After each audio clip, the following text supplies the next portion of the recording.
And he puts them in a plastic grocery bag, and he eventually throws those things away somewhere at a gas station. You'll see the numerous text messages that Mr. Ferlazzo sends to Emily over Emily's phone over the weekend. The same phone that he turned off and put in a bag and threw away. From Saturday at 1 o'clock until Monday at 10:30 in the morning, he sends 16 text messages to her phone, asking where she is, asking her to come back, getting angry with her for not answering his calls or his text, and eventually telling her that he doesn't deserve this shit. You'll hear testimony from the medical examiner about how Emily's body was dismembered after she was killed with a serrated tool like a handsaw. You'll also hear that Emily's body was stabbed 18 times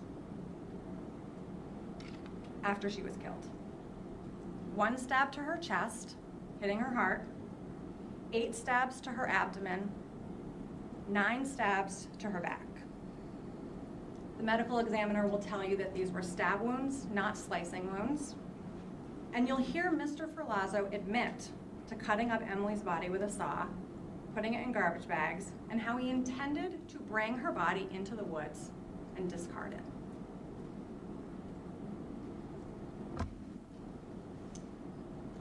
You'll hear how he greets his sister on Saturday morning after killing Emily with a text and says, "I just made some coffee. I can bring you some." He takes a shower at her Airbnb. They go to breakfast. When his sister asks where Emily is, he says she's sleeping. They have breakfast, he eats, he drinks a mimosa. They make plans to go to St. Albans, where another friend of his lives. He gives his sister a tattoo. They go out to dinner that night in St. Albans. On Sunday, he meets his sister for brunch here in Burlington. They hang out. He goes back to his friend's house in St. Albans, hangs out at a bonfire. You will hear testimony from an individual who was at that bonfire, an off-duty police officer, who will say that Mr. Ferlazzo was acting like a normal person and taking hits off a marijuana bomb at the bonfire. During that bonfire, he doesn't say anything to any of his friends or this off-duty police officer about what happened, or that he felt he had no other option but to kill Emily, or that he made a horrible mistake. The evidence will show that he began executing his plan to get rid of Emily's body. He cuts her up using a saw. He puts her body in trash bags. The evidence will show that in order to bring those trash bags into the woods to discard them, he needed to go to New Hampshire and get his Jeep. He drove his motorcycle that was stored at his friend's house in St. Albans 3 hours to his in-laws' house in New Hampshire where his Jeep was. When they ask him, "Where's Emily?" he says, "We got into a fight and she left on Saturday." Doesn't know where she is. His in-laws then report Emily missing. When the police call to speak to Mr. Ferlazzo about his missing wife, Mr. Ferlazzo tells the trooper the made-up story about how Emily went missing on Saturday, somewhere in Bolton, and the police ask him where his van is. Mr. Ferlazzo lies to the police and tells them that the van's not running well and that it is at an auto shop. He tells them that that auto shop is in Vermont.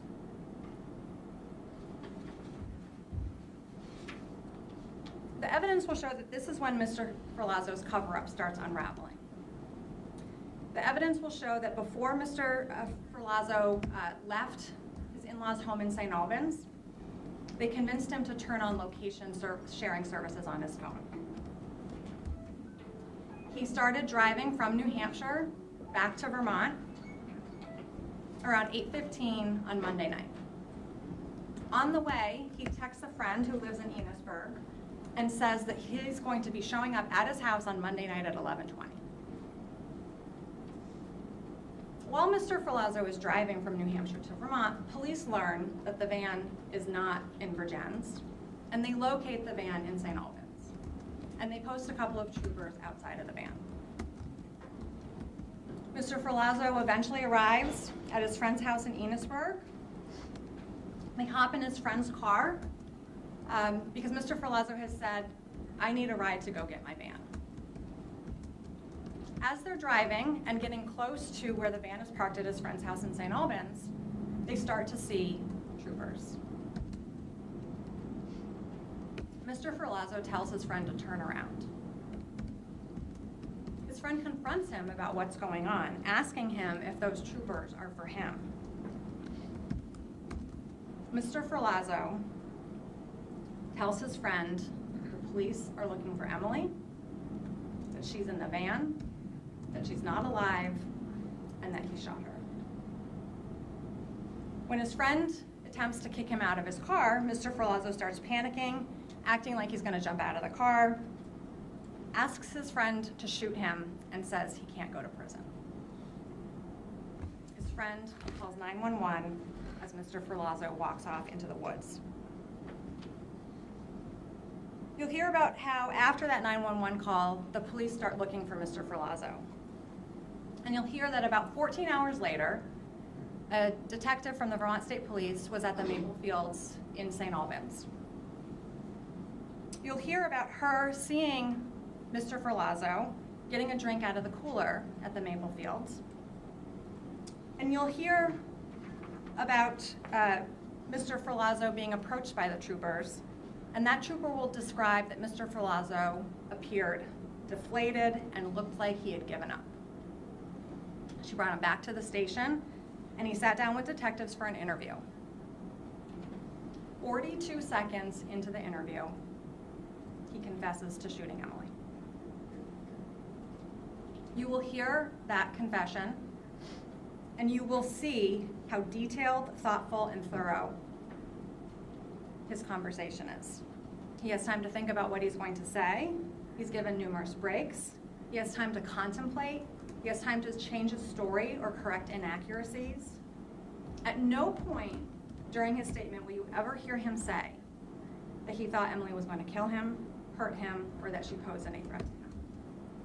In fact, at numerous points during his statement, you will hear him talk about how angry he was with her and how he wanted to stop her and how he made a decision.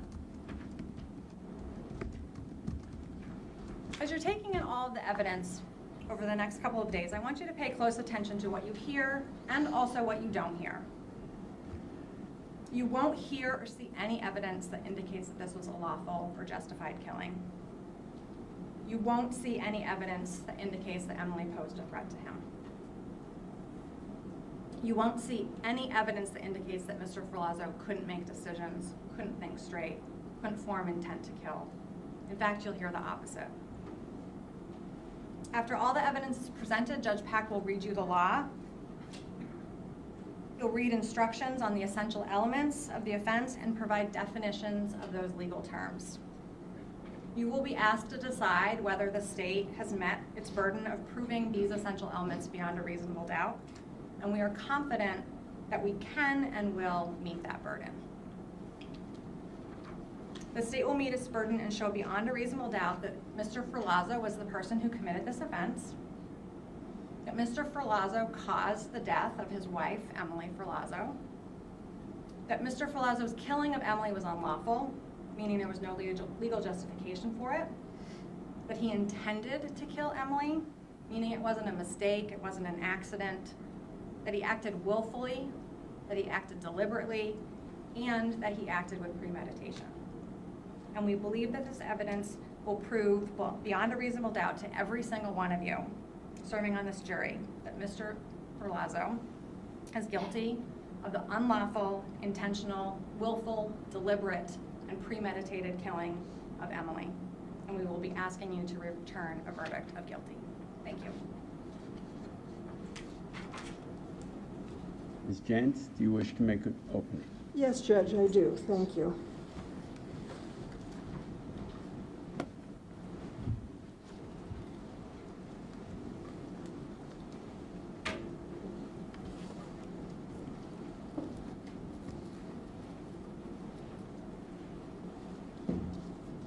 That's it.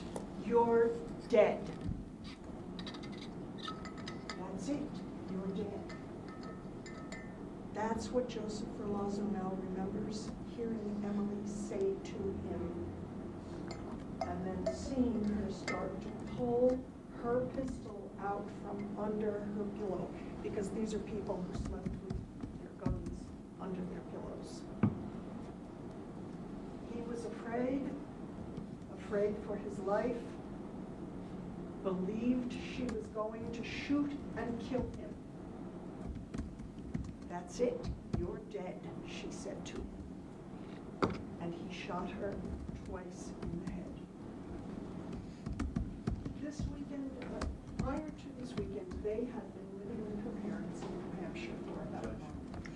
You can't, You can't hear me. Yeah, yeah. I apologize. if you want to put the, I'll just move this up. yeah. They've been refitting a camper to turn it into a residence. They actually had a name for it, Roaming Rosie. You'll hear him testify. And it was something they planned to go cross-country up and down the East Coast. This weekend was a trip to Vermont to celebrate their one-year anniversary and to spend time with his sister Nikki, who he hadn't seen in years. His sister rented an Airbnb in Bolton, and they parked their camper in the parking lot of the Airbnb in Bolton.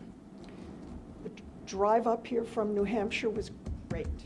They were both in a good mood. Mr. Ferlazzo, Joseph, was looking forward to spending time with his sister, and Emily seemed to be in a good mood. He will tell you, the minute they parked, it was like a switch flipped. And she started complaining. F this, F you, F your family, I don't want to be here, I'm going to destroy your life. And that just went on and on and on. That was late in the afternoon, I believe, on Friday the 16th. Mr. Ferlazzo did contact his sister. They made arrangements to meet. He did meet with his sister and her boyfriend. Emily was quiet, and when they got back to the camper from seeing his sister, she started again. He put on some he lit some candles because there was, he wanted to have candlelight. She didn't like it. Put those candles out. He did. She grabbed the big Yankee candle and started hitting him with it. Head, neck, shoulders, torso. He took the candle from her, but that didn't stop her. She continued kicking him, punching him all over his body. He will tell you he grabbed her arms and say, hey, you stay in your space, I'll stay in mine. This is not acceptable. And he took his dog Remy out for a walk. He came back, she was lying down in bed. And you will see pictures of their camper. It's really small. The way the bed is arranged is that it's flush against the back of the camper. His side of the bed was against the back of the camper. Her side was closer to the inside of the camper. In order to get into his side of the bed, he had to climb across her. So he comes back in, and she's still grumbling and mumbling, and I don't want to do this, F you, all over the place. And he starts climbing across her to get into bed. As he does, so she's lying on her stomach, face to the left, right arm under her pillow. She takes her elbow and smashes it into his groin. She does say something like, what the fuck? Smashes her elbow into his groin. He picks up the pillow and throws it on her head. That's when she says, that's it, you're dead. Starts to raise up, starts to pull out the gun. He, of course, has his gun in his hand, because that's what these two people did. They believed they needed to sleep with their guns for self-protection. He already had his Glock in his hand. He saw her hand start to move out from under the pillow, and he shot her twice and killed her. That's not in dispute. What happened is not in dispute. It's why it happened. After he shot her, he really was in a state of panic and shock. He will tell you he loved his wife. This is hardly something that on the weekend they were celebrating their anniversary he planned or intended or wanted. He did not want this. You will hear how he sat by her bedside, just in panic and not knowing what to do. He did go to, just as the state told you, he went to meet his sister for breakfast. He carried on for the rest of the weekend as normally as he could. And he did a pretty good job of it in that he lied repeatedly, and he will admit that. He lied to everyone he came in contact with about what happened to Emily. His explanations are varied. He says, I was sleep deprived, I was intoxicated, I was in shock. He will tell you that even now, his memory of what happened is fragmented, coming to him in bits and pieces. It is true that he told the police nothing about what I've just described to you, and that it was weeks later that it began coming back to him in the form of nightmares, that he could see her pulling the gun out to shoot him. You, as finders of fact, will have to decide what you think is true and what isn't true. But there's not much that's in dispute about what happened. He will explain to you the reasons for the stab wounds and the dismemberment. But the truth is that he himself he's trying to put all the pieces together. And what he knows for sure is that he shot her in self-defense because he believed at the time that she was going to kill him. And it will be up to you.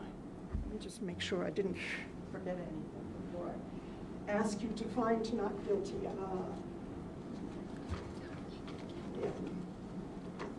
Yep. Yep. It'll be up to you to decide what you believe is true and what isn't true. Is he just making up a story now to get away with it? Or is there more to the story than what the state would have you believe? We think once you've heard all the evidence, including hearing from Mr. Ferlazzo about what happened, that you will believe Joseph and acquit him of the charge of first-degree murder. Thank you. Thank you, Ms. Jantz. Is the state ready with its first witness? We are, Judge. We just need to get her. Yep. So I think we were going to take a 5-minute break here. We don't usually take breaks this quickly, but since the first witness is, do we need? No, I think the court needed to, I think we should take a break, Judge. Okay. Then we will take a 5-minute break just to set up the first witness. First witness, by agreement of the parties, will be conducted through WebEx on the screen. So that will take just a couple of minutes to set up, and we'll be back with you shortly. All right.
Hey, Nikki, it's Sally.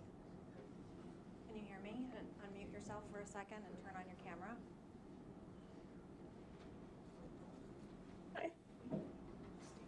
Okay. Can you do the blurring of your background so we can see what it looks like? I'm not sure how to do that on this. Okay, if you go to there's a video on the bottom, and then I think if you click the little like caret, the little arrow, it'll give you those options. I got it.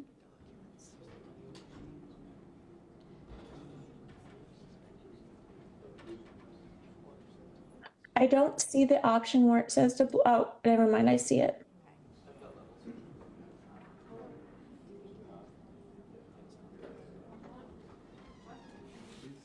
Johnson, Is that okay, Judge? Ms. Johnson, would somebody from your side look?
Please be seated.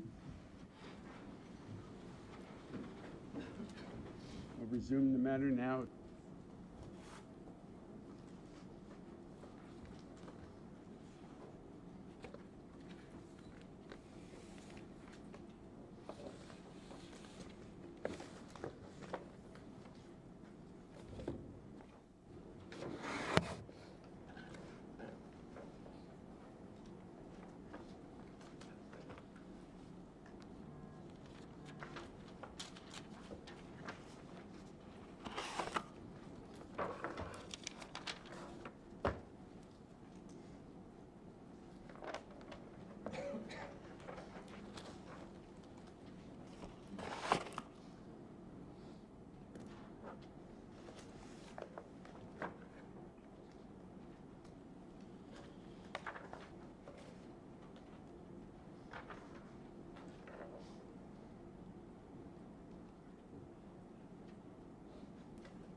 Ms. Adams, Yes, Judge. we know what's going on. Ms. George is getting the witness. Change in order.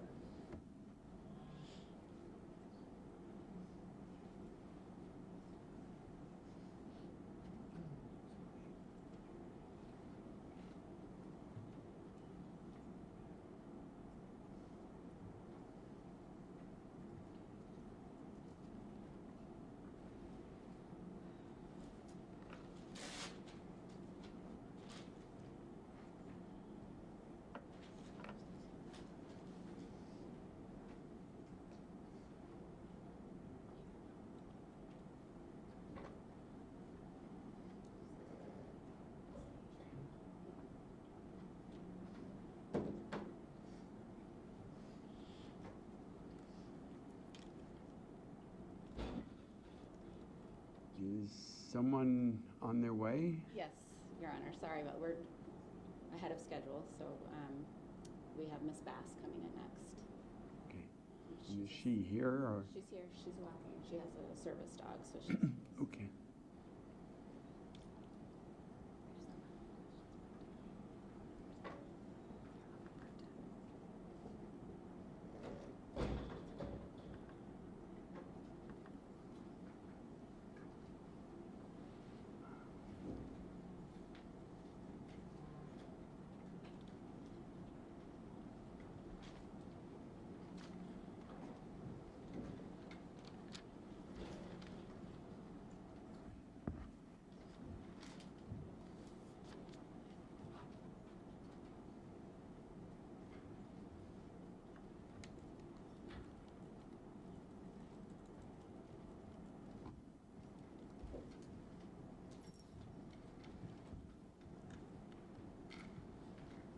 I'm asking for your right hand. You solemnly affirm that the evidence you shall give relative to the cause now under consideration shall be the whole truth and nothing but the truth whenever the pains and penalty of perjury. Thank you.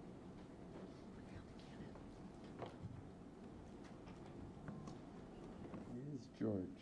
Thank you, Judge. Hello, Miss Bass. Can you hear me okay? Try to Yeah. keep your voice up as much as possible. Speak directly into it, Okay. okay? So that everybody in the back can hear you, okay? The jury can hear you. Okay. You start by just telling us what your name is, My name is Adrienne Bass, and how do you spell your last name? B-A-S-S. Okay. And do you know David Bass? Yes, Okay, who is David Bass? he's my husband. Okay. And how long have you been married? 5 years. Okay. Where did you reside in October of 2021? In 185 Bay Hill Road in Northfield, New Hampshire. Okay. And you resided there with David? Yes. Did you reside there with anyone else? Yes. Who else did you reside there with? My son Matthew and my daughter Emily, as well as Mr. Ferlazzo. Okay. When was your daughter Emily born? July 25th, 1999. Okay. And when did Emily marry Joseph Ferlazzo? October 10th, 2020. 2020? Yes. Okay. How long had they been dating when they got married? Only a few months. At the time that they got married, had you met Mr. Ferlazzo? Yes. How many times? I only remember one time, but it may have been another time. Okay. So did you know him well when they got married? No. Okay. When did they move in with you in Northfield, New Hampshire? So Emily had moved back in April of 2021. She made that her legal address again, and then he moved in September 13th, 2021. Okay. So Emily moved back in April. Where was Mr. Ferlazzo residing when she moved back in with you? I'm not entirely sure if he was still in their Essex Junction apartment or if he was on the Lang's property. Okay. Do you know the Langs? No. Okay. Do you know where they live? Yes. Where do they live? Judge, can I interrupt for just a second and approach, please?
Okay. Just to make sure everybody can hear you. Sorry. It's okay. Sure. Can you also spell your first name for us? Yes. Adrienne. That's a lot louder. Yes, it is. Thank you.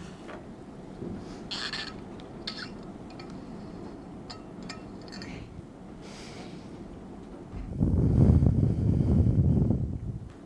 I'm going to draw your attention to October 15th of 2021. Okay. Did you see Emily and Joseph on that day? Yes. And what do you recall about your interactions with them that day? They were preparing to go on a trip to Bolton Valley, Vermont.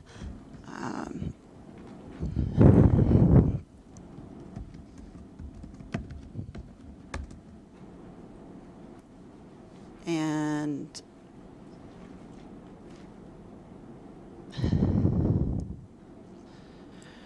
Let me ask you what the purpose of their trip was.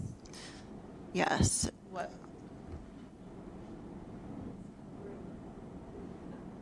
sorry. Oh, Okay, I think her breathing is picking up louder than the words she's saying. It's not easy, okay. but we'll keep going. On my nose. No, I think because it's a little louder now, you don't have to be quite so close. Okay. Okay. They're planning on going to a trip to Vermont. Yes. And what was the purpose of that trip? The purpose was twofold. One was Emily was excited to meet her sister-in-law, Nikki. She hadn't met her yet. And the other was to celebrate their 1-year wedding anniversary. Do you know how long they plan to stay in Vermont? Until Monday. Okay. And did they intend on coming back to New Hampshire on Monday? Yes. Did you see them leave? No. Okay. Did Emily seem excited to leave? To go on the trip? She was excited to see her sister-in-law, but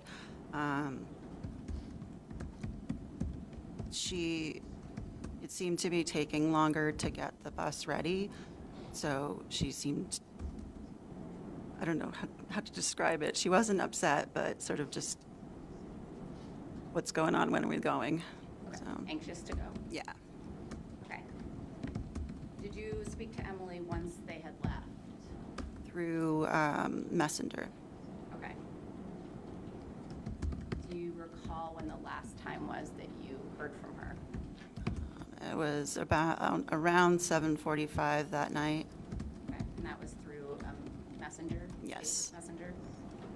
Did you speak to Joseph once they had left? No. So you didn't speak to Emily or hear from Emily after 7:45 or 8 on Friday night? Correct. And did you hear from Emily at all on Saturday, the 16th? No. Did you hear from Joseph at all on Saturday, the 16th? No. Did you speak with Emily at all on Sunday, October 17th? No. Did you hear from Mr. Ferlazzo at all on Sunday, the 17th? No. Did you speak to Emily on Monday, the 18th? No. Did you hear from Mr. Ferlazzo on Monday, the 18th? Yes. Did he call you from Vermont? No. How did you happen to hear from him on Monday He walked into our house in New Hampshire? in New Hampshire. Do you recall when? It was around 6 p.m. Okay. And was Emily with him? No. Did you ask him where Emily was? Yes. What explanation did he give you about why Emily wasn't with him? That they had an argument, and she got out of the bus on Route 2. He drove away to a gas station to let her cool off, and then he came back. She was gone. He had then said that she had mentioned something about getting an Uber, so he thought that's what she did. Okay. Did he tell you when this happened? Saturday afternoon. Did he tell you where the van, or I should ask first, was he in the van when he came to your house? No. What was he on? He was on the Ducati Monster motorcycle. Okay. And this was in mid-October, correct? Yes. Okay. Did he tell you why he wasn't in the van? No. Did he tell you where the van was? I asked him 2 different times, and he told me 2 different answers. One was New Haven, and the other is at a garage of somebody, I believe, named Kurt. Someone named Kurt? Okay. Were either of those locations that he gave you his friend's house in St. Albans? No. Okay. What did you observe about him when he arrived? He was shaking.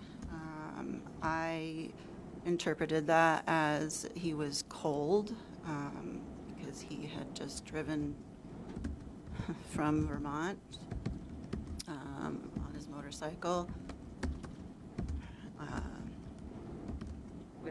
Based on those observations, what did you say to him? I suggested he take a shower and then we would talk more about Emily. Okay. And before he took a shower, did he give you anything? He gave me Emily's driver's license. How did that happen? He had put his hand in his pocket and pulled it out and seemed surprised that it was there and handed it to me. And I believe I asked him why he had it, and he said that they had gone to buy alcohol and Emily gave it to him just in case they needed to see it. Okay. I'm going to show you what's marked as States 2. Okay.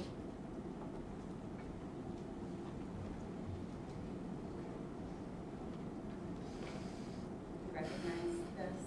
Yes. Tell the jury what this is. That is my daughter Emily's most recent driver's license. Is this the driver's license that Mr. Ferlazzo gave you? Yes. Monday? Yes. The States 2 and States 2. I have no objection, but I am having a little trouble hearing. Okay. States 2 is admitted without objection. Why don't you bring it up?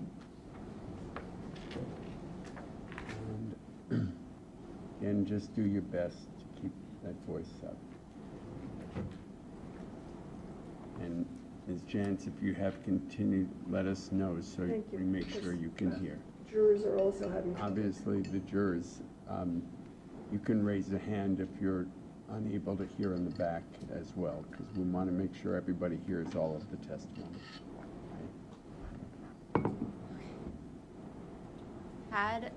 When Mr. Ferlazzo was at your house, had the police been contacted at all about Emily?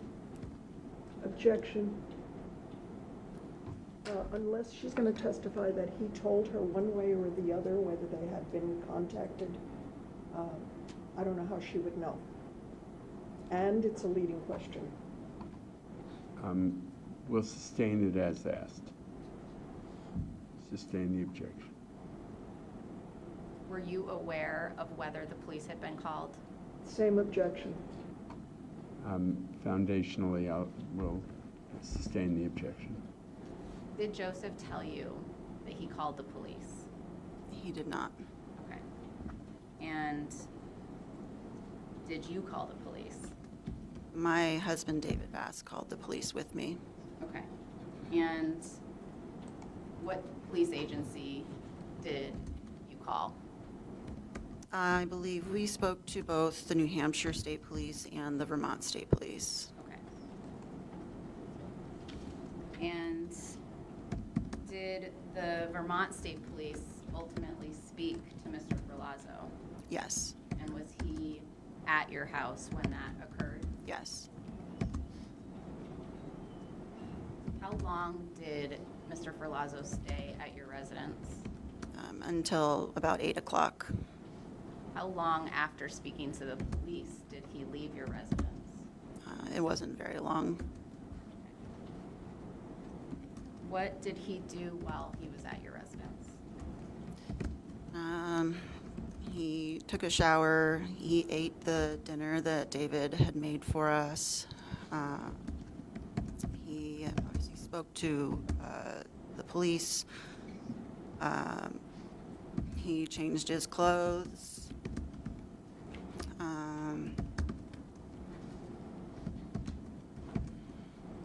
Spoke to us, answered the questions that we asked him. Do you recall what dinner he ate? It was some sort of pasta and sauce. Okay. When he ultimately left, after speaking to the police, did he say why he was leaving? Yes. Why did he say he was leaving? He said that he had work to do in Vermont. He had tattoos to finish. Before he left, did he agree to anything related to his phone?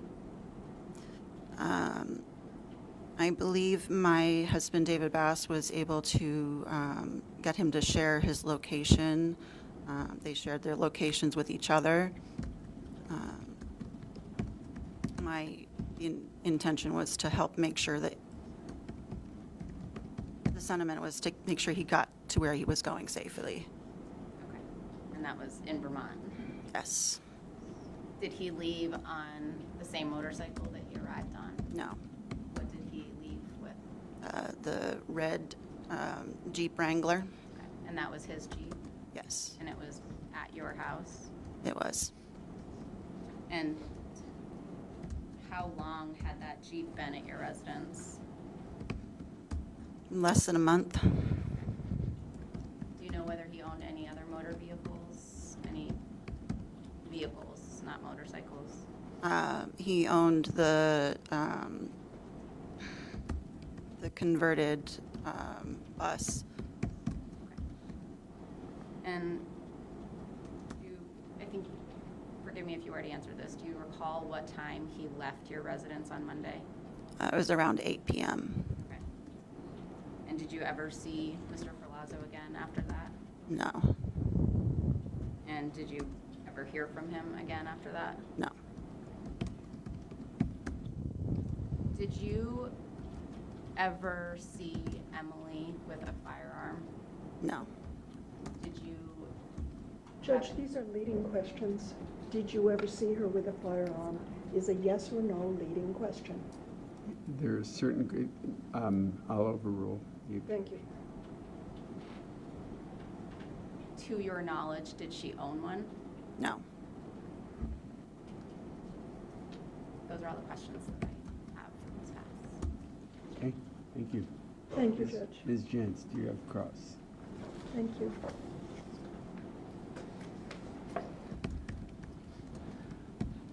Good morning. Good morning. And I understand and appreciate how difficult this is for you. Thank you. It's obvious to all of us how deeply troubling and emotional this is for you. So I'm going to try and do my best not to upset you any more than you already are. Are you picking? Am I being recorded? I can't hear you clearly, so I'm guessing they can. You can't hear me? Okay. I just was telling Ms. Bass that I appreciate how hard this is for her to appear today and talk about this. Prior to their, so I think you said you met Joseph once before she and Emily got married. Is that right? Yes. And I think you said that your impression was he was quiet. Is that right?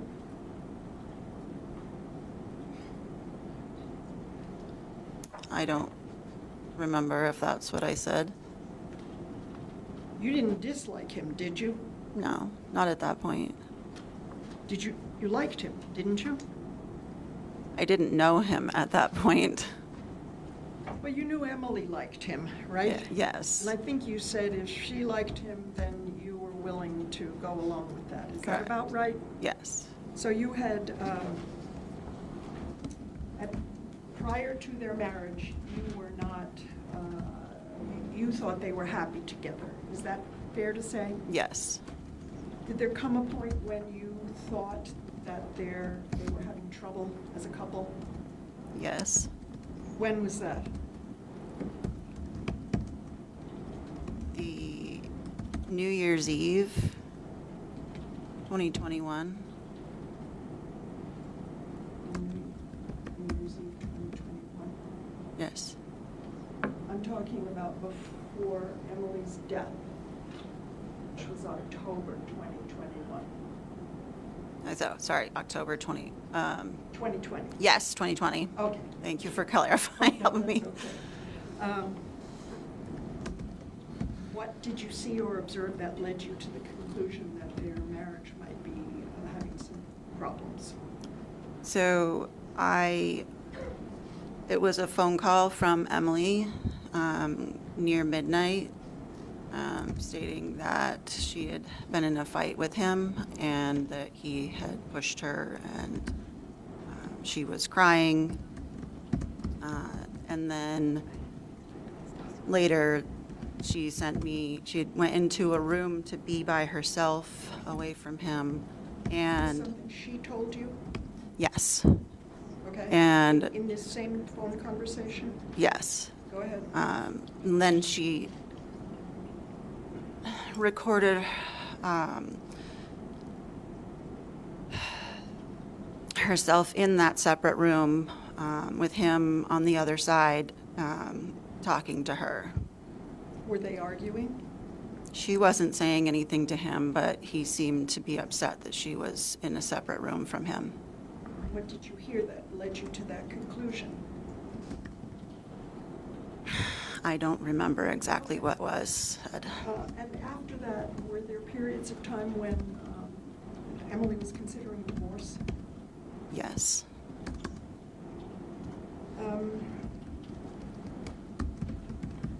But as far as you know, did that happen more than once that she talked about a divorce, right? Yes. But they always reconciled, is that right as well? Yes. And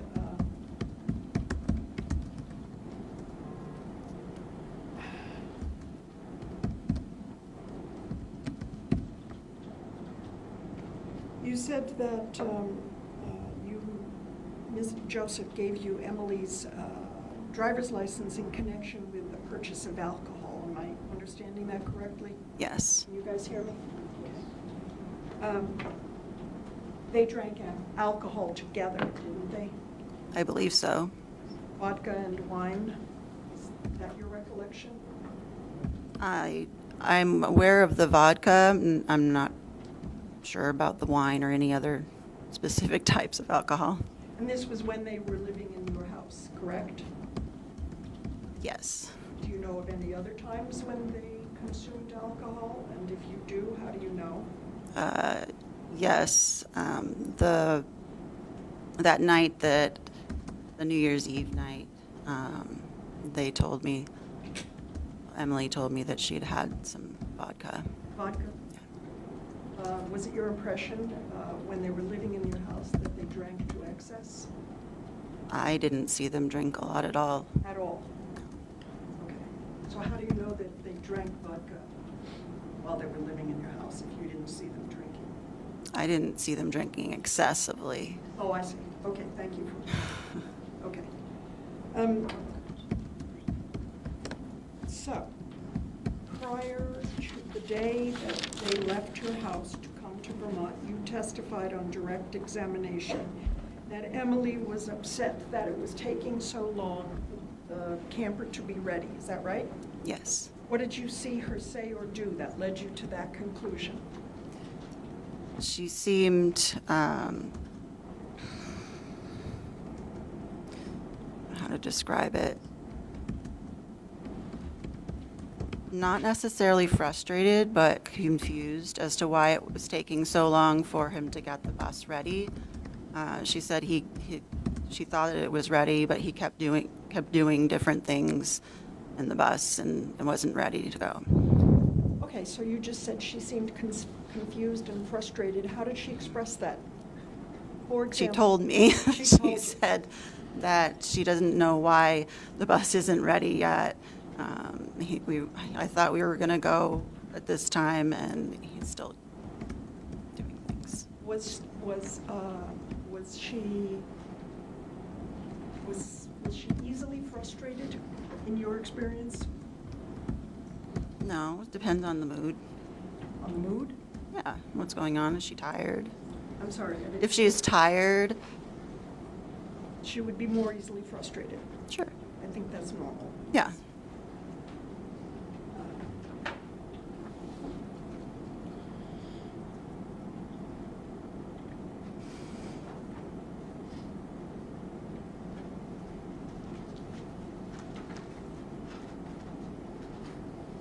Other than the phone call you've described to us where, of New Year's Eve, did you ever see Emily and Joseph arguing?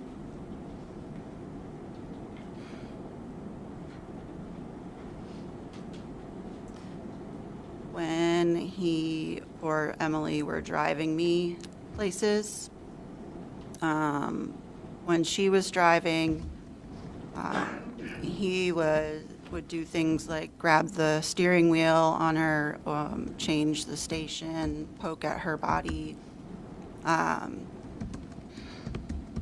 So, I'm gonna use a word, he was like heckling her, is that right? Something to that effect, or is that too benign a word to describe what his actions were? Heckling. I can say when observing that situation, I was very concerned about our safety. Okay. How did Emily react? She was telling him to stop. Okay. Was he laughing, or did he, for example, do you think it was a joke? I don't remember hearing him laughing. Okay. Did you ever observe any marks on her body? Yes. Did you ever ask her how she got those marks? Yes. What did she tell you? The gouges down her chest, she said that she acquired them from their dog. The handprint bruise on the back of her arm, she would not tell me where it came from. And then there's many bruises on her thighs. She said that they came from rough sex. Rough sex. Did she ever tell you that Joseph had physically abused her, other than the phone call on New Year's Eve that you've told us about? I don't recall. So, you don't recall, or she never did?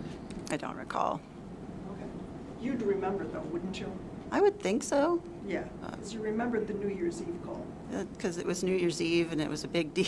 It was a big deal. And she's your daughter. So you would remember if she'd ever told you about any other instance. May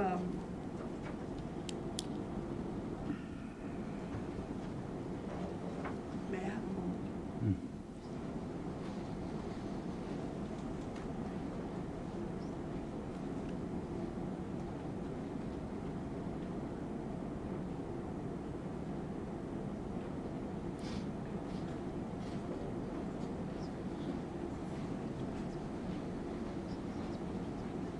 I don't have anything else, thank you. Okay, thank you.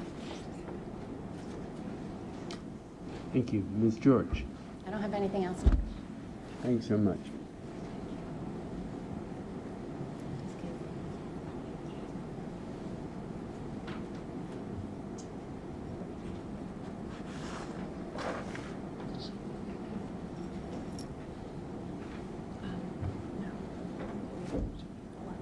Judge, can we take a morning break?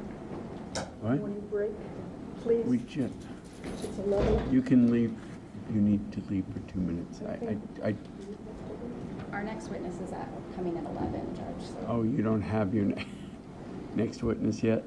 No, but If we could take a we are 5 minute. really ahead of schedule. We will get through a lot of witnesses today. Okay. 5 minutes? Yeah, we'll take a break till 11. Okay, thank you. Jury gets some exercise. Thank you, folks. All rise.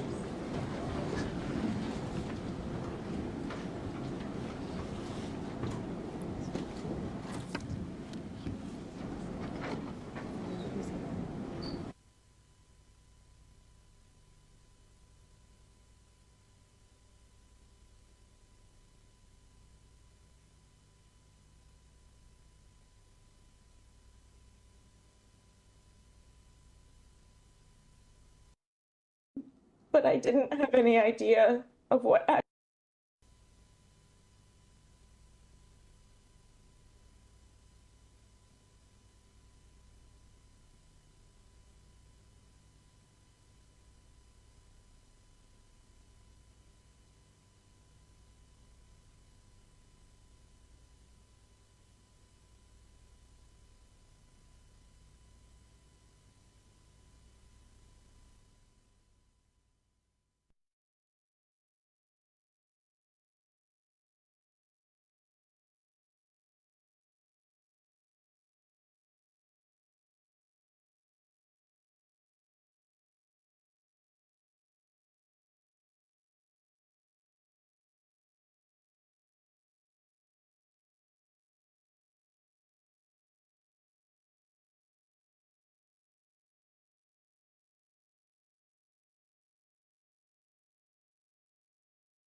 Please be seated.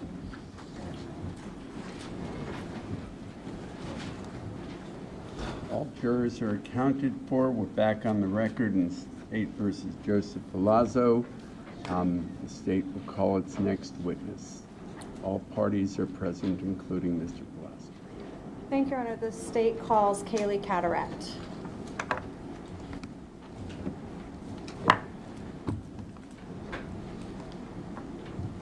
Raise your right hand, please. Do you solemnly affirm that the evidence you shall give relative to the cause now in consideration shall be the whole truth and nothing but the truth under the pains of penalty of perjury? I do.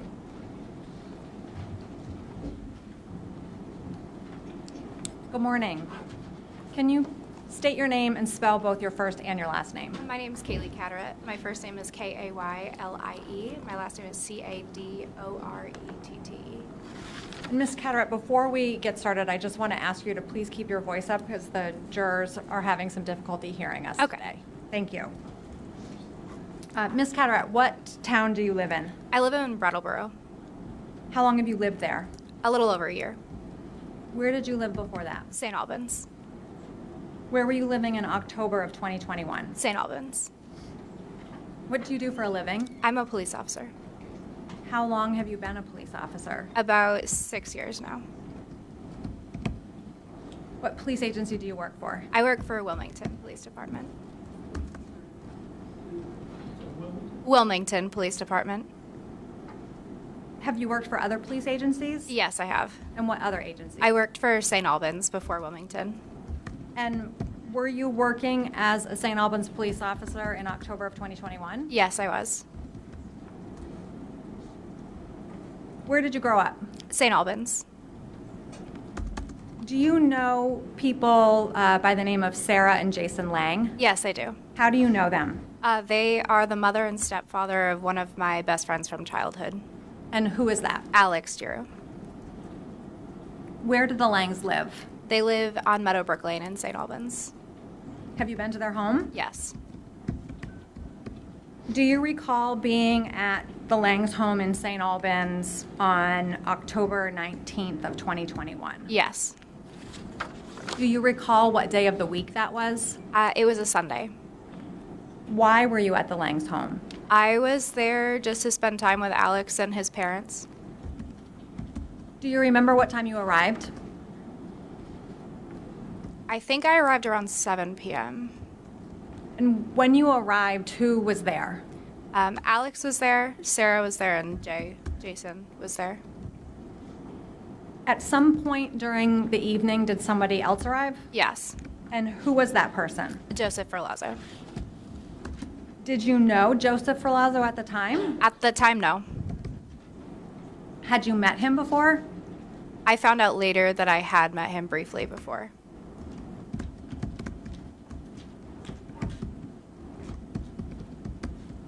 Was he alone?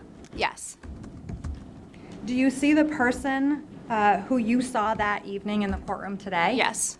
Can you point to that person and describe where they are sitting and an article of clothing that they're wearing? He's in the middle seat at that table, and he's wearing a blue shirt.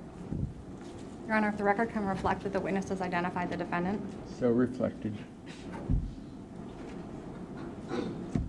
Did you spend the evening at the Lang's house in St. Albans? Yes. What did you do? We sat around the fire and visited and drank a couple beers. Where is the fire located at the Lang's home? Directly behind their house in their backyard. Who was hanging out at the fire? Myself, Alex, Sarah, Jason, and Joseph. Did you see Mr. Ferlazzo's van parked on the property? Yes. Where was it parked? It was next to the driveway, a little bit back. You could see it from where we were sitting at the fire. How far away was it from where you were sitting by the fire? Maybe 30 feet. Now, you said that you had you had some beers at the fire. Who were you drinking? Yes. How much did you drink? I think I had 3 beers. Was Alex drinking? Yes. Do you know how much he was drinking? I don't know. What about Jason? Yes. And Sarah? Yep. Was Mr. Ferlazzo drinking? Not that I recall. Was anybody using drugs? Yes. Who was using drugs? Joseph. Do you know what drugs he was using? It appeared to be marijuana. And why did you think that? He was smoking it out of a bong. How do you know what a bong is? Life experience and law enforcement experience. Do you recall how much he was smoking or how often he was smoking? I recall that he was, as I'd recall somebody sitting across from me drinking, but I don't know how much. Did Mr. Ferlazzo appear high or under the influence to you? No. Can you describe Mr. Ferlazzo's demeanor during the evening? He was very relaxed, casually engaged in conversation. How long were you hanging out with him by the fire? I think it was about 4 hours. During that 4-hour period of time, were you talking with him? Yes. What were you talking about? We talked about our jobs. We talked about the camper that he was renovating. He said that he was going to live out of it. Just small talk. And while you were talking, you mentioned, did he tell you what he did for a living? Yes, he said he was a tattoo artist. And when he told you that he was a tattoo artist, did you recognize him at that point? Yes. And tell us about that. A friend of mine had gotten a tattoo from him years before. And was that when you made the connection of that you had previously met him? Yes. Did you tell Mr. Ferlazzo that you were in law enforcement? Yes. How did he react to that? He continued to engage me in conversation very steadily for the rest of the night.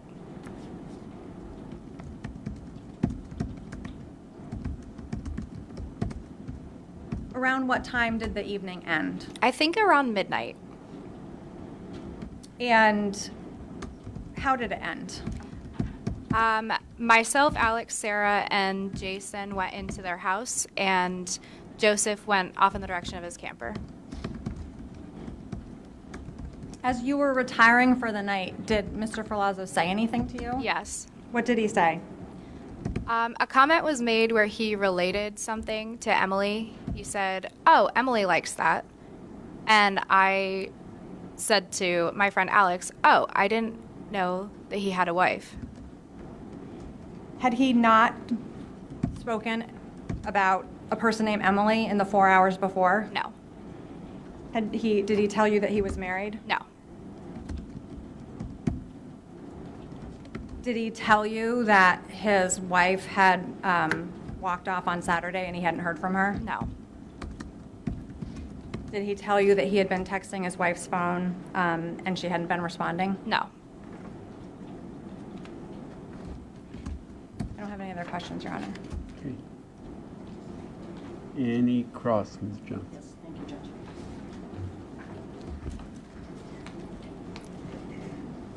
Good morning. Good morning. I was checking to see if it's still morning. So you just testified that you, initially thought you had never met Joseph before, correct? Yeah. Had you actually met him when your friend had the tattoo previously? I was with her when she Okay, had her tattoo. but you had no memory of that at the time? No, it was years before. Okay. I think you testified that you yourself and I'm sorry, I forgot his name. Jason and Sarah Lang and their son, your best friend, were sitting around first around the bonfire, and at some point, Mr. Ferlazzo came and sat down. Correct. Is that correct?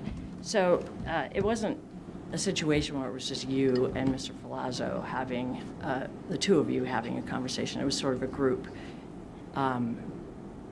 bonfire. Correct. Okay.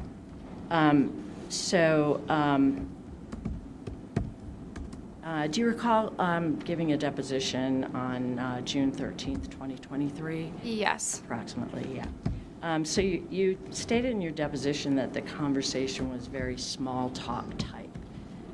Is that accurate? Yeah. I think that you also mentioned that Mr. Ferlazzo's dog was around, and So there was some playing with the dog as well? I believe so. Okay.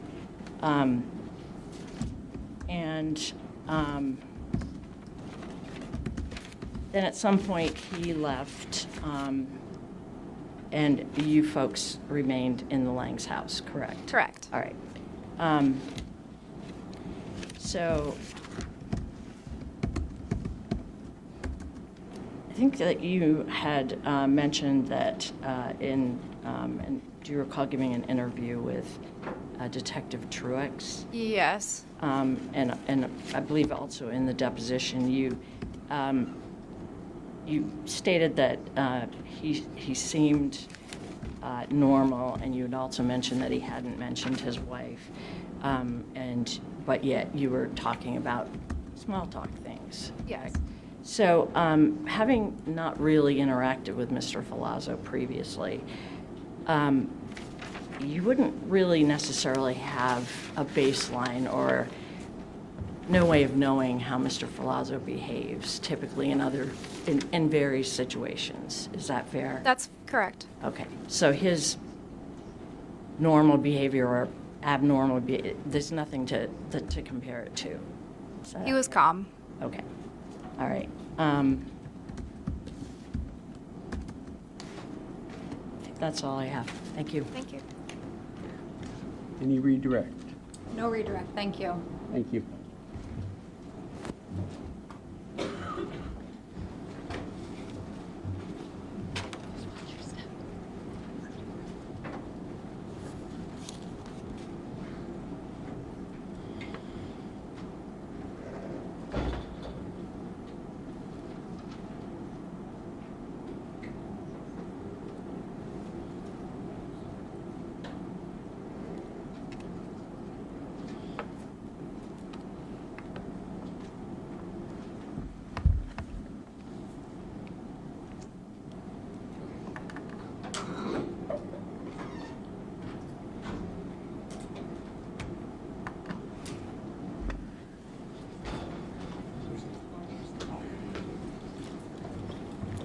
Judge, the state calls Trooper Keith Cody.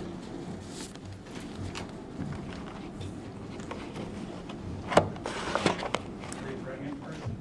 You solemnly affirm that the evidence you shall give relative to the cause now under consideration shall be the whole truth and nothing but the truth under the pain and penalty of perjury? I do.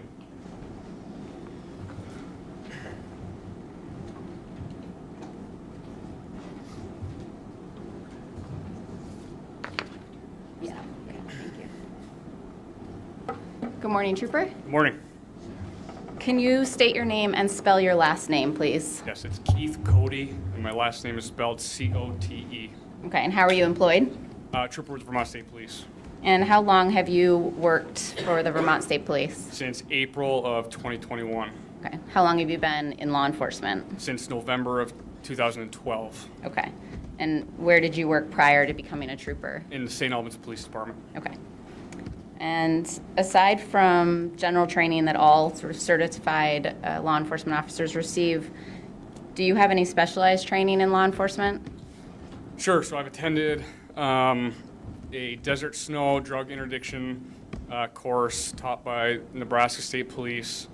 I've attended a street crime seminar working on identifying and interdicting drugs coming from homes.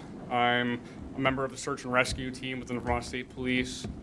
We look for lost and missing hikers throughout the state and the rural parts of the state. I'm a team leader with our critical action team. When, I guess, lawful protests turn criminal, we're called upon to help diffuse the situation. I've attended some trainings with the National Tactical Officers Association pertaining to that team. Yeah. Okay, great. Were you involved in the case related to Emily Ferlazzo? I was. Okay, and can you tell the jury how you initially became involved in that investigation? Sure. So on October 18th, 2021, I received a phone call from a family member of Emily who had concerns about her welfare as she hadn't contacted them for a couple of days.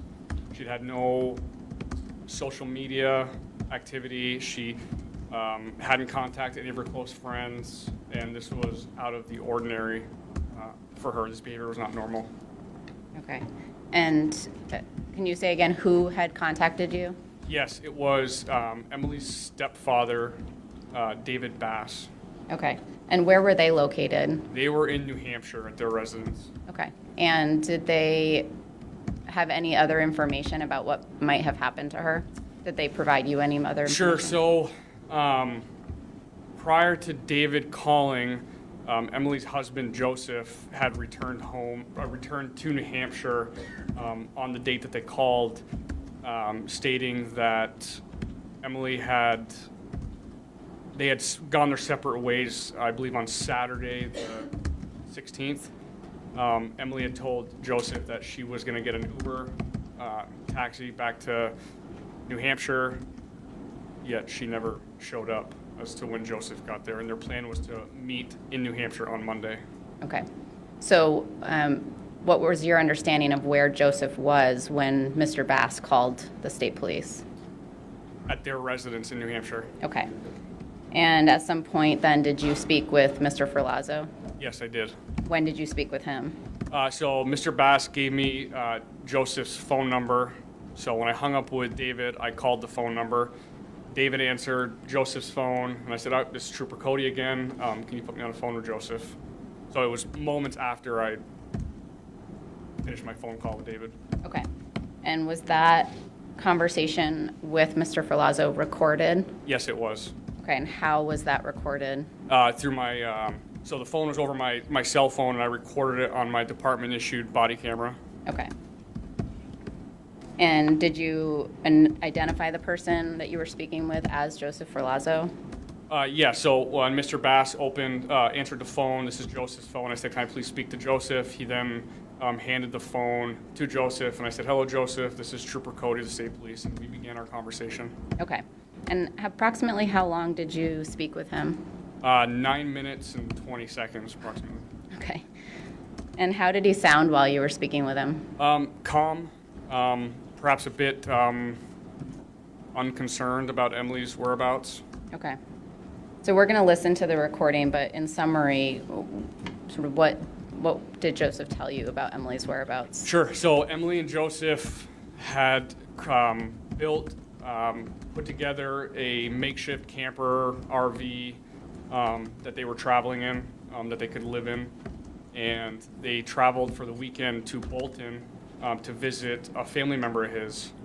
At some point during their stay in Bolton, Emily asked to get out of the camper and in Bolton, and Joseph went to the store to get her a Coca-Cola, so he told me.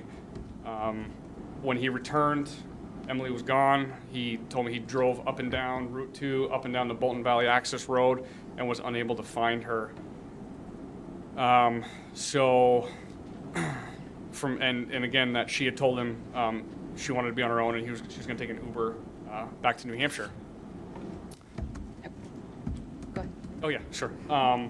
And at some point, Mr. Ferlazzo told me that the camper had transmission issues and it had broken down, so he had it towed to a mechanic's shop in New Haven, Vermont, somewhere on Route 7. He couldn't recall the name, but it was just, he described it just being over the railroad tracks in New Haven. Following that, he got a ride to a friend's house in St. Albans, where he then took his motorcycle from St. Albans to Emily's parents' house in New Hampshire.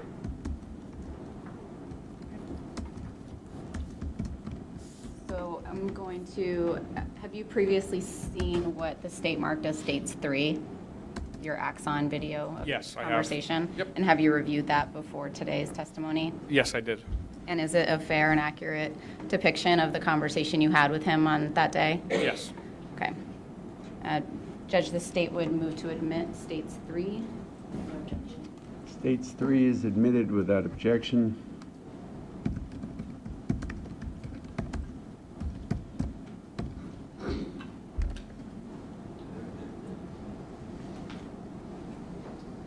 Okay, we can't see it. It's just I'm the sorry? sound. It's just the sound, then that's fine.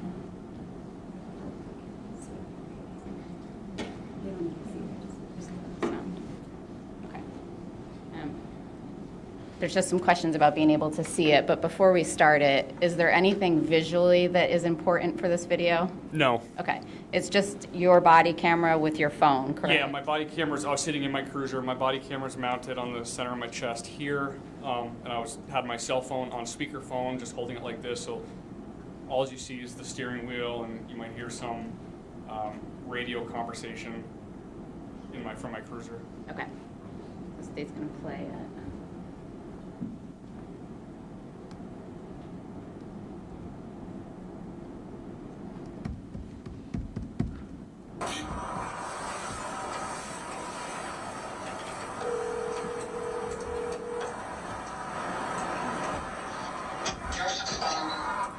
This is Trooper Cody, State Police, looking for Joseph. Yep, I'll walk the phone up to him. Okay, thanks.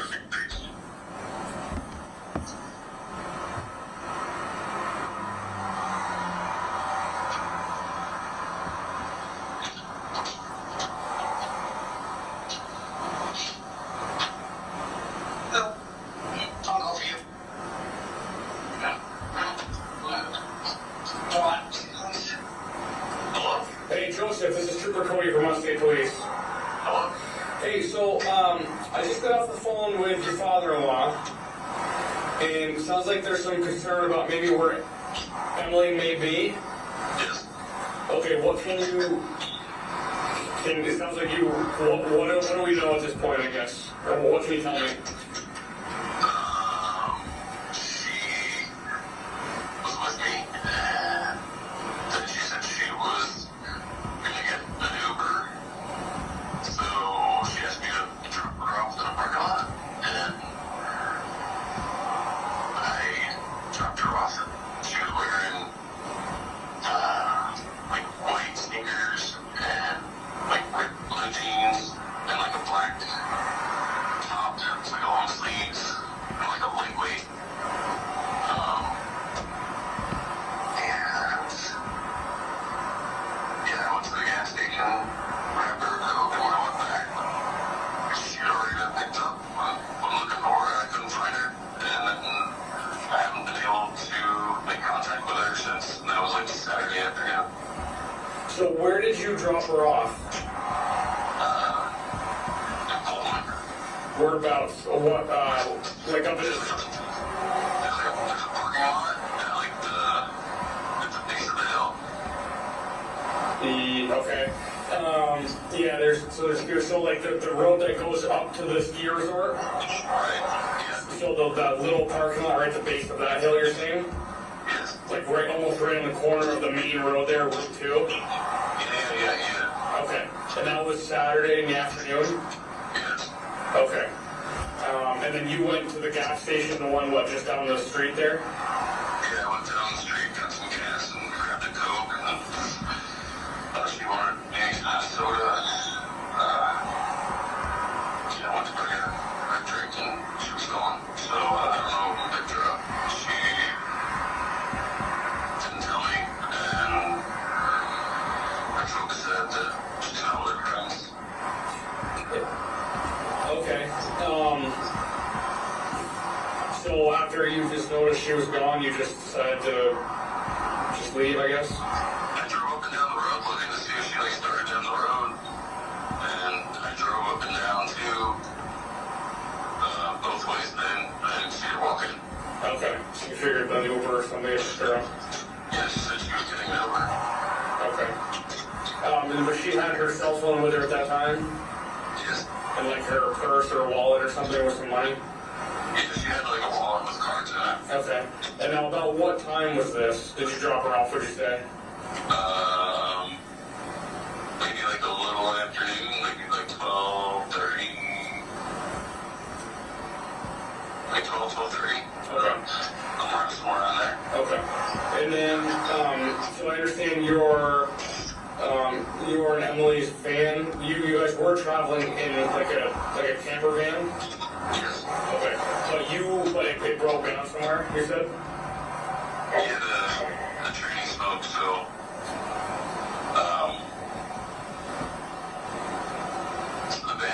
Vermont, and I came back to New Hampshire to see if she was here, but she was there. There were people trying to gain access to the house. Okay. Disconnection after what was required to be two people or two people inside the residence. All I can hear was Where did your van break down? well, it didn't break down. It smoked, and then I brought it to the shop. It's supposed to get inspection. The inspection was the inspection was supposed to be done in like July, so Okay. he's gonna take a look at the training and get it inspected. Okay,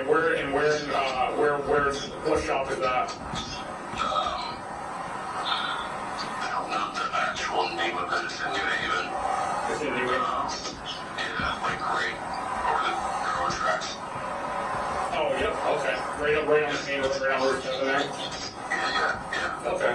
And then you got a ride somehow to your motorcycle? Yes. Okay, where did you have to get your motorcycle? My motorbike was at my friend's house. In St. Albans. In St. Albans? Okay. And other than who Emily's parents have mentioned, you can't think of anybody in the Bolton area that maybe Emily. Do you guys have relatives in Bolton? Or is Emily? No, my sister and her boyfriend came up and stayed at an Airbnb, and we just went and spent some time with them. Okay. And she turned super violent and told me to, let her out, and I tried to grab her by the arm and try to pull her back in, so come on, go get something to eat, and she just, she kicked me in the groin and punched me, and I was like, okay, take a couple minutes, and then by the time I came back, she just missed me quick. What sparked her to get so upset? I was like, you just need some food. You need maybe some coffee and some food. And she was just like, no, fuck that, fuck you. And she just started swinging and kicking. Okay. And was the Airbnb here in Bolton? That was at the top of the resort there. Okay. All right. Okay. Who's your friend up in St. Albans?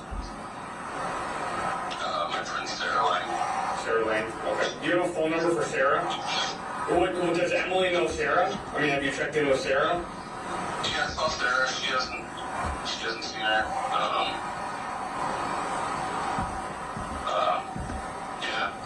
I saw Sarah, and I was like, okay, I don't know where the hell Emily is, so I get my bike and go to her folks' place, because we were supposed to come back here on Monday. Today's Monday. She's not here. Okay. Would there be any reason why Emily would go back to your sisters and maybe your sister wouldn't tell you that Emily was there? No, my sister just messaged me. She was checking on me. Okay. Yes, I was okay. I told her that I'm pretty crappy, but... When Emily jumped out of the van, did she have her cell phone with her? Yeah. You're positive on that? Yeah. I don't have it. No, I didn't know if she left it in the van or... No. Okay.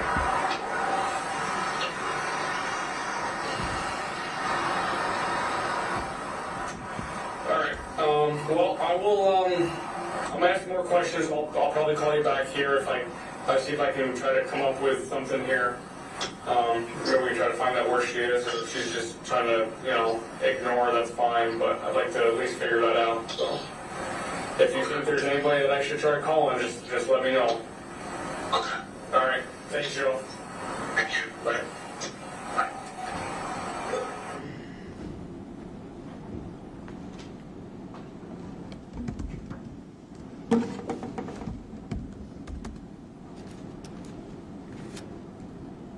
On the video, you can see your phone, as you stated. Is that the phone number 802-355-8485? Is that the number you reached Mr. Ferlazzo on? I believe so, yes. Okay.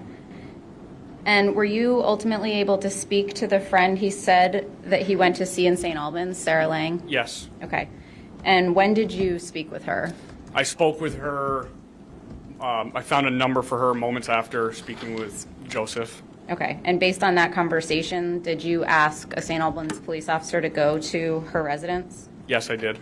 Do you recall where her residence was? 14 Meadowbrook Drive in St. Albans. Okay. And what did you ask that officer to do? I asked the officer to drive by the residence and see if the camper RV, the camper van, was there. Okay. And was it? Yes, it was. Okay. So it was not in a garage in New Haven? Correct. So what did you do next after determining that it was in this residence in St. Albans? So we, a few troopers went up to St. Albans and we observed the camper van there. Okay. And do you recall approximately what time you arrived at the residence in St. Albans? It was after midnight, but I don't recall the exact time. Okay. And again, did you observe a van matching the description of what you'd been told by Mr. Ferlazzo? Yes, I did. And where was it located? On the west side. It was parked in the grass on the west side of the residence. Okay. Who was with the van when you arrived? As far as law enforcement. I believe, I know Senior Sergeant Joe Paquette was involved. Trooper Adam Lippa was involved. I can't recall any other. Okay. Top of my head, yeah. Did you personally close up the van with evidence tape? Yes, I did. And what was the purpose of that? Why did you do that? To secure the inside of it and to make sure that, nobody entered any of the access points to the van. Why'd you do that? It was seized as evidence. Okay. So you had concerns there might be evidence of a crime That's in the van? That's correct. Okay. And did you supervise the removal of the van from the scene? Yes, I did. Did you observe the tow truck actually come and remove the van? Yes, I did. And where did the tow truck take it? Directly from 14 Meadowbrook to the St. Albans State Police Barracks. Okay. And approximately how far is 14 Meadowbrook from the St. Albans Police Barracks? 2 miles. Okay. Did you ever lose sight of the van at any point during that trip? No, I did not. Okay. Did you also observe the Jeep, the red Jeep, or a red Jeep coming to the barracks secured area? Excuse me. Yes, I observed the red Jeep once it arrived at the barracks. Okay. What did you secure it?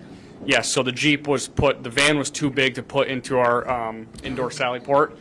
So we put the Jeep inside of the secure sally port in the barracks, and then I placed evidence tape on all the access points to the Jeep as well. Okay, thank you. I don't have any other questions, Judge. Okay. Ms. Jones. Thank you, Judge. Okay, thank you, Trooper.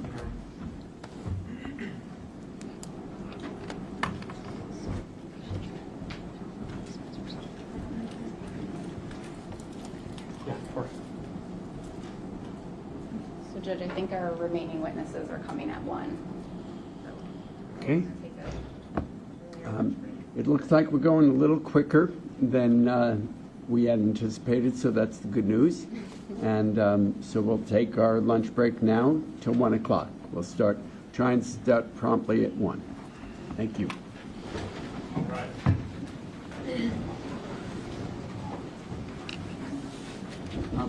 One thing to remind you, again, no discussion about this case over the lunch. Don't try and find out anything about the lunch,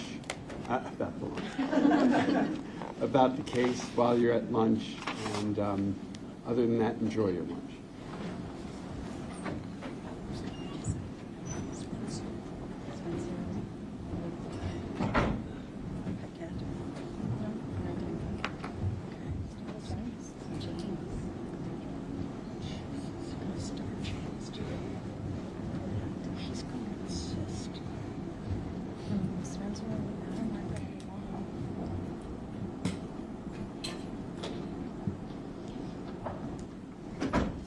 Talking about the rest of the day.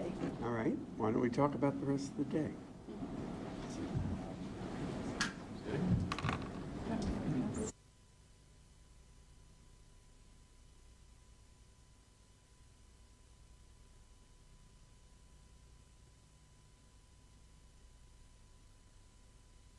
Still with lay witnesses, We have one more lay witness, okay? And who is that? Spencer Lemons.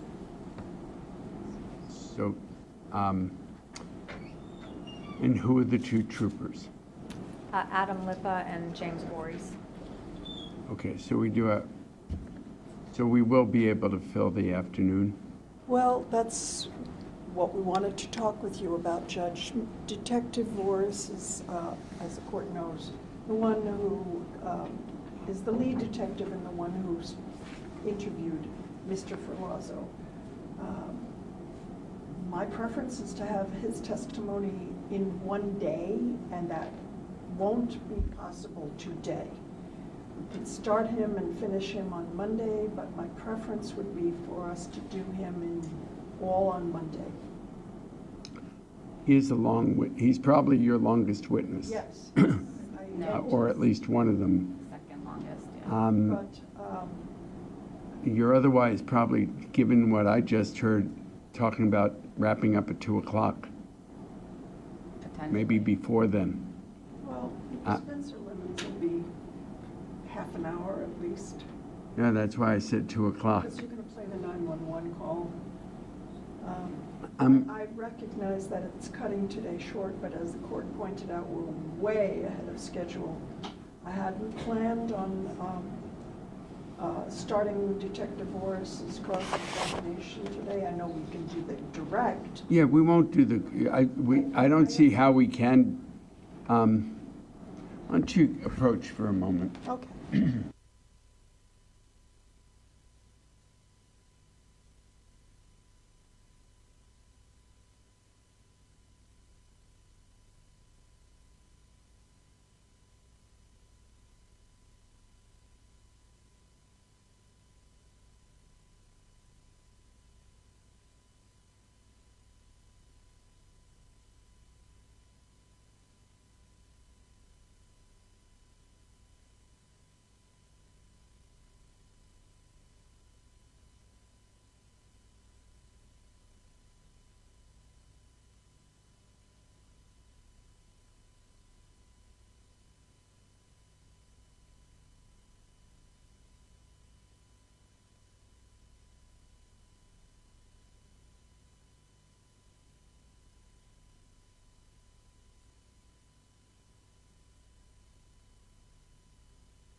All right, so we will resume at 1, and we will plan to go for the entire day, afternoon.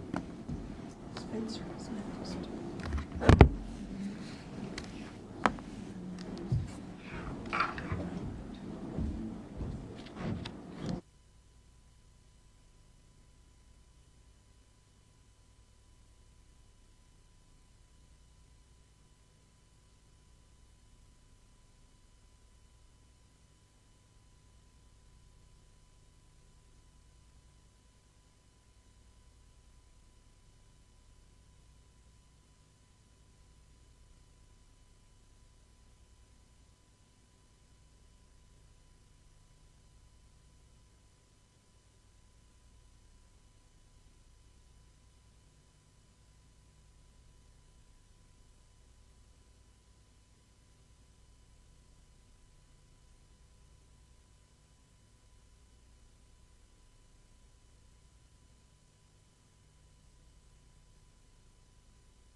Please be seated, everyone.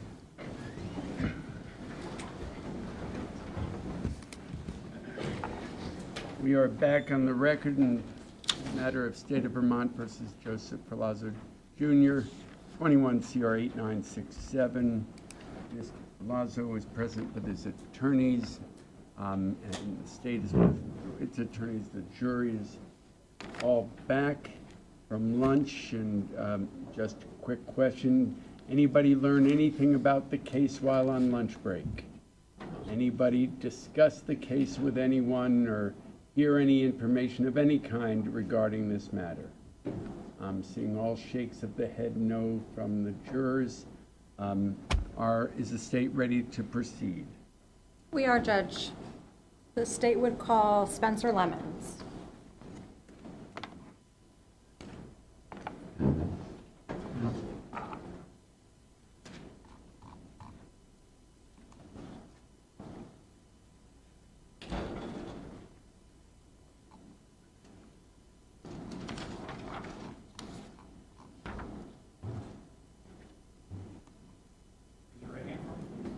Solemnly affirm that the evidence you shall give related to the cause now under consideration shall be the whole truth, and nothing but the truth under pain of penalty of perjury.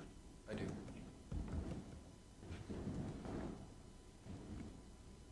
Good afternoon. Could you please state your name? My name is Spencer Lemons. Mr. Lemons, the acoustics in this room are not very good, so I'm going to ask you to just keep your Spencer voice. Lemons. Thank you. Where do you live, Mr. Lemons? I live in Sheldon, Vermont, 56 Bailey Drive. And how long have you lived there? I've lived there 10 years. Were you living there in October 2021? Yes, ma'am. Do you know a person named Joseph Ferlazzo? Yes, ma'am. How do you know him? He was a friend of mine. How long have you known him? I knew him probably since 2017-ish, 16-ish. Do you see Joseph in the courtroom today? I do. Can you point to him, describe an article of clothing he's wearing and where he's sitting for the jury? Sitting over there wearing a blue shirt. Your Honor, if the record could reflect that Mr. Lemons has identified Mr. Ferlazzo. So reflected. Mr. Lemons, I'm going to ask you some questions about the weekend of October 16th and 17th and 18th of 2021. Do you remember that weekend? I do. What were you doing that weekend? I was hiking Mount Katahdin, and then I came home to spend the weekend with my wife for our anniversary. When was your anniversary? 17th of October. Did you communicate with Joseph that weekend? I did. When did you first hear from him? I heard from him when he communicated that he was going to be coming up to my house And how did he communicate with you? via Facebook Messenger. Do you remember when he told you he was coming to your house? It was late at night after 9 p.m. Did he tell you anything about when you could expect his arrival? Yeah, he said it would be around 11:20 at night.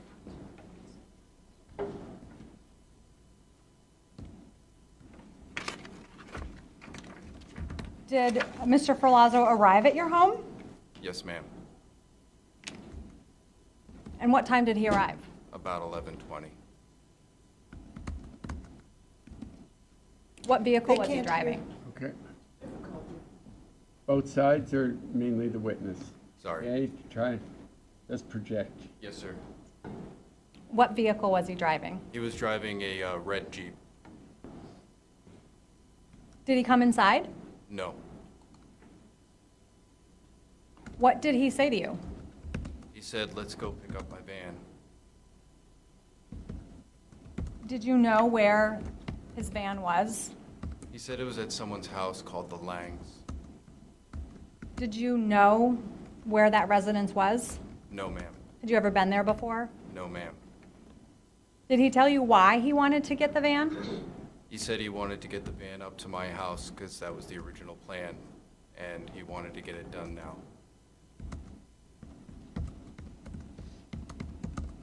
Did you take him to get the van? I did. What car did you drive? I took my Honda Civic. Where was Mr. Ferlazzo's Jeep?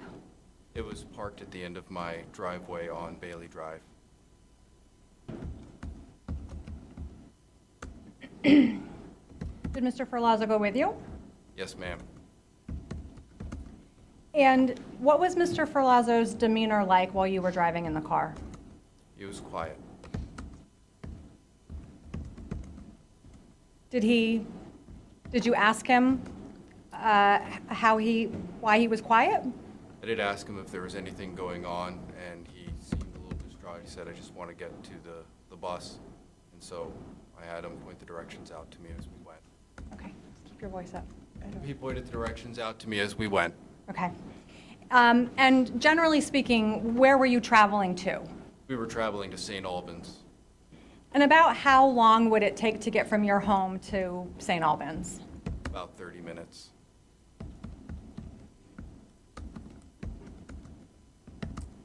Did you arrive in St. Albans? Yes, ma'am.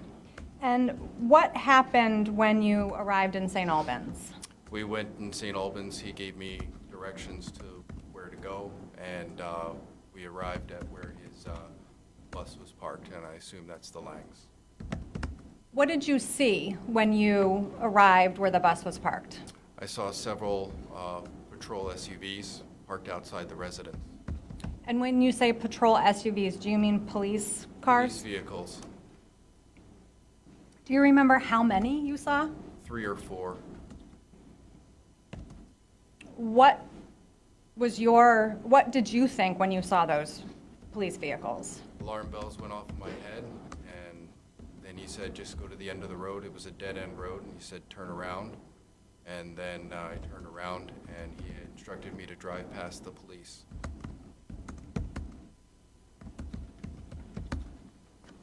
When he told you to turn around, what did that make you think? That made me think something was not correct in the situation, and thus it prompted me to continue to prod him for what's going on. Okay, and did you do that? I did. I asked him, what's going on, man? You need to tell me what's going on. If I'm going to be driving past police officers, I need to know what is going on. And did he respond to you? He did. How did he respond? He responded to me with, there's a lot going on. I wish I could see my grandmother. And then I said, what is going on? He said, Emily is back in the van. I said, is Emily alive? He said, no. And I asked, did you hurt her? And he said, yes. And then he started getting fidgety in the car. Okay.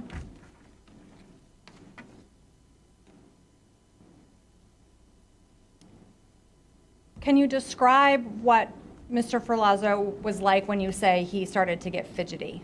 He started going like this, moving around, reaching for the car door handle. I didn't know if he had anything on his person that would maybe cause harm to myself, so I immediately stopped the vehicle and told him to get out. And did he say anything to you as he was getting out of the car? Not that I remember. What did you do when Joseph got out of the car? I immediately turned around towards my house to put distance between myself and him so I could make a 911 call for the information he just gave me. And did you make a 911 call? Yes, ma'am, I did. Do you remember what time you made that call? It was probably close to midnight. Prior to your testimony today, have you heard that 911 call? Yes, ma'am.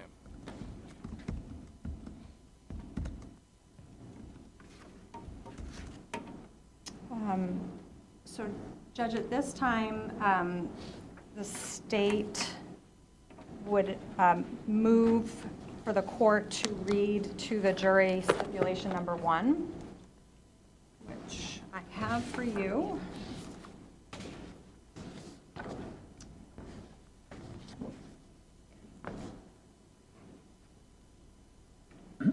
All right, stipulation number 1 reads, members of the jury, the state and defendant Joseph Ferlazzo have agreed that you may find certain facts.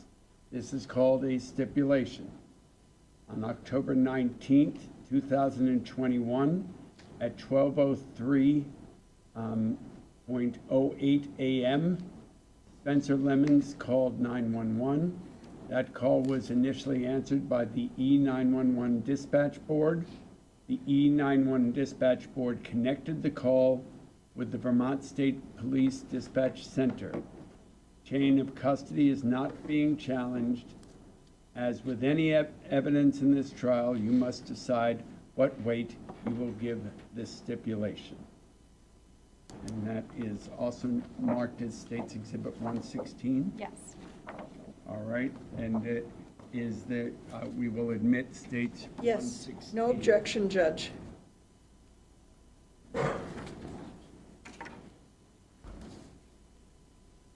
Your Honor, the state would now move to admit what it has previously marked as State's Exhibit 4, which is the 911 call. Any objection? No objection. State's 4 is admitted without objection. You ready, sir? Right. Vermont 911, where is your emergency? Yes, my name is Spencer Lemons. I've got a guy that is going towards St. Albans on Route 36. Trying to make a long story short, he's a friend of mine. Came to my house. He lives in a bus thing. He was like, "Hey, can we go pick up my bus?" And we go to pick up his bus in St. Albans, and there's a bunch of cops outside. I said, "What the heck is going on?" He says he killed his wife. I got him out of my car. He's on this road, and I guess there's a bunch of state troopers at that place on somewhere in St. Albans. There's like 4 cops there, and I was like, "No, but you got to get out of my car." And I was afraid. I got to get him out. All right, so where, on the do road. you know where this is happening? Or where he is? Yes. There's 4 cops there. I could come and I could help out. I had to get him out of his car. No. He's on Route 36 right now walking. Oh, he's walking on Route 36? Is that still in Fairfield or is that in St. Albans?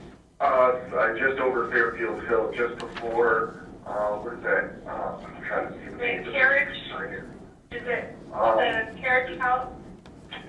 There's it's before you reach Woodland Road, which is a private road on 36. That's where I'm at. But yeah, there's 4 troopers that were at that place. I don't know the name of that street. But yeah, he's walking on the road. And I don't care who he And you were in Fairfield when he stated this to you? He stated this to me when he said, we got to go back to my house. I'm like, "Are those cops for you? What is going on?"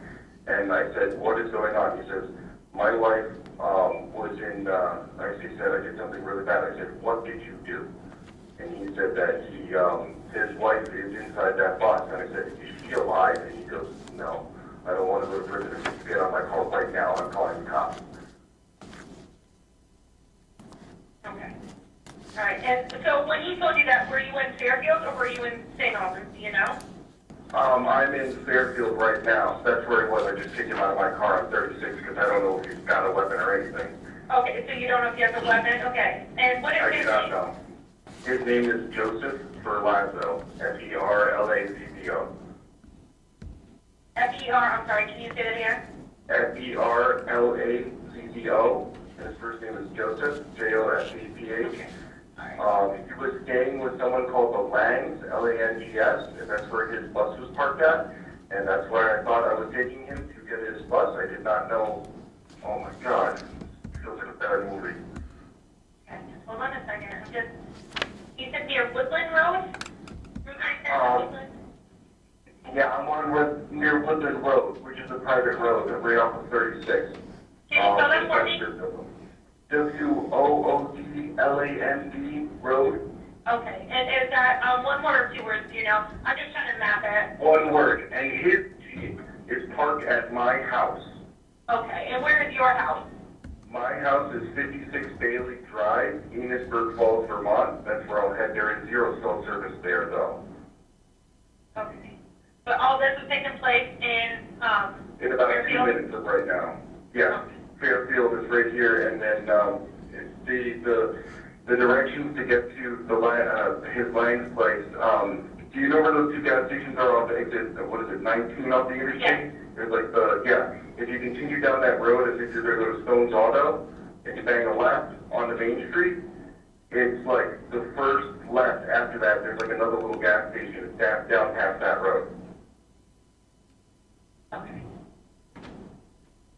All right, but he told you that he had killed his wife when you guys were on Route 36 when you were taking him back with 100%, you. yeah. Okay. All right, hold on a second. I'm And then gonna. I just stopped the car. I was like, yeah, no, oh my God. Okay.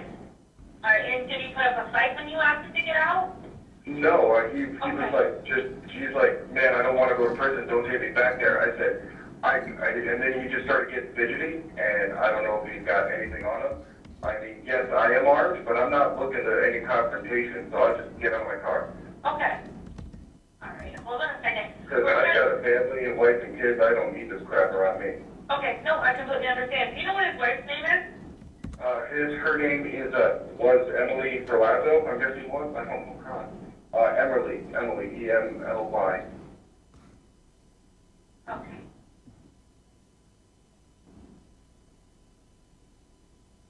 I don't know what her maiden name was. I'm sorry.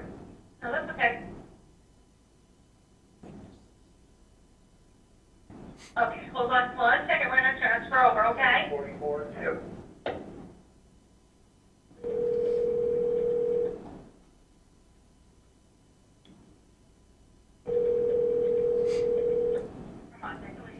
Salvage agent 419. I Spencer Lemons on the line. Call back 615-305-7127. Tonight he had picked up his friend Joseph Ferlazzo, and he was bringing him back to his van bus that he lives in. On Route 36, Joseph has stated to Spencer that he had killed his wife tonight and that she was in this van. Joseph was not armed, and he asked him to get out. Now he's walking on Route 36.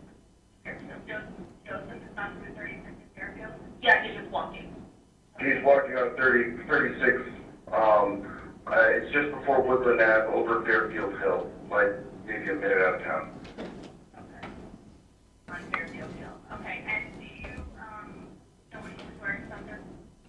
He's wearing a black long sleeve and pants or shorts. I honestly don't know. I wasn't looking.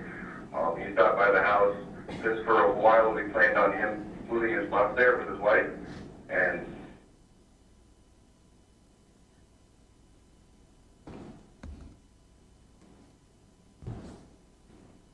Aaron, I don't have any more questions for Mr. Lemons. Thank you. Thank you. Ms. Jantz. Do you need a break? Okay. Because I saw you becoming emotional listening to that 911 call. Joseph was your friend, wasn't he? Yes. And Yes. thank you. And you were surprised when he told you that he had killed Emily, weren't you? Yes. In fact, he asked you if you would kill him, didn't he? Yes. You told the 911 dispatcher that you were armed, right? Yes. And you had a gun in the car that you were driving in, correct? Yes. And Joseph typically carried a weapon as well, didn't he? Yes. But you didn't know that night if he were armed or not, correct? Correct. You didn't think he'd ever be able to do something like that, did you? I don't know. Well, based on your friendship with him from, I think you said 2017, so 3 years you knew him prior to this event, right? About that. Okay. And had you ever seen him demonstrate any kind of violence that would lead you to think this is the kind of thing he could do? I had not witnessed that myself.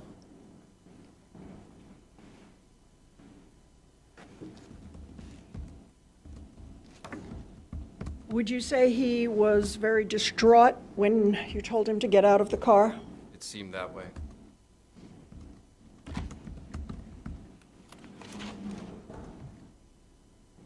Are you having trouble with the... All right. It seemed that way. Sorry. That's okay.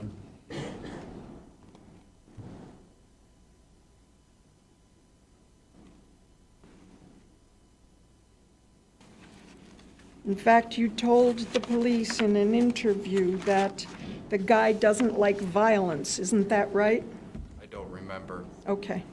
You remember a conversation with Sergeant LeBombard? You had more than one, I know you did. Do you remember that one in particular?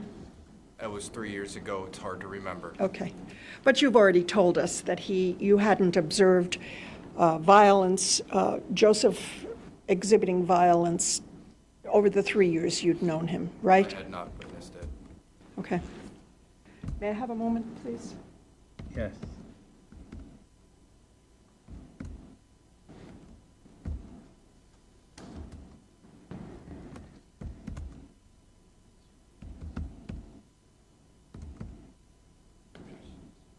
That's okay.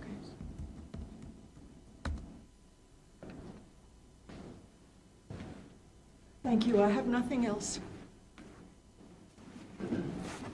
No redirect, thank you. Thank you, Mr. Lemons. You're all set. Thank you, sir.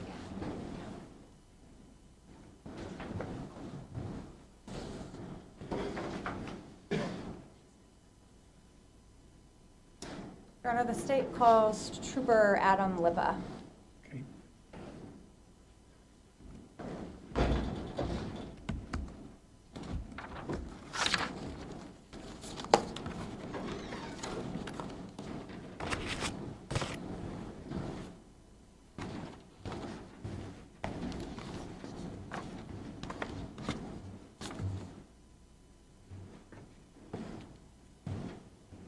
Raise your right hand.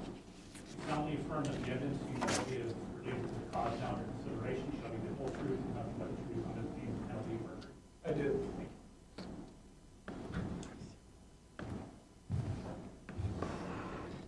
Good afternoon. Good afternoon. I'm reminding everybody to keep their voices up. All right. It's just difficult to hear in here. So if we remind you, please project.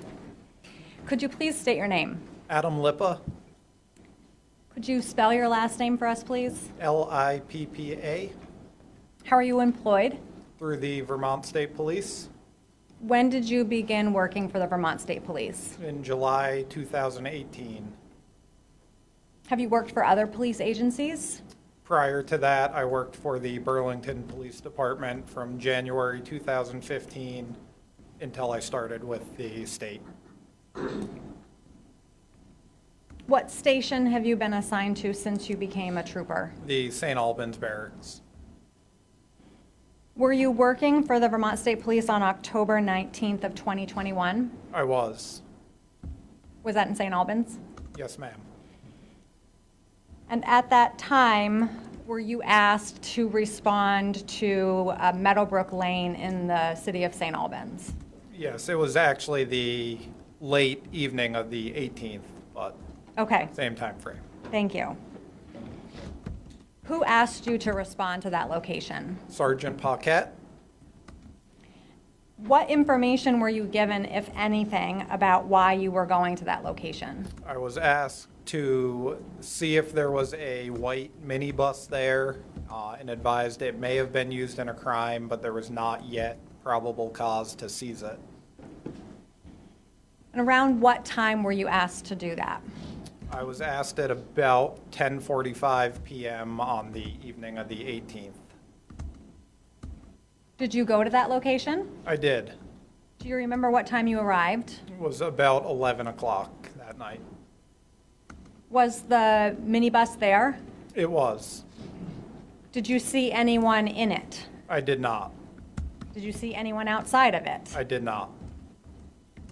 How long were you there? Before other people showed up? Yes. It was about another 45 minutes, I believe. And during that time, did anybody leave the van? Nope. Did anyone enter the van? Nope. Did anyone move the van? No. So you said about 40 minutes after you arrived, some other folks arrived. That I did say that. I think it was actually like an hour and 40 minutes. okay. And who arrived? At one point early on, Trooper Berkovic kind of came as I was sitting there. And then about an hour and 40 minutes later, Sergeant Paquette and Captain Hill, I think, along with a few other troopers, arrived. And what was discussed when everybody arrived, when everybody was congregated? There was a discussion of doing a protective sweep of the inside of the van. And did that happen? It did. What information, if any, had been conveyed to you about why you might be going in the van? Dispatch advised that there was a phone call they received indicating that the defendant's wife was deceased inside the van. When you said that you were doing a protective sweep, what were you looking for? We were looking for a person that was in distress in need of medical care. Who entered the van? Sergeant Paquette, myself, and Trooper Berkovic. Who went first? Sergeant Paquette. And who went second? I did. And third? Trooper Berkovic. Can you describe for the jury what the interior of the van looks like? Yeah, I can kind of best describe it as a converted mini school bus. So it had the doors that open similar to how you'd get on a school bus. When you're standing on the stairway going up into it, the driver's compartment would be on your right. And then towards the left, it was converted. Instead of having seats in there like a normal school bus, there was kind of still the center aisle with a small kitchen on one side, bathroom, shower on the other side, and as you made your way kind of towards the back of it, there was a bed with storage above it and below it. Did you see a human body in the van? I did not. Where was Sergeant Paquette looking? So he initially entered the van and kind of went towards the back, went in, made a left, and went towards the back near where the bed was set up. And where were you looking? I was kind of in the middle portion of the van. And what about Trooper Berkovic? He was behind me, kind of just dealing with the entryway. And how would you describe the condition of the van? it was certainly lived in, a little cluttered, but nothing jumped out as being broken or, in disrepair. You could tell the bed was unmade. There were some containers out on the cabinet. It didn't show signs that there was a fight or anything that screamed out at me. Was there a mattress on the bed? There was. And was there bedding on the bed? There was. It was not like a made-up bed, but there were pillows and bedding and sheets. It looked like a bed that someone had slept in. And can you describe where in the van the bathroom is located? so as you enter the van, you make a left, and if you're facing the back of it, it would then be on your left-hand side. And is there any sort of a doorway or anything that blocks the bathroom from the rest of the van? I believe there was a shower curtain. Did you look in the bathroom? I did. And can you please describe to the jury what you saw in the bathroom area? There's a small toilet, a small shower, and on the floor of the shower, there were a number of black trash bags kind of stacked up. Could you see inside the trash bags? I could not. Were they tied or were they open? They were tied shut. Do you recall how many there were? There were enough that they were mounded up, but I did not get a count. And did you do anything with the trash bags? I picked the top trash bag up just to verify that there was no way Emily was somehow tucked under there, and then I placed it back down. Can you describe what that top bag felt like to you when you lifted it up? It felt light, and it was kind of puffy looking, so it looked like there were maybe pillows or some type of lighter bedding. And Did you lift any other trash bags? I did not. Did you move any other trash bags? I did not. How long were you in the van? I would say between 5 and 10 minutes. And what did you do when you left the van? I stood by with the van and ultimately at Captain Hill's direction arranged for it to be towed back to the barracks. I then stayed with it until it was towed back. In October of 2021, did Vermont State Police give troopers body-worn cameras? Yes. And did you have one in October of 2021? Yes. Was it running? It was. Have you reviewed your body camera footage, which the state pre-marked as State's Exhibit 5 prior to testifying today? I have. And is that a fair and accurate representation of the van as you saw it on October 19th of 2021? It is. Your Honor, the state would move to admit State's Exhibit 5 and No, State Exhibit 5 is admitted. yes, and Without objection. I'm going to write that.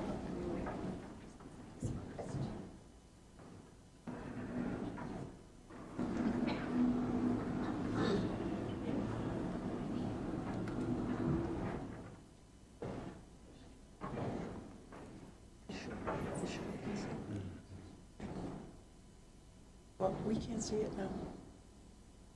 Now we can see it. Can they all see it? Is there any sort of a glare? Good. Stacy, you have to see it.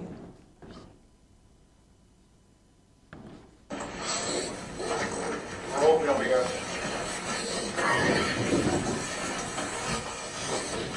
Hey, please, hello?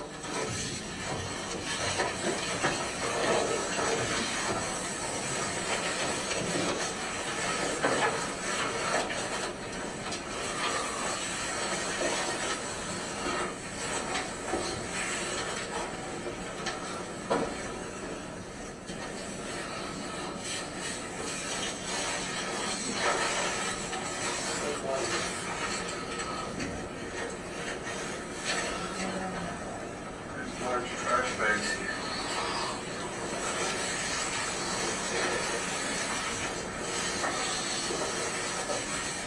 White.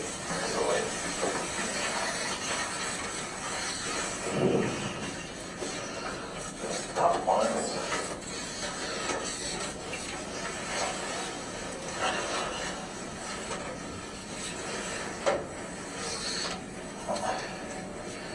It looked like there was hollow space under the bed.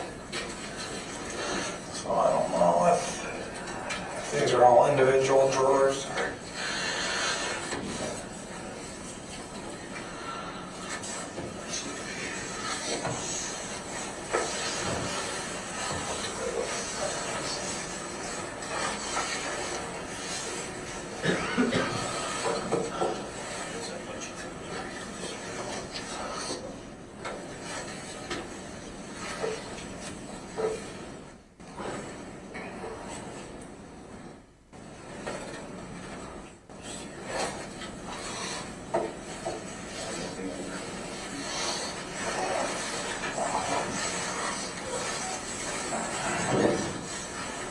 Dog bed.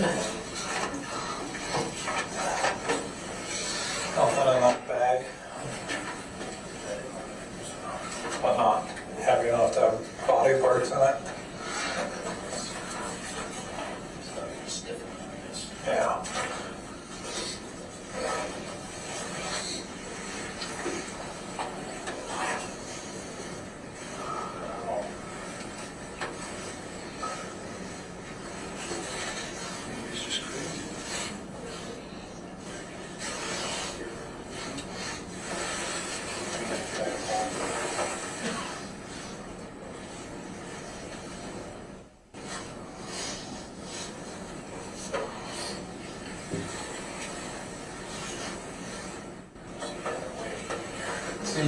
So there's that back door. Because there's like, it looked like from the bottom window there was a bit of space under the bed. Which makes sense because everything behind the drawers from like here back.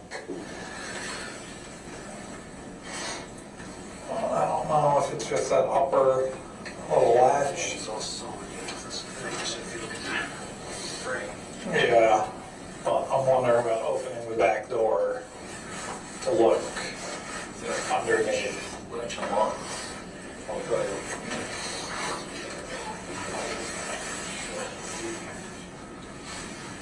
Yeah.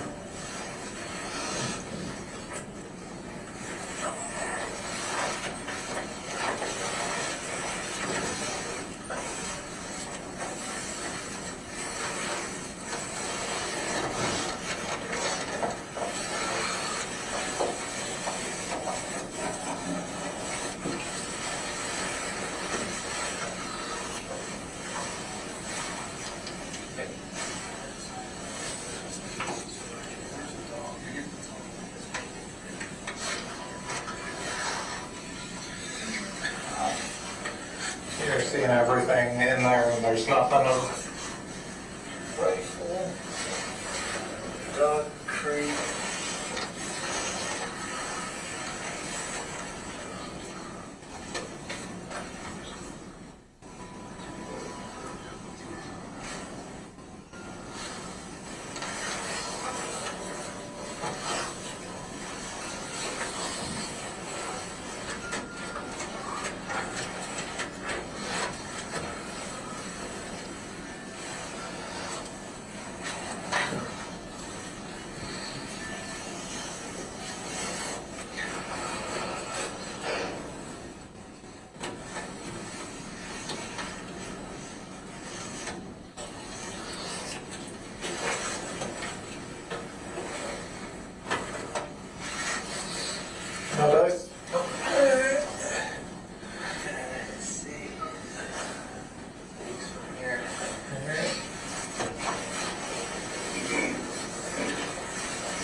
Is that not our boy I assume?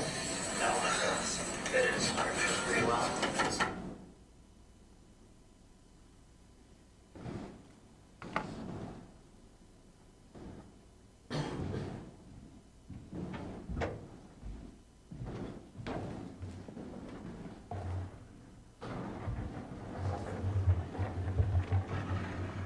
Thank you.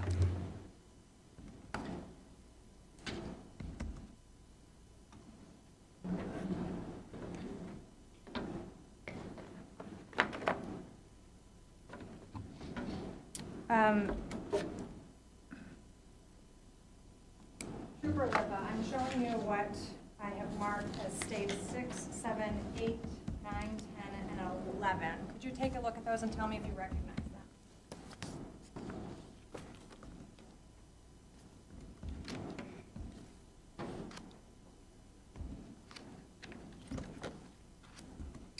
They appear to all be screenshots from the video that was just played.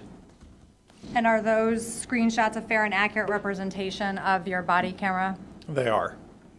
Your Honor, the state would move to admit states 6, 7, 8, 9, 10, and 11. Any objection, Ms. Johnson? No objection. States 6 through 11 are admitted without objection.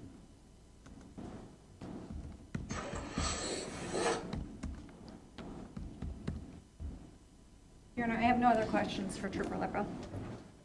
Sally, did you want to show them? Okay, thank you, Trooper. Thank you. So, Judge, before, if we could just publish those exhibits for the Yeah. jury?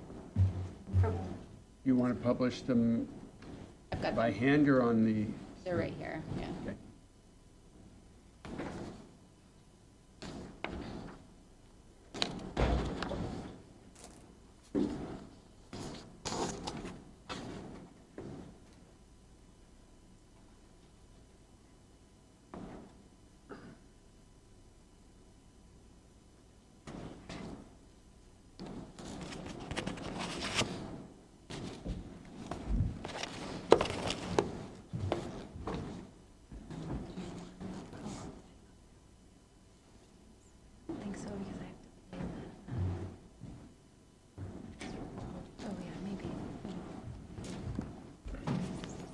Your Honor, the state next calls Detective Sergeant James Forrest. Judge, may we approach? Yes.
Do that now. Before he starts listening. Before you-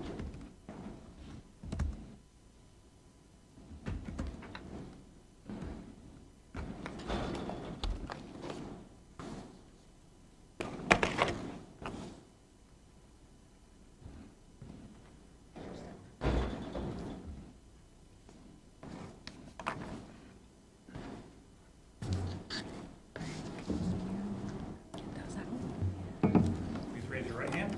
You solemnly affirm that the evidence you shall give relative to cause now under consideration shall be the whole truth, and nothing but the truth, under pain and penalty of perjury. Yes, sir.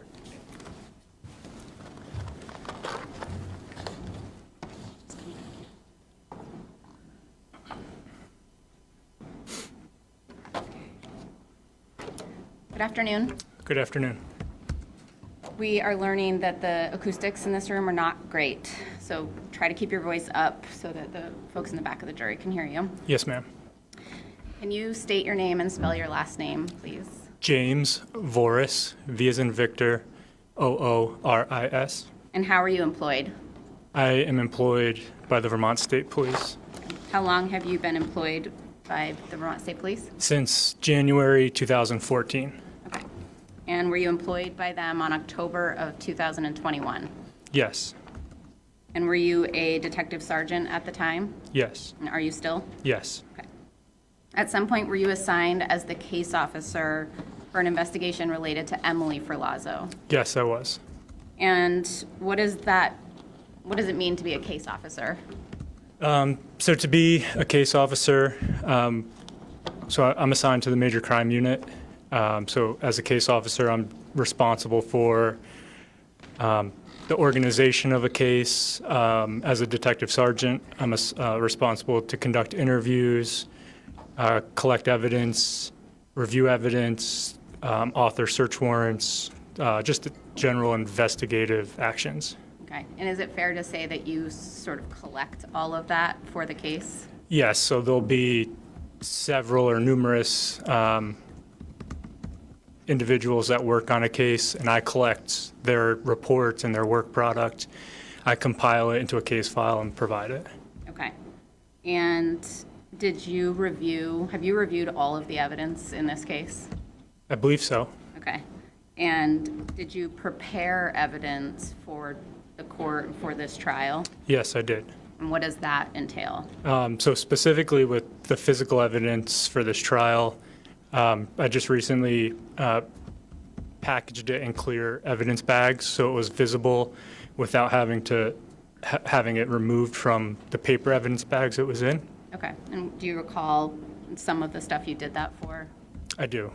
The jury hasn't seen any of it yet, but can you tell them just some of it? I repackaged projectiles, a casing, ammunition, some pillows. I believe that might be it. Yeah. Okay. All right. So when you were assigned to this case, what information did you have initially? So initially, I learned that other troopers were investigating a missing persons case, and I responded to the St. Albans State Police Barracks to assist with that. Okay. Where were you stationed at the time? I was assigned to the Major Crime Unit. Okay. And did it matter, do you know why you were going to St. Albans? Yes, so it was a missing persons complaint at the time, but there were circumstances that were known to law enforcement that made it suspicious, and if it ultimately was a homicide, it would be assigned to the Major Crime Unit. So oftentimes, if we kind of have some suspicious circumstances, we'll get involved early on. Okay. And was there some connection to St. Albans that brought you there? There was a vehicle located in St. Albans by other troopers, and that's where they were meeting, so that's where we met. Okay. And so did you do anything to attempt to locate Emily? I did. And what was that? So I requested records, what we call exigent records, location records related to her cell phone, her Facebook account, and Joseph Ferlazzo's cell phone. Okay. Did the Facebook records provide anything useful in an attempt to locate her? There was location data provided by Facebook. It was the last known location of the device associated with the account. And where was that? It was, so Facebook provides that in a latitude, longitude. They provide a latitude and longitude, and when you map it, it was Bolton Valley, Vermont, near Bear Run. Okay, so it was that specific that it actually said it was near Bear Run in Bolton Valley? The accuracy, I don't recall exactly what it was, but it was good. Okay. And do you recall what the time was for that last known location of the device? I believe it was October 15th, 2021 at 10:14 p.m. Okay. And just to be clear, that was for Emily's device? Emily's Facebook account. That was associated with her Facebook account. Okay. And was that location of Bear Run and Bolton significant to you at the time? Yes. And why is that? The information I had was that her last known location was in Bolton, Vermont. Okay. And on skipping ahead to October 19th, were you made aware that Joseph Ferlazzo was at the St. Albans BSP barracks? Yes. And was he there related to this incident? Yes. And do you know how he arrived at the barracks? I do. I learned that Detective Sergeant Amy Nolan, who at the time was also a member of MCU, had located Joseph at the Maple Fields in St. Albans, Vermont. Okay. And do you know what she was doing there at the time? I believe she was buying lunch. Okay. And do you know what Mr. Ferlazzo was doing there? He was making a purchase as well. Okay. So, in summary, what information did you have at the time about Mr. Ferlazzo's possible involvement in Emily's disappearance? So I knew the information that Trooper Cody had obtained the night prior. I read his report when I came into the office. I knew that Spencer Lemons had called 911 and made a report and what he reported. And then I had attempted to locate Emily through her device and Joe through his device. And then I learned that Sergeant Nolan located Joe. Okay. And so at the time that Mr. Ferlazzo was at the barracks, had anybody located Emily? No, she had not been located. Okay. And regarding the 911 call, the jury just heard the 911 call. Do you recall when that was? I believe the timestamp is a few minutes after midnight on October 19th, like 12:03 a.m. on October 19th, 2021. Okay, and at what time was Mr. Ferlazzo brought to the barracks? Shortly after 2 p.m. on October 19th, 2021. Okay, so approximately 14 hours after the 911 call? Yes, ma'am. Okay. How long, and so once he arrived at the barracks, where did he go? It's my understanding he went into an interview room at the St. Albans State Police Barracks. Okay, so you weren't a part of that? I was not. Okay. How long was he in the interview room before you spoke with him? It was about 20 minutes. Okay. And while he's in the interview room, is that room recorded? Yes, the interview room is audio and video recorded. Okay. And so during those 20 minutes before you spoke with him, what was happening in the interview room?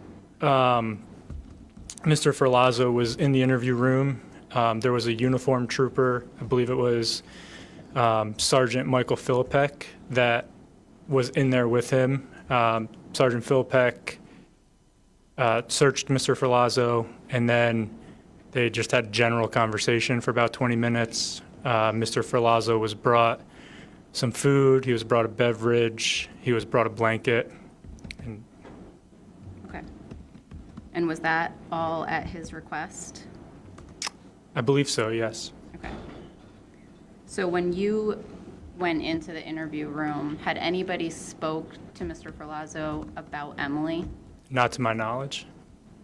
And so how did you start your interaction with him? I introduced myself. I told him who I was, who I worked for, and I read Mr. Ferlazzo his Miranda rights. Okay. I'm going to show you States 12. Do you recognize this? Yes, I do. What is that? This is the Miranda warnings that I filled out on the 19th and that I read to Mr. Ferlazzo and that he signed and dated.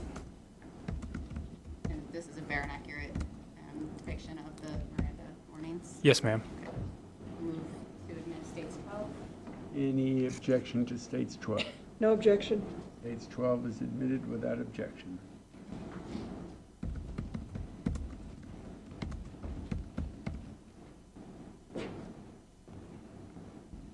Up on the screen here now, is that the Miranda form that we just admitted? Yes, ma'am. Okay, and so you go over each of these questions with Mr. Ferlazzo? Yes, they're not really questions. They're his rights, but I read them to him. I read them to him. I asked if he understood them, and then I asked if he wants to speak with me. Okay. And then this part, the 1019, 245, and the signature, who wrote those? Mr. Ferlazzo wrote the signature, and I believe he dated and signed it, or dated and time-stamped it as well. Okay. How long did you speak with Mr. Ferlazzo in the interview room? I believe our total interview was about 2.5 hours, maybe a little less. Okay. And was that entire interaction, including those 20 minutes before you went in, captured on video? Yes. And audio? Yes, ma'am. There are times where he requested to use the bathroom or we went outside and he smoked a cigarette. Those are not captured on the audio and video, but we also use a backup like digital recorder, and that just goes in your pocket. So that's captured on that. Okay, so either through video or audio, the entire time that you were speaking with Mr. Ferlazzo on the 19th is captured in some way? I believe so, yes. Okay. And have you reviewed that interview recording? Yes. The state has, are you aware the state has marked that as states 19? Yes. Okay. And is it an accurate representation of the entire time that Mr. Ferlazzo was in the interview room? Yes, ma'am. Judge, the state would move to admit states 19? Yes, thank you, Judge. We do object to the admission of the recorded interview. We have previously provided the court with written reasons why we believe the statement was not voluntary. We renew everything that is contained in our previously filed motion and ask the court to exclude this interview from this trial. We further move to exclude it because it contains information about post-mortem injuries to Emily Ferlazzo's body. We've previously filed a written motion to exclude those testimony concerning that those injuries. We renew everything, all the bases that are in our previously filed motion to exclude, and ask the court to exclude that testimony on the grounds that it is not relevant, not probative of any essential element in the case, and is highly prejudicial to Mr. Ferlazzo's rights. So for those, we also, when we come to it, there are photographs of Mr. Ferlazzo at the end of the interview that we also have objected to the introduction of. I know that's a separate exhibit we can deal with when the state introduces it, but I believe it will be shown as part of this video. And so we are objecting to the introduction of those photographs as unnecessary, not probative, and highly prejudicial to Mr. Ferlazzo. Certainly on the voluntariness issue, that's an issue you can argue to the jury, but for reasons stated in a long written decision, that objection is overruled, and the jury may hear the statements in the interview that was done. With regard to the post-mortem injuries, the court has previously filed a written order as well. The court will stand by that order and overrule that objection and allow the admission of the post-mortem injuries as we have already outlined what can and will not be admitted in that regard, and the pictures of Mr. Ferlazzo, frankly, the court didn't find it certainly had relevance and had very minimal prejudice. So those were also subject to a written order as well. So your objections are noted and overruled. Thank you. Just with respect to timing, Judge, I know this, do you want to take a break now before you start this, or start it and then take a break? I'd probably start it and take a break at 2:30, which is my usual time, maybe 20 to 3. But Mr. Ferlazzo needs to. Oh, does he need a break? Judge, I'm not starting it right now. If we can, I have like 5 more questions before I start it. All right. So we want to do that. If he needs a break, we'll obviously need to take a break. But why don't you ask any lead-in questions you need before the video is played? Okay. So before we play the video, after Mr. Ferlazzo waived his Miranda rights, did you ask him if he had any idea what investigators wanted to speak to him about? Yes, I did. And what was his response? Something to the effect of he was there to talk to us, I didn't have to beat around the bush, and that he believed we had talked to Spencer already. Okay. And the jury had just heard from Spencer. Did you ask him what happened to Emily? So, Judge, the best evidence is the video, and this will all be heard by the jury pursuant to the court's instruction. There's really no point in having Detective Voris repeat what they're going to see on the video. So I object to these questions. It's overruled so long as it's quite limited in scope.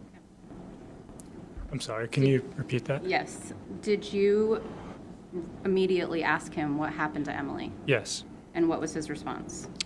He explained that they had traveled to Vermont for a weekend away. I believe they went to Bolton. When they got to Bolton, he described her as being psychotic. I think he uses the term berserk. And ultimately, he told me he shot her twice in the head. Okay. How quickly into the interview did he tell you this? A minute or two after Miranda. Okay. And do you recall what he stated when you asked him to describe Emily when he shot her? He told me at some point in the interview, he explained that the fighting had stopped and she was laying on the bed. Okay. Okay. So, Judge, we would now seek to start the video if you want to take a break. Okay, so if folks need a break, we'll take a break. Let's keep it relatively short. It's 2:10 now. Let's be back at 2:20. Thank you. All right.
seated. After I have to break, Ms. George. Thank you, Judge. Yeah, please. I'll help if you need it.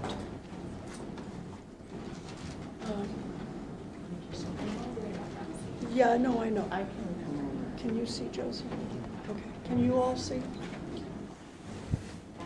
Or Blair.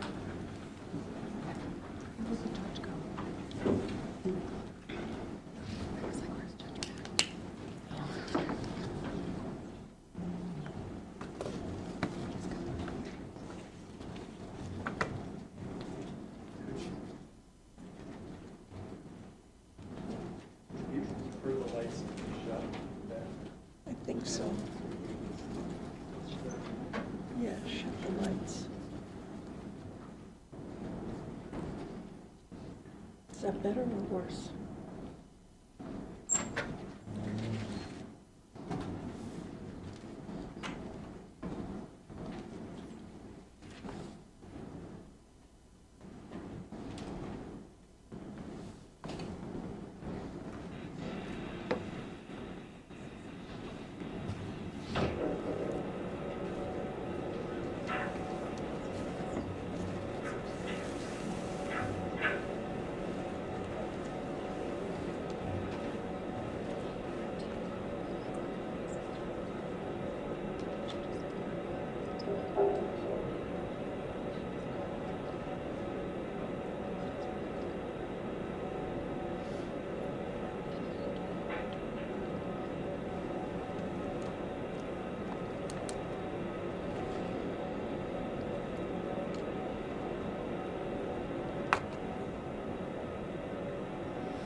It is real time.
Coffee or anything?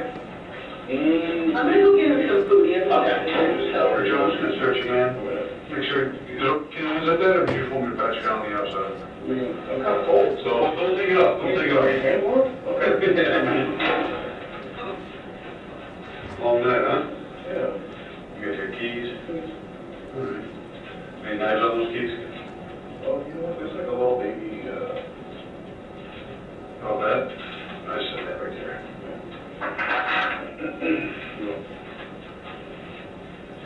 You turn around? Yep. We do this, we always make sure anybody that comes in here doesn't have any knives or anything on them. Is that your wallet? Yeah. You said that there. As well as you ever see the videos where police don't do a good search and it shows up all over the internet, things go crazy because something's on or something we don't find. Like that. I would say you would do that, but just because it doesn't sometimes happen. Yeah. So everybody, Especially here in Vermont, everybody's allowed to have guns. There's nothing illegal about it. So we're just always, hyper vigilant. Yeah. So yeah, have a seat, make yourself comfortable. I get the detective who's going to chat with you. I think Amy said she's going to get you some tweaks because you're hungry. Yeah. Okay. We'll work on that. Thanks.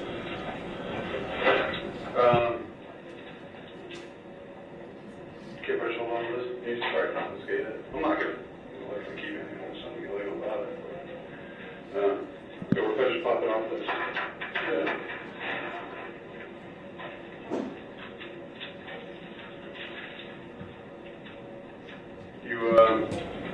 Yeah. What were you doing? Just going to the gas station? Yeah. Shot you? Yeah. No way. Were you on the side of the road? Yeah, let's just walk to the gas station. How you do this?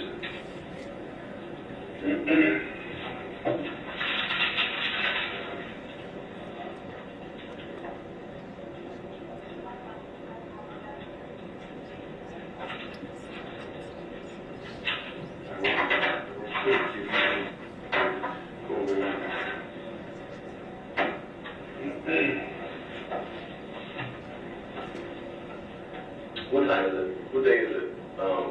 Just basic stuff. Yeah. It is Tuesday, October 19th, 2026.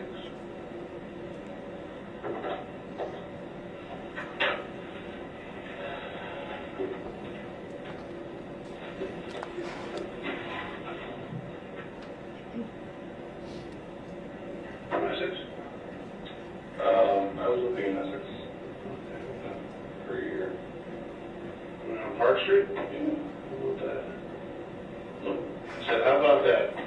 So you from that way? No, my mom's a teacher there. So I'm familiar with the area. Yeah, I lived there for years. It's a good spot. Close to everything. Do you own a house there? Right. Yeah. Probably could have bought a house for the rentals. The expenses there? 24. Yeah. It's right by Five Corners, right? Yeah. Yeah. Quick shot at everything, so you're paying for location. Yeah, right.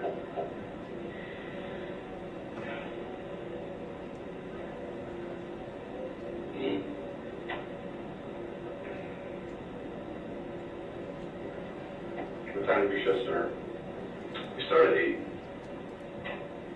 You do on day shift, so I do like 8 to 8, like a 12 or something? No, 9. You see, they're 9 or 10 hours. I'm gonna go get you a sandwich, but will this hold you over? You're not gonna eat that? Okay, I'll go get ham, turkey. Somebody believe that. I know. Somebody I know. a bunch of coffee around. Somebody. I just said, all the food I could find. You don't cook it. Very, very. All right, you got it. I appreciate your effort. You got it. All right, I'll get you a sandwich. I'm not telling in a minute, man. You're not one of the No. I'm not a donut kind of guy. Well, really sweet, you know? Yeah, it's too much. I laid off sugar for a while. Yeah. No, our shift, day shifts, we start at 8, and then we go till 5. Some guys work a split, and then other guys start at 5 and work all night, so it's staggered.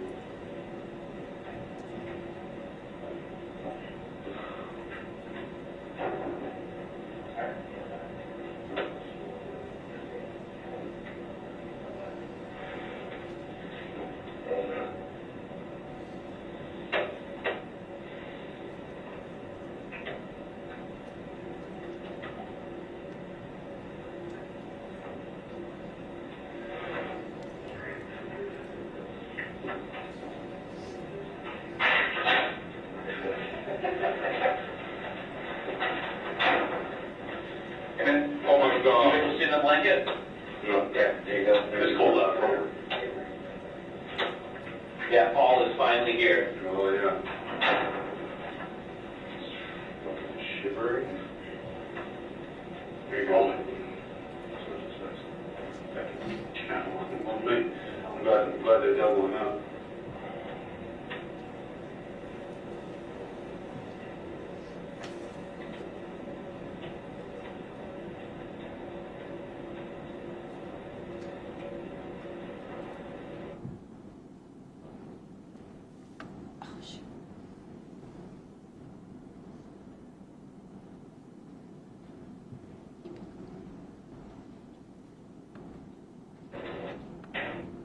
You been here? Ever been here before? I know you said you're from Essex, but this place, if you need anything while you're here, you know, just holler, we'll get you water or whatever.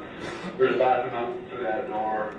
There's another bathroom down the way. Just as long as you just ask somebody, I'll make sure you get to where you gotta go.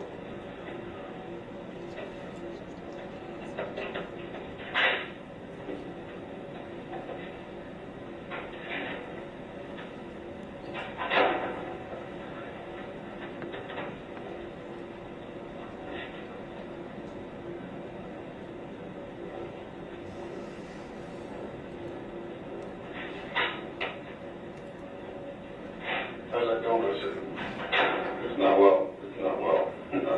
I'm over here actually just focusing on trying to keep my stomach to let it stay. Be good. Is it the only thing you ate today? Yeah, it's pretty rich. Yeah, it's not eating all day and then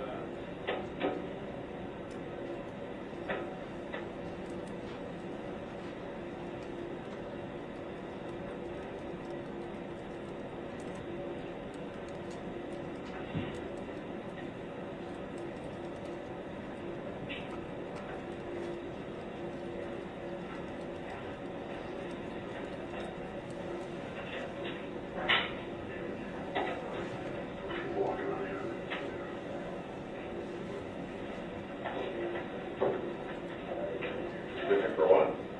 Yeah. 6 years. 6 years. New faces, I guess, huh? I guess, yeah. Long turnaround. What is kind of cool about our job, I guess, is we don't have to be in the office every day. We work from our cars, essentially. So we don't really have to be in the office.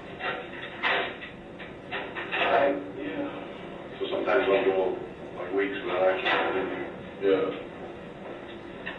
When I was living in Pennsylvania, my friends worked on the PD, and they still had to go and for like a roll call kind of, they had like chart shit, I think, or something.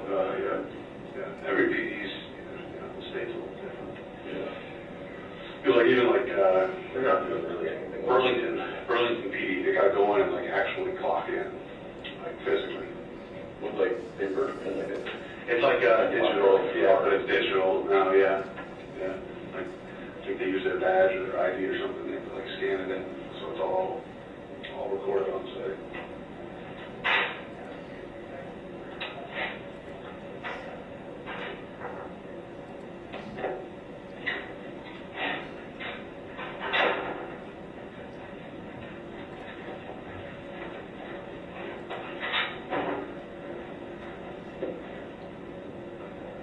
You want this close? I just walking by looking at you. No, it's okay. It's okay.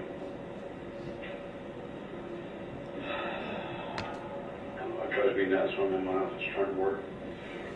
Everybody walks by, talks, whatever. To me, it's like I can't. It's just distracting. That's why I don't come in here very often. Or I'll close the door to my office. So keep it quiet. Yeah.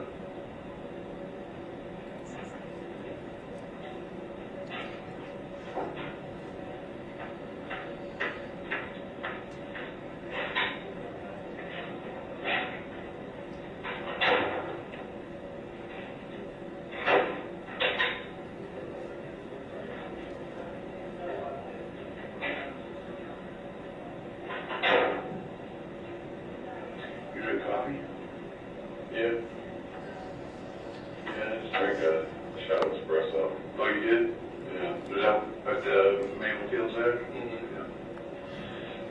Usually guys will have coffee on the spot if they do all grab or something. In that break room that we were just standing by, they didn't have any. I appreciate the thought. Yeah, of course. Whoever comes in here, talk, step out and see if I can track some guns for you. Do you have anything else you like? We can get you more water, of course. I think there's some tea floating around here. I'm not sure what kind of tea. Every now and then, I like sodas and stuff in the fridge. Some protein powder. Your protein shake. I haven't done that in a long time. But I used to do it every day. And that's why I haven't done it in a while. I can still so vividly picture the taste. Yeah. All lumpy, mix it up. Yeah, it's just never been good. I don't think it's supposed to be though. Yeah, I guess usually, like for me, I just chug it. And I used to care about the consistency, and I just don't care. Yeah.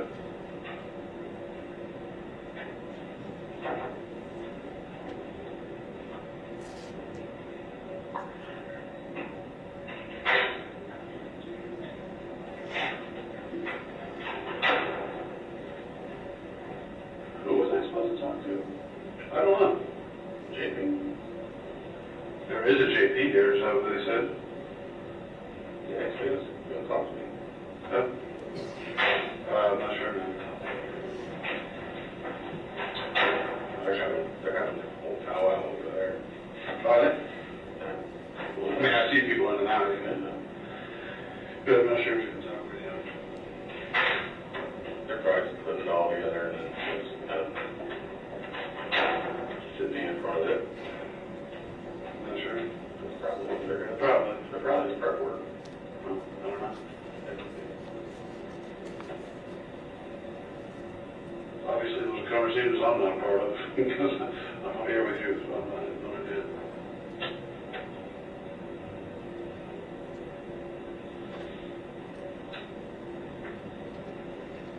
Next updates from my wife. Today was my daughter's first day in daycare. Oh, awesome. Yeah. Get pictures and stuff? Not yet. And I asked for some. So she's just texting me updates and she's doing well. Daycare? Or daycare? Preschool? Is it just it's just a daycare. It's daycare. Yeah, she's only a year and a half. Oh, wow, okay. She's super young. Yeah. So I was nervous this morning. You were? Yeah. She's never been to a daycare or anything before. She's going to come back with like a runny nose. Yeah, right. Probably that's gonna be nothing to worry about. And then you're gonna get a runny nose and a cough. The kids are like little petri dishes, man. They just breathe germs. Yeah, everywhere. They haven't built the antibodies, so like it gets to like a stronger version of the virus, and then you can get your ass kicked by it. Yeah. That's how I got what I believe was COVID. Did you? It was 2019. This cute little kid. Literally his entire face was booger. It was beautiful. It was huge, like sausage for eyeballs, like big long lashes like this. Yeah. And I'm holding them at arm's length, and I'm like, I'm looking at him, and I'm so sick from this. So it was cute, bouncing on my lap, and, you know,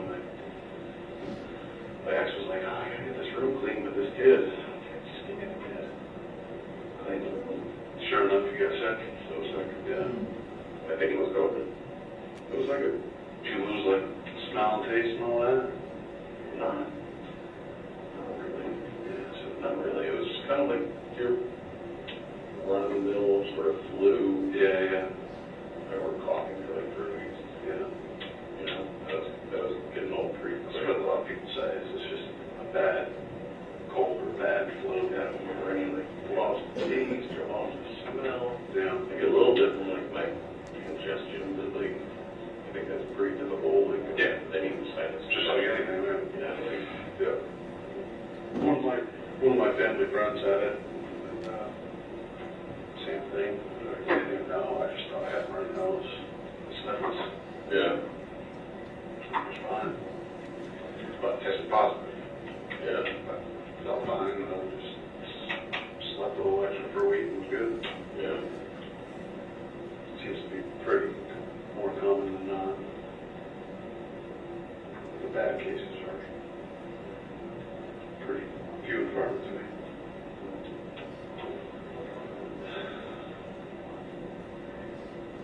You said you're in Pennsylvania now? Or that's where you used to live? That's where I was born. That's where you were born? Yeah. I wonder how it is there. Because every state you go to is obviously different. Like with how the common person feels about the whole situation. I went and visited my in-laws in New York. And everywhere around there, like nobody, like in the height of the pandemic, nobody cared. Nobody was wearing a mask. You hear about Florida doing the same thing. And then you come up here, it's like everybody's wearing masks. You feel awkward if you weren't. You know, I masked and I didn't mask and I touched things and I didn't use hand sanitizer every second. And really, I just lived my life the way I was living it. Yeah. I just tested negative. Yeah. I'm pretty sure whatever the fuck that thing was in 19 was that thing. The big bad boogie monster. Yeah, right. Of the super flu that we had to shut America down for. Crazy times. Yeah.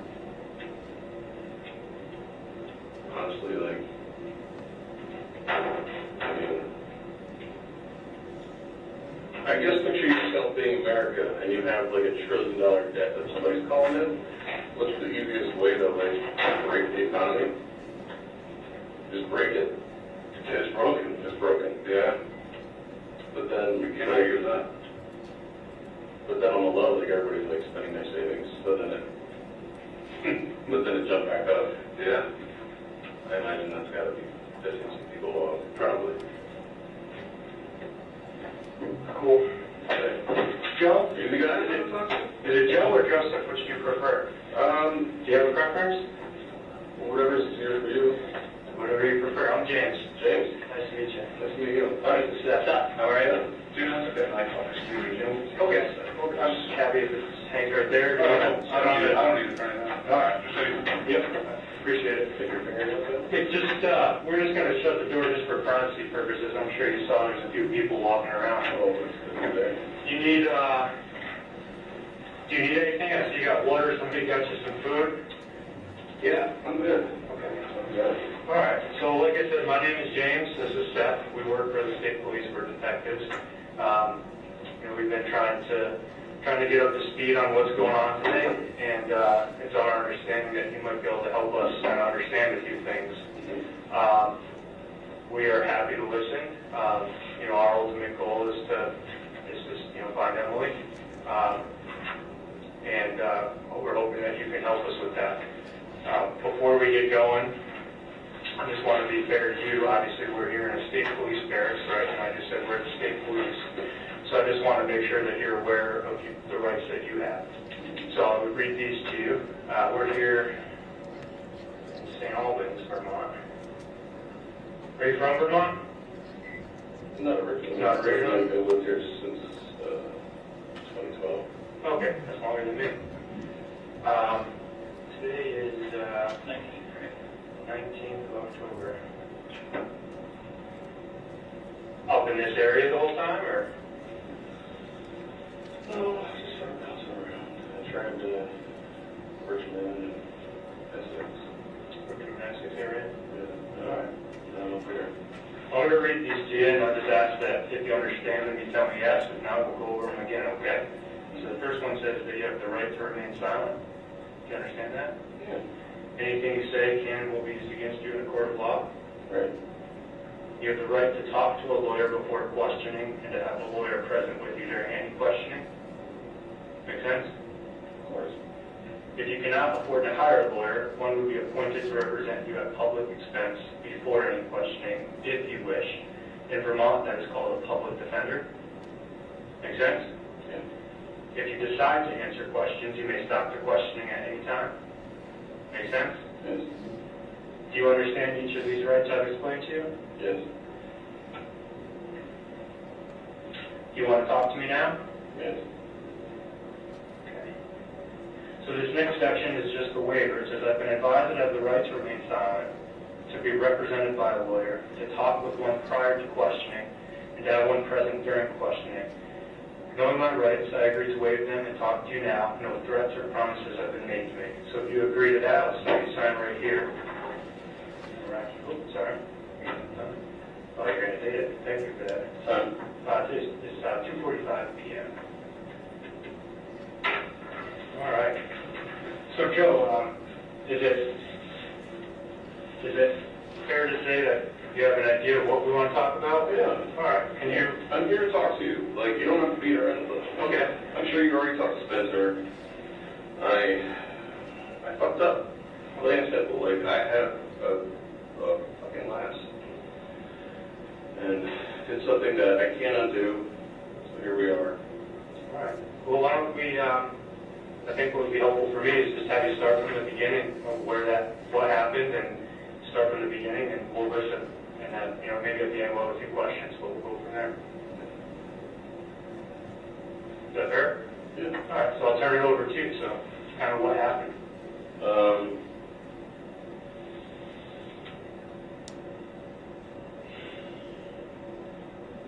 So I came to Vermont. I was living in New Hampshire for like the last 2 months with my wife and her family.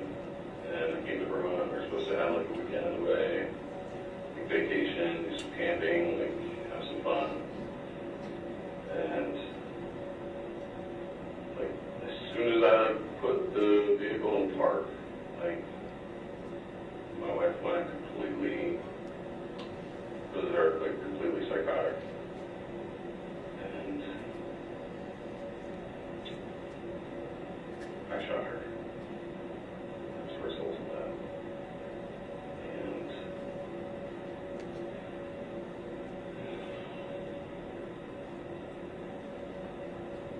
now here we are. So. All right. Can you, where did that happen? Bolton, Vermont. Okay. All right. So, I guess my next question is, when did that happen?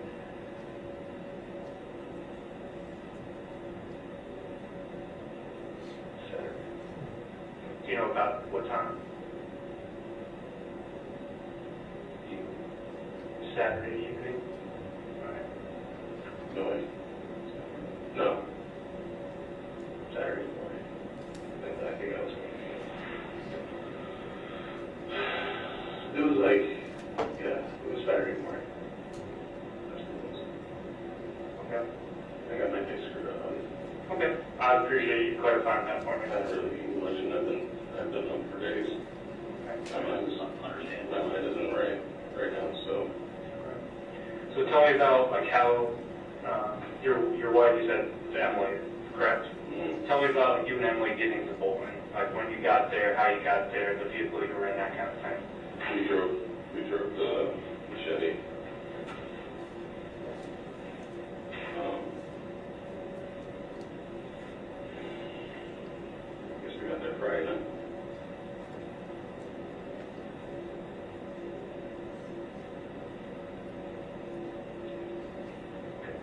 Where were you guys coming from? New Hampshire. So you go straight from New Hampshire to Bolton? Okay. Where in Bolton? Bolton's a big town. The resort. Can you describe it to me? It's a big resort. Yeah. Ski resort. Yeah, there's a bunch of buildings up there, right? Yeah. So whereabouts were you guys when all this happened? Like, where were you headed? My sister was like Airbnb, so I was like using an opportunity to like spend time with my family. Okay. And yeah, we just went. It went terrible. It went so south. All right. Do you know where at the resort? Had you arrived at the resort when this happened? Yeah, like we were there,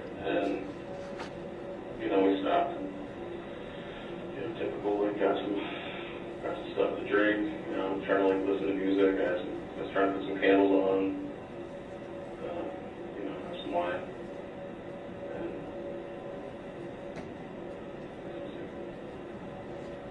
throwing the candles around, telling me to put them out, turn the music off. Just being like forceful and aggressive with me.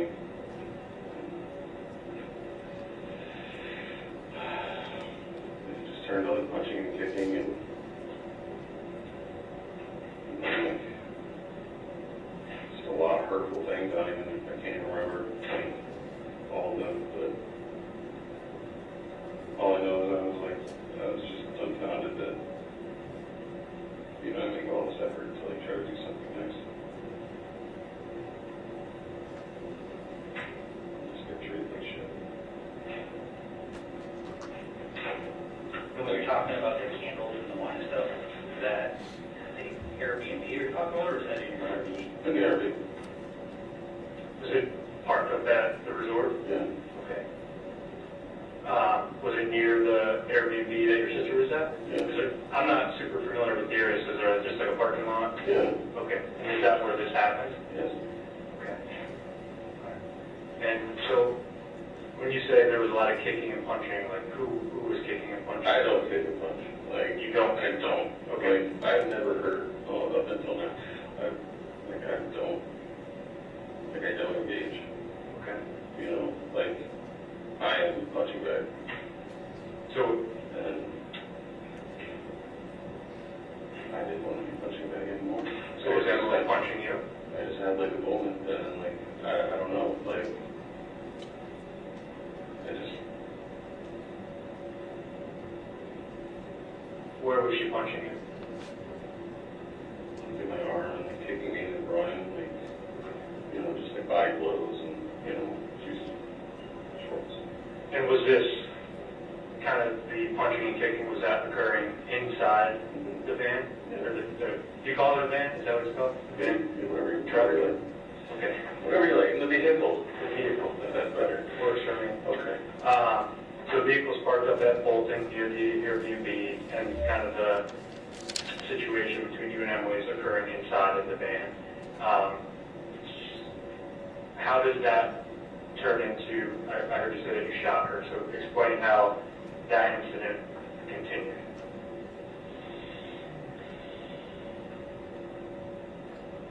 I don't even know. Like, I just know that I like sat down and like was.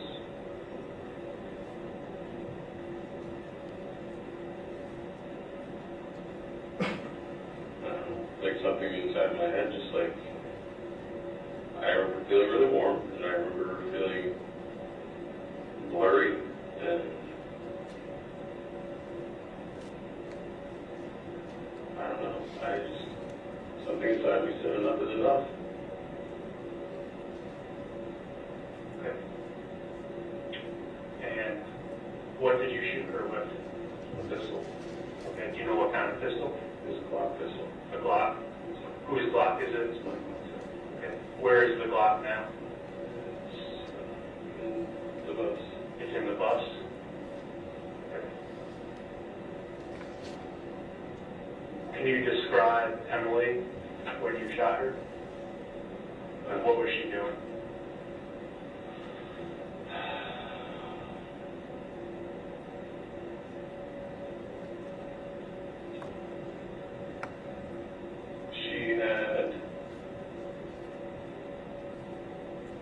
She had stopped fighting, and she had gone and laid down. And I went and jumped on top of her.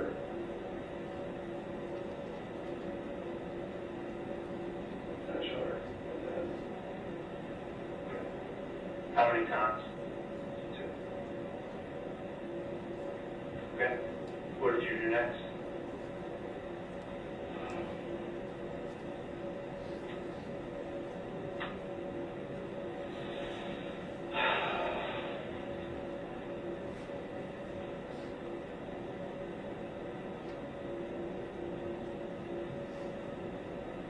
Cleaned up and had like an anxiety attack, and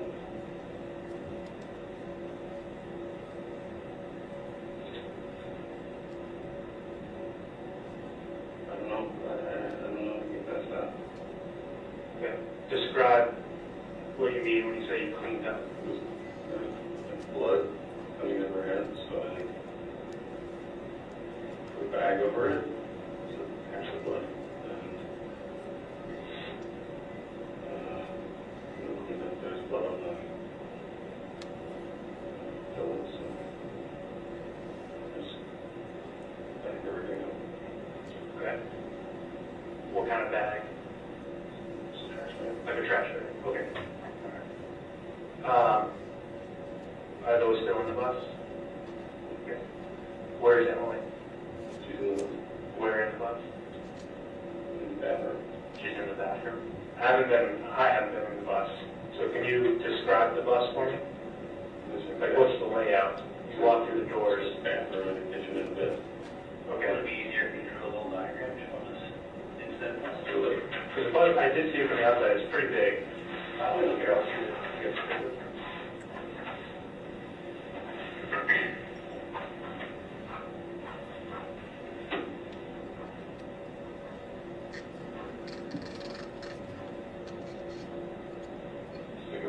Second.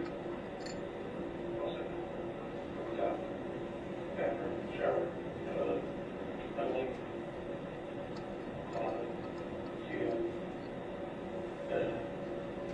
Which is the front of the bus and the back?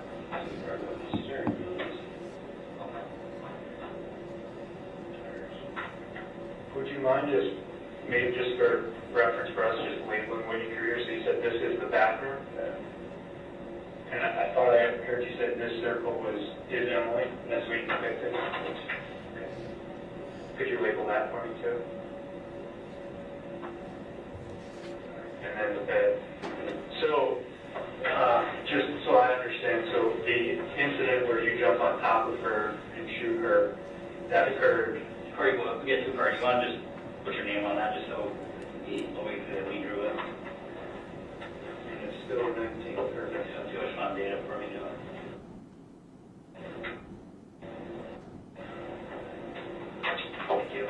Just to reference this picture for a second. Yeah. The incident that you described where you jump on top of her and shot her twice in the head, did that occur on the bed, this bed here, at the back of the bus? And then you explained that, you put the bag on her because she's bleeding, and you cleaned up. So just so I understand, how does she get from the bed to the bathroom? Carried her. You carried her? Yes, sir. Was it obvious that she was deceased? Yes. Okay. And why did you move her to the bathroom? I was trying to clean the blood from the things underneath there. Okay, so like the blanket that's up underneath her? Yeah. Okay. Where in this bus is the firearm that you used to block? In the bed. It's in the bed. Are there any other firearms in there? Yes. Okay. What other guns are there? There's like one other small pistol and a hunting rifle and a hunting shotgun. Okay.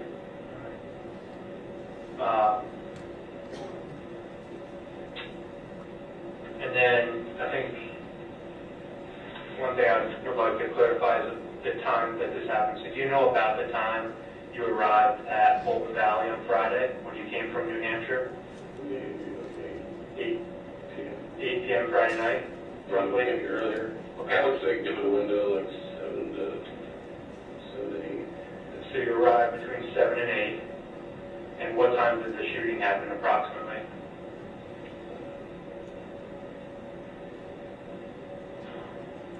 Maybe like 1 or 2. 1 or 2 a.m.? 1 and 2. Which would be fair to say that's Saturday morning? That is Saturday morning. Okay. Okay. And so after you kind of clean up and you put Emily in the bathroom, what do you do?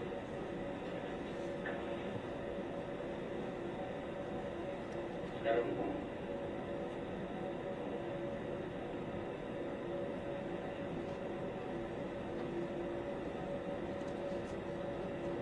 don't know. I don't know. I had like a panic moment, and all I can remember is like a jumble, like, no sense. Like, nothing made sense. Like, whatever, it was just basically like blank flashes. If you go to like a disco, you just look up. Like, there's nothing. What the hell did I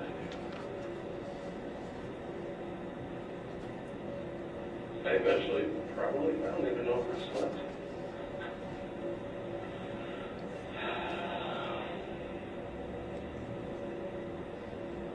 Following morning, I had some breakfast with my sister. Had some coffee and some breakfast with her. Tell me about that. I had some coffee and some breakfast with my sister. In the Airbnb? The coffee was in the Airbnb, and then we ran down the street for some breakfast. Okay. Did you talk about what had happened? No. No? No, I was meeting her boyfriend, so. Okay. All right. Did they ask about Emily? Yeah. What they asked? Just like, what's her deal? What'd you say? I was like, yeah, I mean, you know, my role is like her husband, but also just a punching bag. Like. Did they ask where she was when you went out to breakfast? What did you say? She's still sleeping. Okay. Cool. All right. Do you know where you went to breakfast? Maxie's. Maxie's. Whereabouts is Maxie's? Waterbury. In Waterbury? Okay. All right.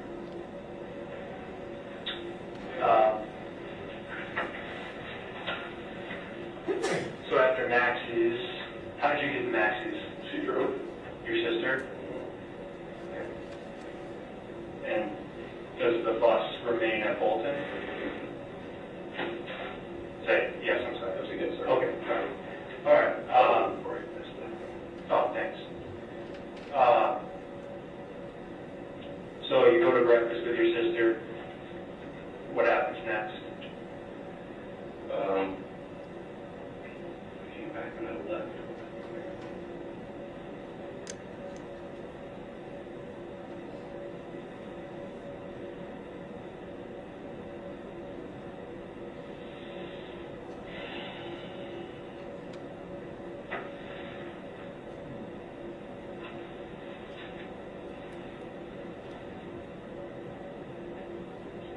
I know I ended up, I went to my friend's place in St. Albans. Okay. That's what I did next. Do you know how you got there? Drove the bus there. Drove the bus there. Okay. All right. Do you recall if you made any stops along the way? I don't think so. Stop at a gas station, store? Probably a gas station. Do you know which one you would have stopped at? Okay. Somewhere between Bolton and St. Albans? All right. Yeah. It's a little ways.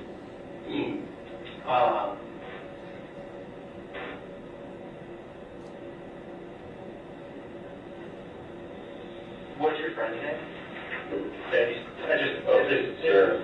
That's the husband too? Yeah. Does she live with anybody? Her husband, Jason. Sarah and Jason? We got kids too. Okay. And is that where you left the bus? Okay. Did you talk to them about anything that had happened? No. Do they know Emily? Did they ask about her? Tell me about that. Just like the basic stuff, like where is she, like, what's her deal? Like, I mean, honestly, like, if I'm being honest, they were like, good fucking riddance. Like, you deserve better. Like, well, When you said they said good fucking riddance, did they know what had happened? Okay. yeah. So did you, correct me if I got this wrong, but based on what you're telling me, you told Sarah and Jason what you had done? No, I didn't tell them what I had done. Okay. No, they were just asking, like, so where's Emily? Like, and I said, oh, she's gone. Like, Okay. And they were like, good. Got it. Okay. They were like, you're,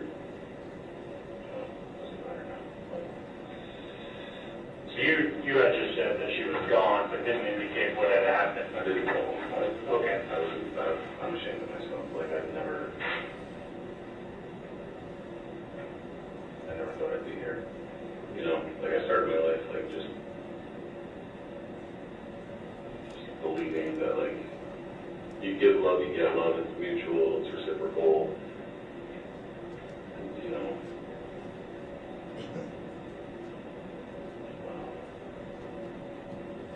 you don't fuck with people's lives, like, you know, you just trying to be a good person. And now here I am, I killed her, like, and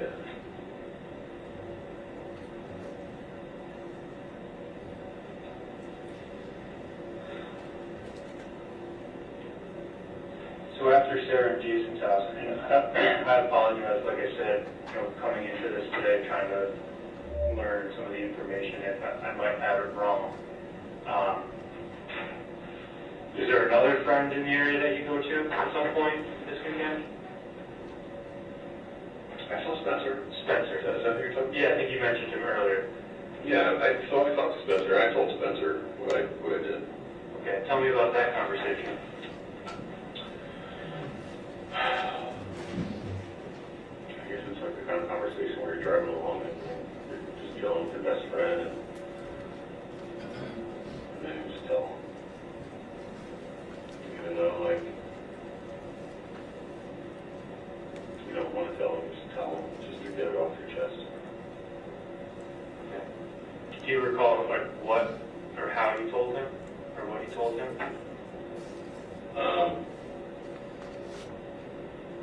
So we drove down to the Lions place, and there was like, I don't know, all you guys were there last night. I don't know if you know, but like, there was like a probably 4 or 5 police vehicles out there.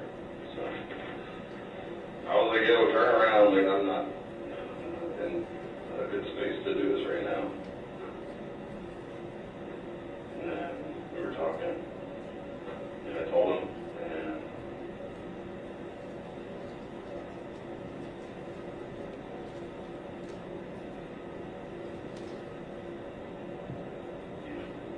What was his reaction? he turned the car around. What did you tell him? I told him that I killed her. Okay. Did you tell him how you killed her? No. Okay. He was like, I said, where's that? I said, she's on the bus. He said, is she living on the bus? And I said, no, she's dead. I killed her. And he turned the car around, and I was like, listen, I'm going to jump out of this car, so, like, I can't do this right now. I just need some air. Like, I can't breathe. I'm like overheating. Like, so I got out, and that was it. He drove away. And where did you go? I just walked down the road a bit, and then saw like a little covered shed or something like that. And then sat down.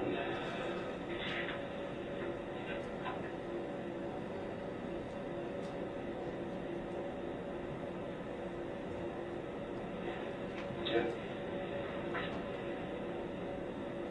All right. So I kind of want to get back. I feel like we were working through the weekend, and I kind of jumped ahead because I was trying to understand the people that you visited. So that was Sarah and Jason and Spencer. So back to kind of Saturday afternoon after you leave Fulton, you go to Sarah and Jason's house. Do you know what you do next on Saturday afternoon or evening? Oh, yeah, my sister. I told my sister I would do a new tattoo for her. Okay. So I do a new tattoo for my sister, and then we go get some food, and then I go home and fall asleep. Where Where did you do the tattoo? At the lines. Where's that? I'm sorry. Sarah, Jason Line. Oh, okay. Spencer's last name is Lemons, too. I don't know if you want to write down there. Lemons? Lemons. So you do a tattoo at the Langs. Right. What kind of tattoo? It's pine cone with maple leaf and some acorns. Oh, nice. Like a pine spruce. How big is it? On the wrist? A big pine cone? No, it's not a big pine cone. The pine cone is yay big. The maple leaf is like yay big. The acorns are just like two small acorns, and then there's like a pine branch with the pine twigs. Okay. All right. Do you, so after the tattoo, do you know where you guys get food? Twigs. Twigs. Where's that? Twigs on Next Street. Is that here in town, St. Albans? You ever been to Twigs? No, I'm not from the area. Do go to Twigs. Is it decent? All right. Good stuff. Yeah. You ever been either? I'm not from the southern Vermont. Oh. Not really again. It's like a gastropub. You know, like burgers and wraps and flatbreads. All right, Bryce. It's great. Yeah, Bryce. Yeah. It's good. It's good on the hospitality. You pay for the good drinks too. So was your sister's Nicole, or Nikki, was her boyfriend with her? Mm-hmm. Any conversations during the tattoo or dinner about what had happened? What I had done? Yeah. I have not told my sister or her boyfriend. Okay. To this day? To this day. Sitting here now? Okay. I couldn't. Okay. The fact that she's going to find out. Not super okay with that, but somehow this is where it ended up. And you said you returned home Saturday night after Twigs. Where's home? I just went back to the vehicle. And that was still parked at Sarah and Jason's? So Saturday, did you spend the night in the vehicle parked at Sarah and Jason's?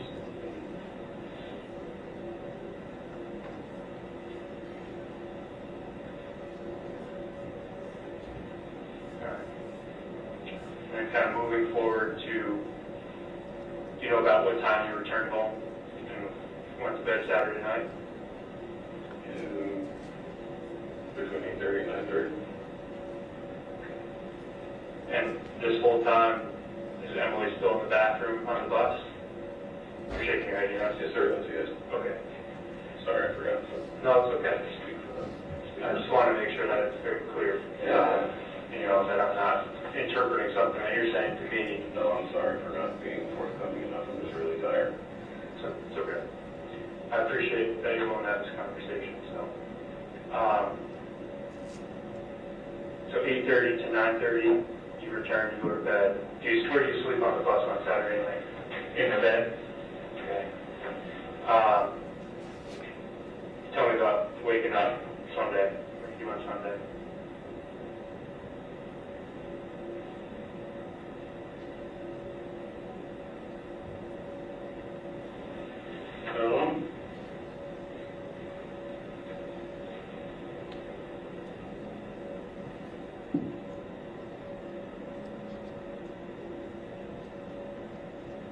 What day is it now? Tuesday? Yes, today's Tuesday.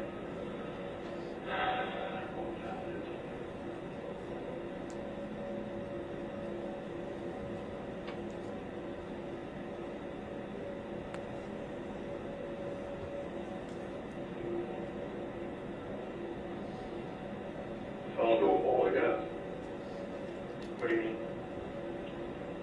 The same sort of just like not really able to like have clear thought, where you just feel like you're just stuck in a hole.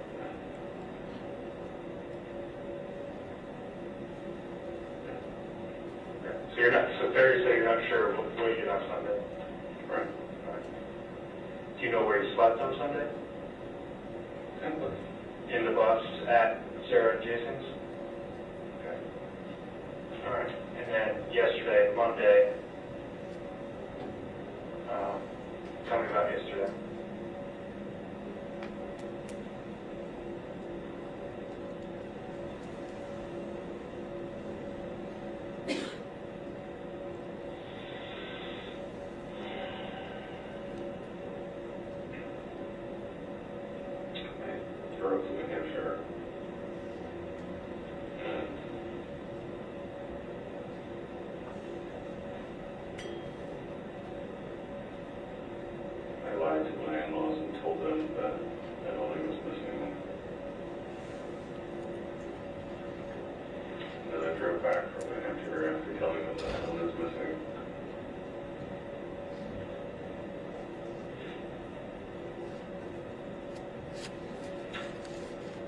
What did you drive to New Hampshire? Motorcycle. Okay. What did you drive back to Vermont from New Hampshire? My Jeep. Is it your motorcycle? Yeah. And it's your Jeep? Yeah. All right.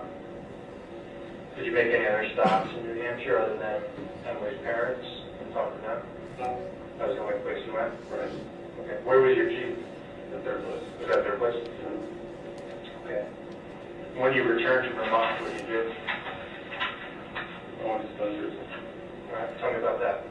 I drove to Spencer to Lemon's house. Yeah. Do you know about what time you got there? 11:30. In the morning? 11:30 PM.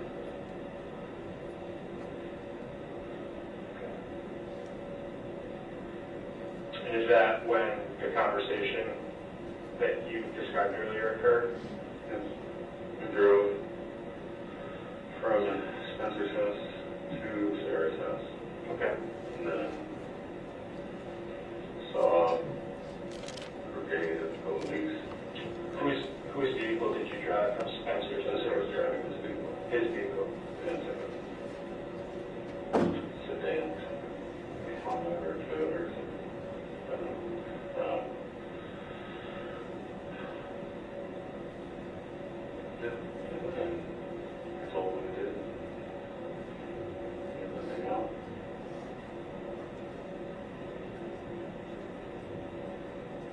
What did you do? I know you described what you did immediately after you walked, went to a bench, you said. Where'd you sleep last night?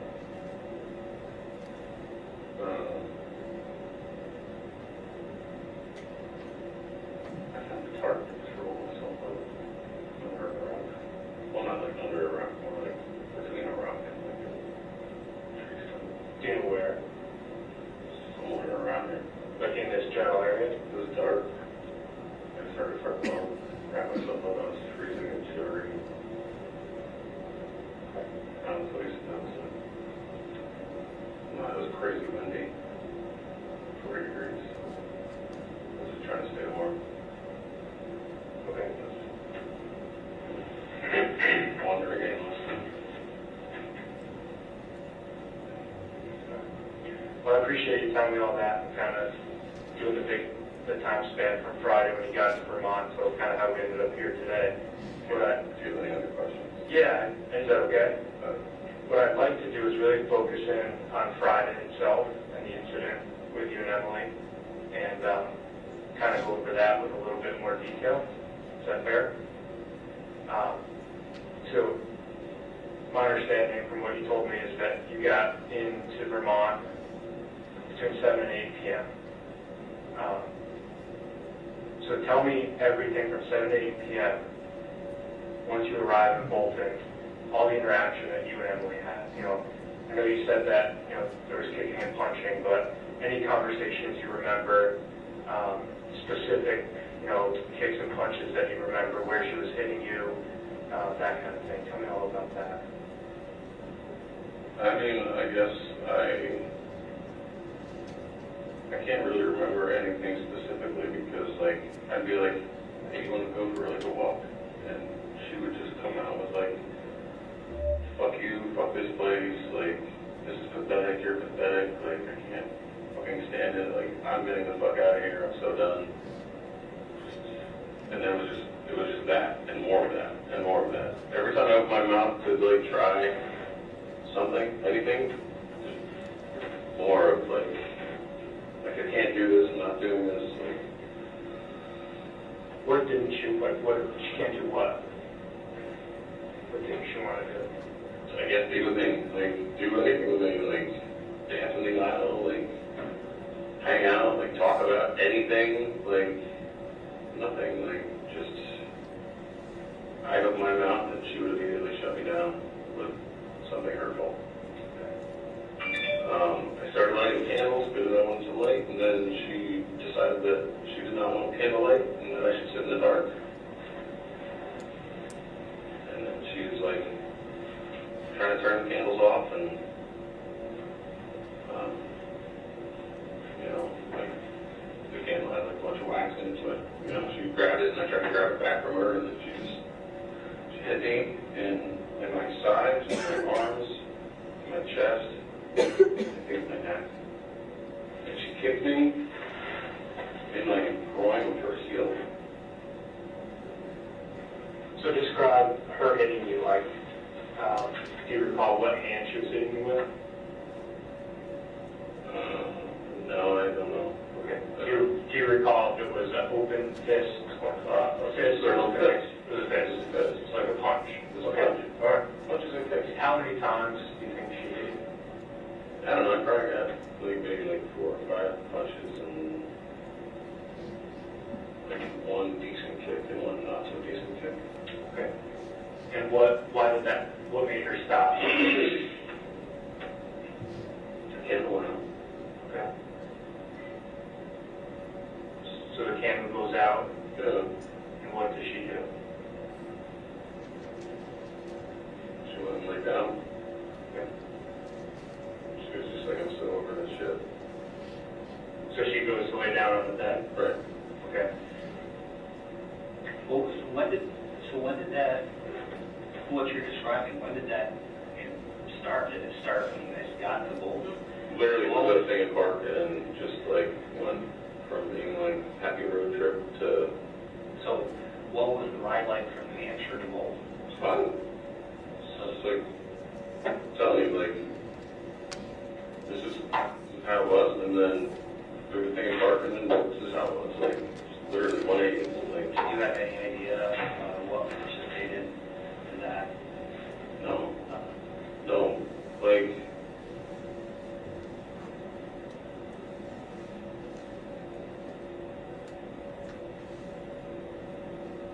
it sounds like what you're saying is that she didn't want the candles on, she didn't want the music playing, and that's why she was kicking you and punching you? Yeah. And then when the candle went out, sounds like you're saying she said stopped, and she went lay in bed. Yeah. How much time passed between when she went to lay in bed and to when you got the clock out? Would you have to put a time period on that?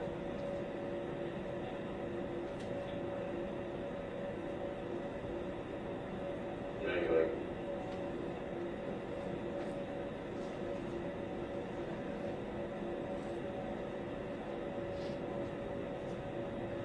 I would say between 10 and 15 minutes. If that's. So she was laying in bed 10 to 15 minutes before. Was she sleeping when you jumped on top of her? 15 minutes actually sounds long, but it's probably more like 5 to 10 minutes. Okay. Right. Yeah, it wasn't long, I think.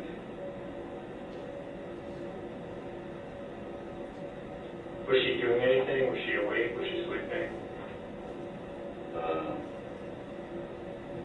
No, she was awake. She was awake, just grumbling a bunch of shitty, hurtful things. So after the candle went out and she was in bed, she was still grumbling a bunch of hurtful things to you? Yeah, she wasn't sleeping. She was just miserable. Do you recall what those hurtful things that she was saying to you were? Or the context of them? Just saying, just repeating, I'm so done. I'm not doing this shit with you.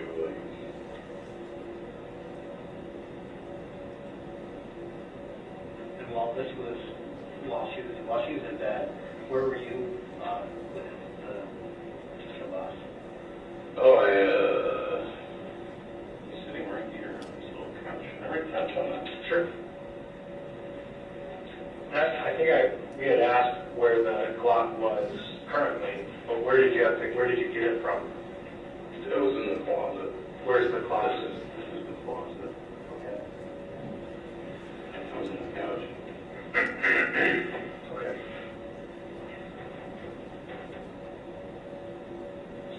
And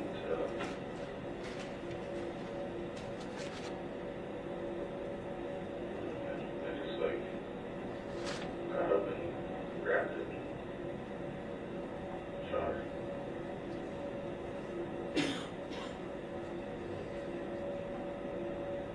Does Emily have a cell phone? Do you know where that is? No. Have you seen it since you shot her?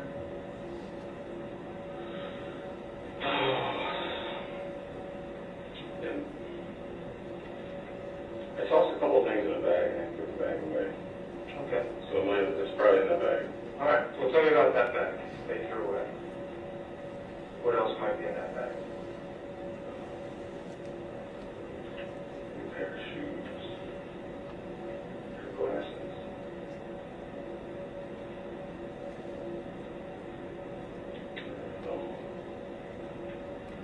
Their wallet.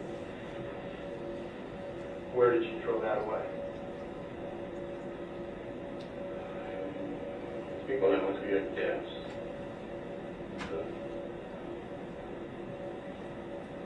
Trash. Okay, at a gas station? Do you know which gas station? I honestly don't. I think. I feel like I stopped and like put like a little bit of fuel in at every single gas station that I drove by. If you saw the gas station again, would you be able to kind of point it out, or would it help kind of refresh your Maybe memory? it's a mobile. It's like a mobile. Okay, maybe a mobile. Yeah. If you saw it, like, if you were back in the area driving by, would that help refresh your memory as to where you threw that stuff? I mean, there's a lot of gas stations between Fulton and St. Albans, right? Yeah.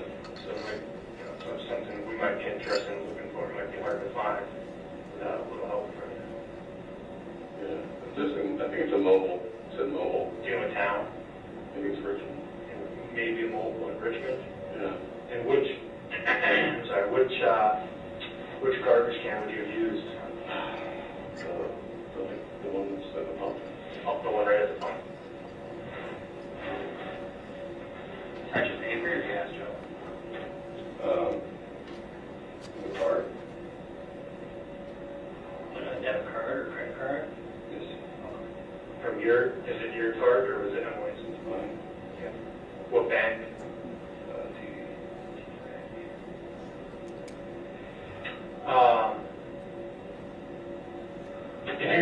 Some water. Yeah. You want to take 2 minutes? Give me some water here. You need to take a break, Joe? The bathroom or what? Some water, you good? I got some water. Okay. Something hot. Here's something. Okay. Let me see what I can do for you. Oh, we'll get that. Joe, here's some food. Let me go get you some water and see what I can find for food, okay?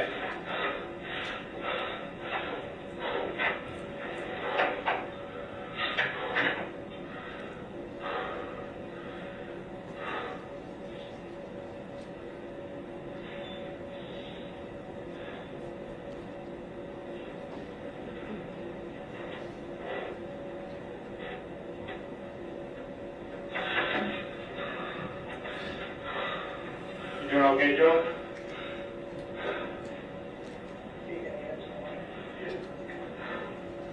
You doing? Hey, guys.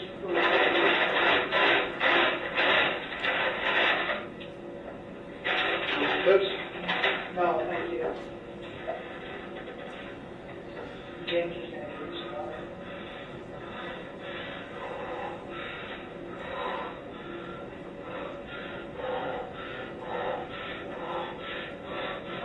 You okay, bud? Here's some water. What do you have in your, I got some coffee, hot coffee. What do you have, that cream or sugar or both? Just black? Okay.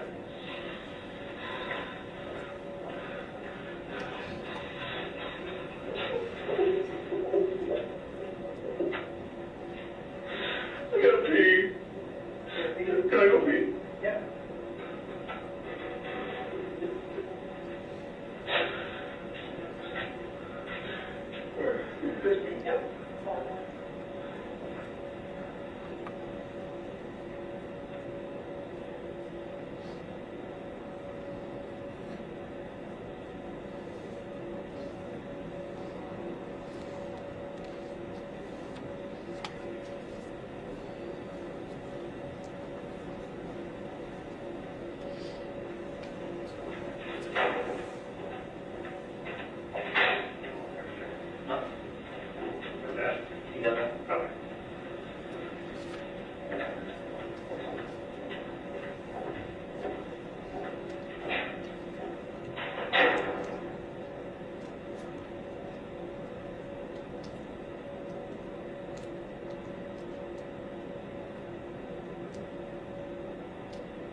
Need anything else? You good? Some company?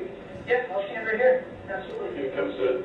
Yeah, Yeah. absolutely. What's your name? I'm Sam. Sam? Yeah. Nice to meet you, Joseph. Nice to meet you. Yeah, I'll show you. Thank you. No problem.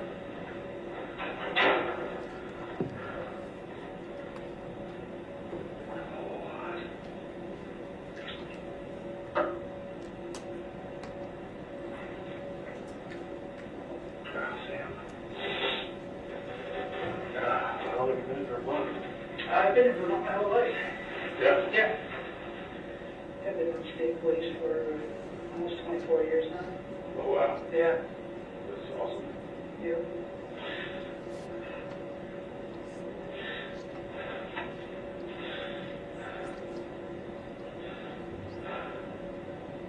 Thank you for coming in and speaking with us. It's not easy to do. You're doing the right thing.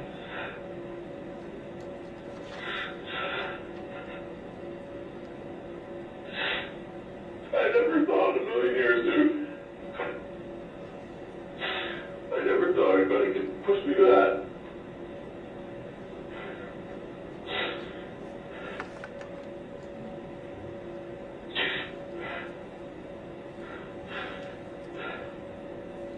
I don't know what to do.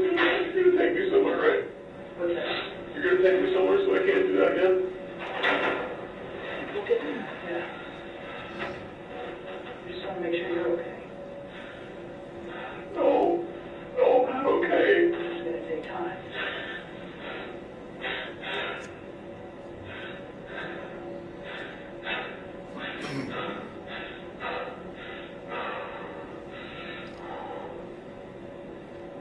I'm sorry. I That's know. okay. Why don't you have some of your sandwich?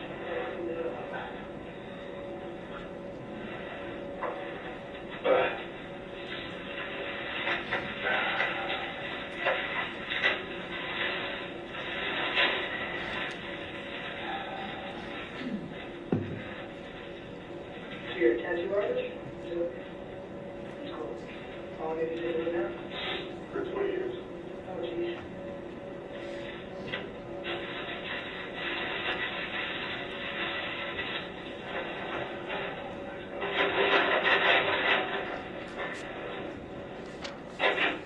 What's the best part of doing that? What's your favorite part of doing that, I should say? Creativity.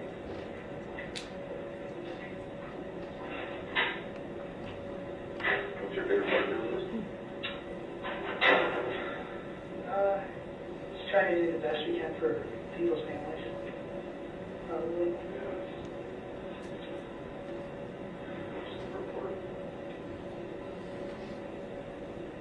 A lot of the things we do, unfortunately, the things that have happened, we can't undo, so pretty much doing the best we can and then move forward for everybody. How does that usually go? Sometimes it goes well, sometimes it's a little difficult. I don't even know where to go from here. Like, I don't. My mind is so broken. I can't even explain it.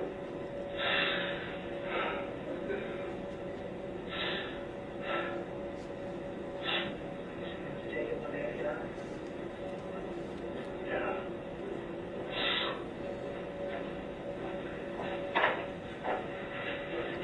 Turkey sandwich? Yes, sir. I asked if it was from Twigs. It did not go from Twigs. Twigs. Let me grab you a couple of napkins. You don't eat carbs, do you? You took all the bread off. I noticed that. Smart man. Little lettuce wrap. Do what you have to do, right? Well, I mean, if I'm not part of the college, why would I put them in? Right. And you got, is that coffee? No. Okay, good. Yeah. Well, why don't we do this? Why don't we give you 2 minutes so you can finish your sandwich? You got more questions? Yeah, I do. But I don't want to, I want you to have an opportunity to eat and drink a cup of coffee. We'll take 2 minutes. Actually, probably could hit the head and we'll come right back in. Sound fair? And I want to get you some napkins. Napkins, I'll make my mess. Yeah, that's okay.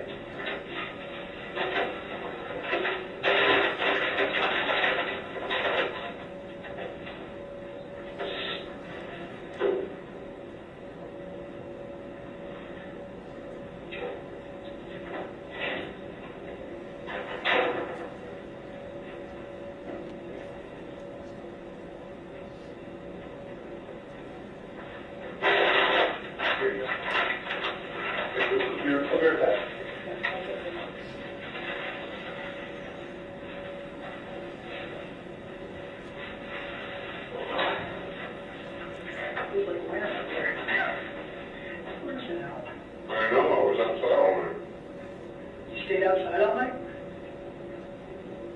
With what you have on? I wrap myself up in a tarp. Must have been cold. Freaking freezing, sure. It was wet. Fucking cold.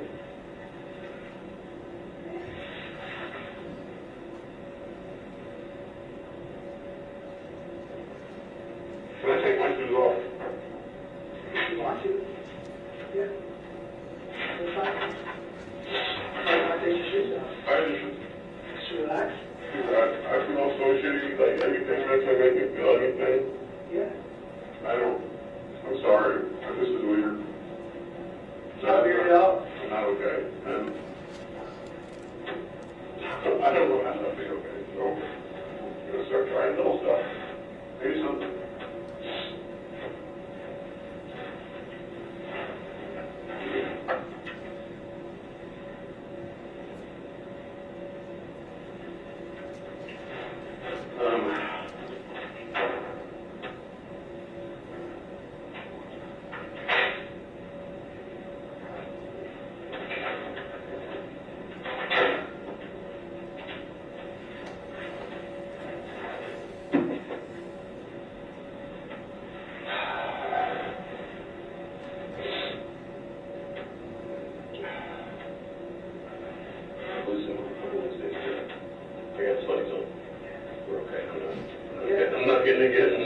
Yeah, just don't get naked. Yeah, I'm not. Other than that, you're fine. I'm not doing that.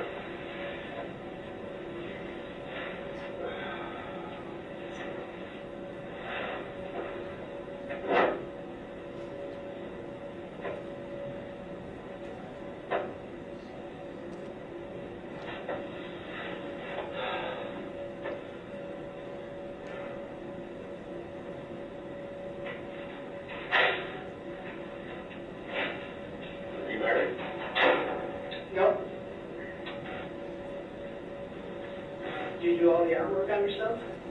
Or did somebody else do that for you? My artwork. Yeah, I just saw you had a tattoo on your foot. You saw my feet? That's cool. Did you do that yourself or somebody else do it? Somebody else. Did you do the artwork for it? No. One of them was. Hey. All set? Still working on it, or? Come in. All right. Yeah, okay.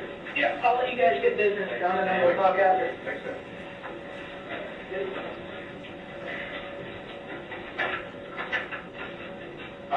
So I do have, and I think Seth probably has some follow-up questions as well. Okay. And, you know, I kind of want to just let you know that the reason, you know, details are important, right? And I appreciate you willing to have this, your willingness to have this conversation. But details are important. And details are what's going to help bring some closure to the family and Emily's parents. And, you know, we want to be able to do that as best that we can. Right. And what will help us is some of the things that may seem like very small details are things that might be the piece that helps bring that closure, right? So, you know, what trash can Emily's stuff is in, her wallet, you know, that wallet might be the piece that helps them cope with some of this stuff. And we want to be able to bring that back to them. Okay. So the details of, I don't know what gas station you stopped at, what trash can you used, that's why we ask those types of questions. So we have a few more. We want to kind of dig into the details a little bit and try to understand this. One of the first things that I wish I'd asked initially was, when this happened, what were you wearing? What clothing did you have on when you shot him?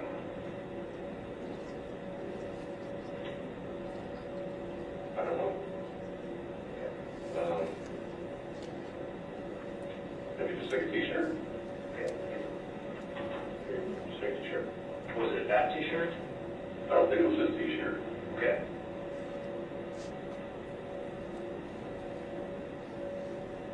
What t-shirt was it? I feel like I took a shower at some point and changed my t-shirt. I'm sorry. One of the t-shirts. Okay. Do you know what you had on? Did you have pants on? No.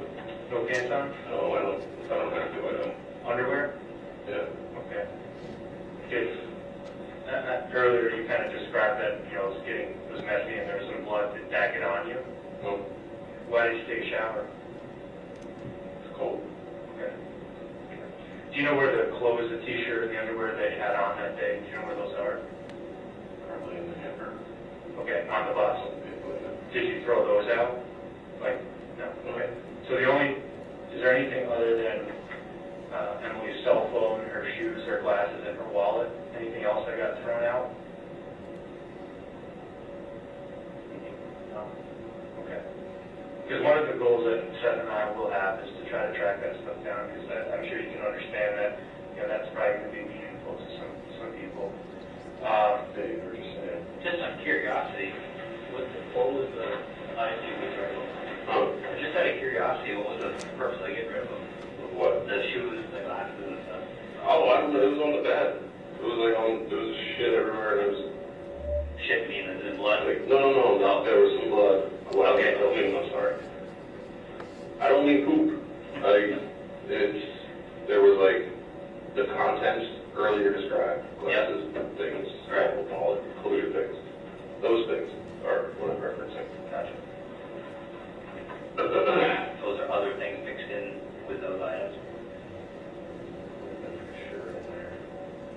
What about, like, did the bed have sheets on it? Where are the sheets that were on the bed? And like the pillowcase or? They're in a bag on the bus. They're in a bag on the bus. A different bag. Can you describe the bag that you threw in the trash that contained the cell phone, the shoes, the glasses? Was that also just a trash bag, or was it a special kind of bag? It was like a straw bag, like a plastic. What color was it?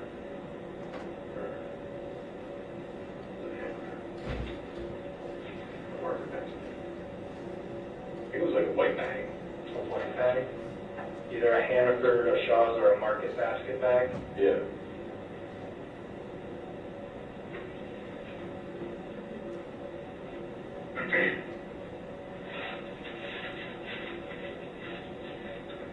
And are you still pretty content that was a mobile enrichment?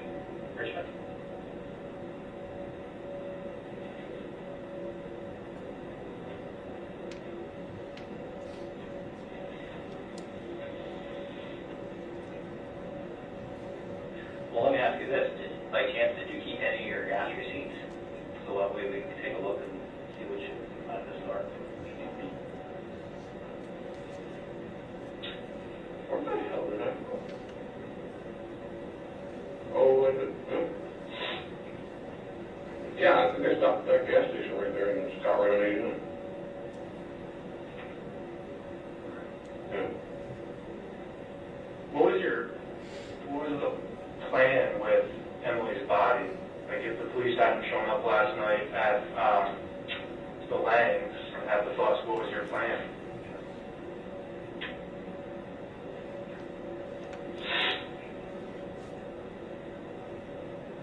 I didn't really have a plan. I was just gonna like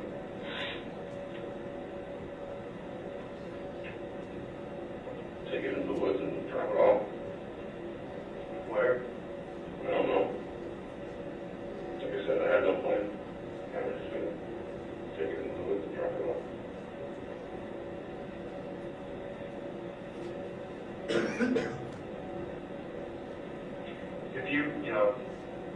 If you could talk to Emily's parents, is there anything that you would say? I mean, clearly I would apologize for being such a shit.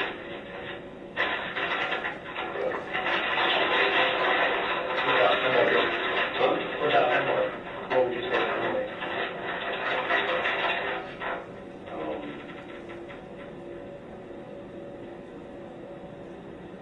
You don't fucking treat people like this.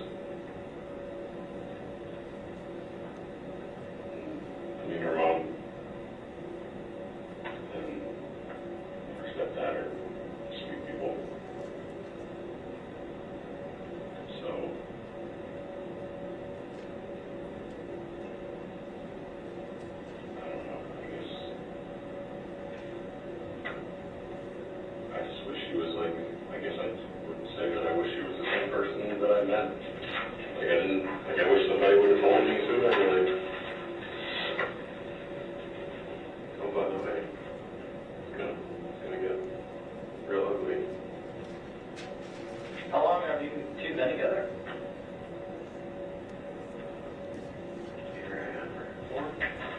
How'd you guys first meet?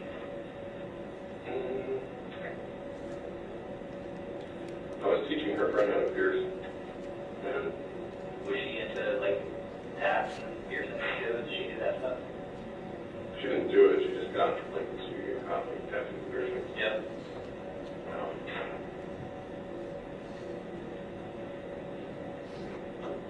But yeah, her friend was trying to learn. And so I said, call a friend in. And it was a friend. She pierced her ear and I pierced her nose.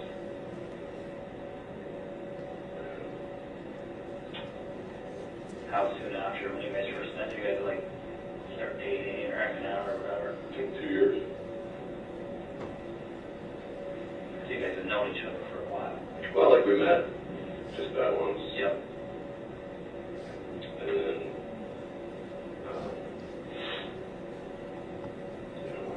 Lauren was trying to get a tattoo, and Emily wanted to get a tattoo, so they came. They got some artwork. Yep.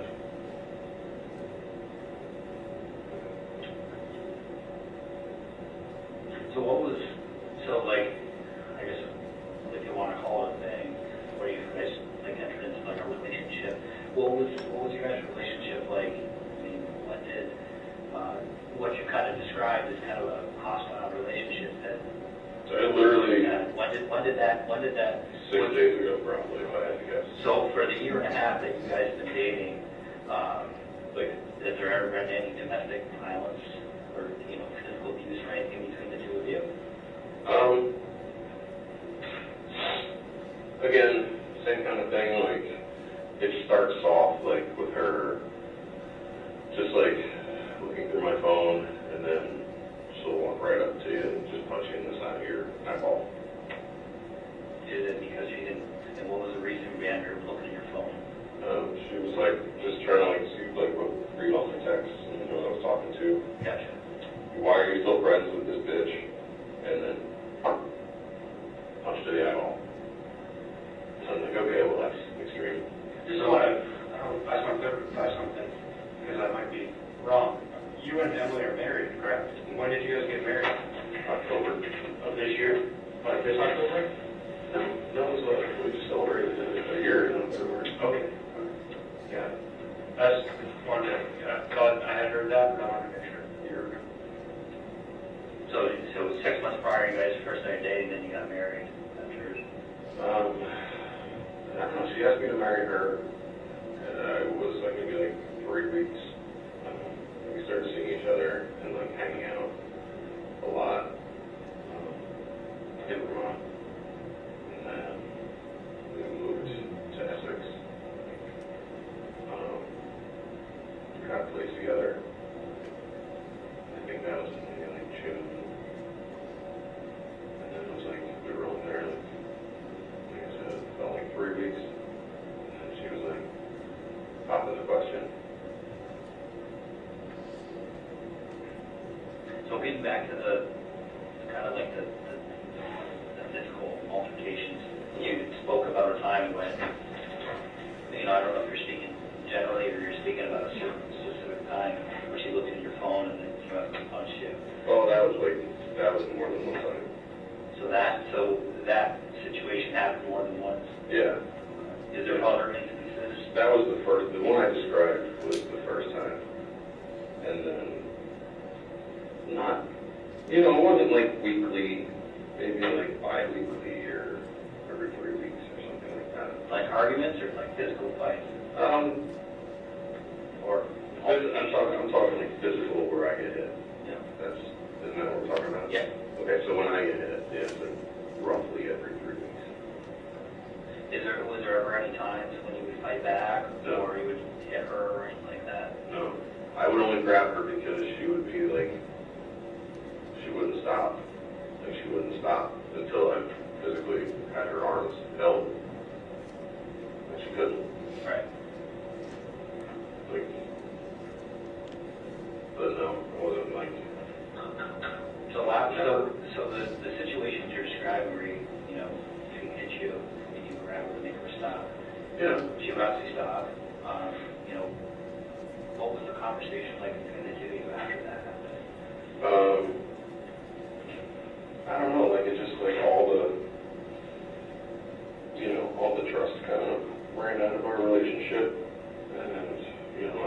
ask like simple questions like yo, like, what did you do?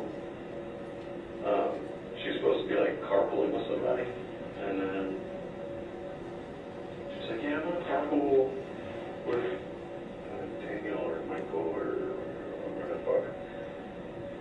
And like, it's like, oh, I got the address, and she showed me that she had the address. And then I remember seeing it, like, and then I remember this one time when I was just like,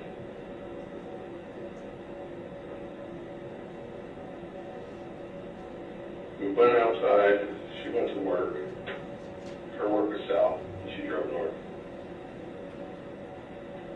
I was like, that's weird. So, I followed her, got in my car, and I was like, okay, what the hell's up this way? Usually she would like braid her hair before she would go to the hospital. But she didn't braid her hair. She went the wrong direction. So I was like, okay, let's see what this is about. And I was like, I know she got this address to go to North Avenue, so let's see if she goes. Sure enough, she went to North Avenue. Yeah, so I brought it up. I was like, hey, what's up with that? Like, you were just not gonna like talk about that or what? And same kind of thing. Just walks up, just starts laying into me. Ripped my shirt, ripped my necklace, knocked my earrings out, like screaming and kicking and flailing and just like the whole thing. So yeah.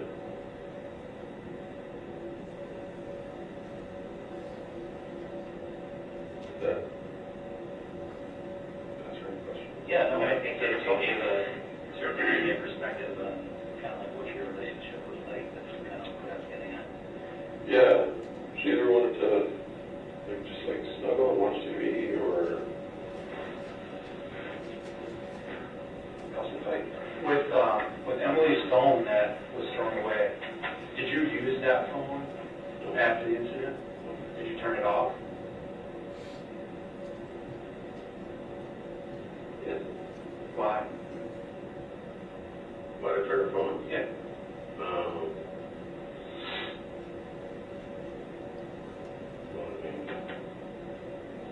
I wasn't going to use it, and she wasn't going to use it, so I turned it off. Okay. And did you use your phone after the incident? Your cell phone? Maybe a couple times. And what kind of phone do you have? It's like a iPhone. Do you know like the X. iPhone X? Do you know the phone number? 802-355-8485. 355-8485? Is that a, do you know, is that like Verizon phones? AT&T? No, it's AT&T. AT&T? Okay. And you used that, what did you use that for after the incident?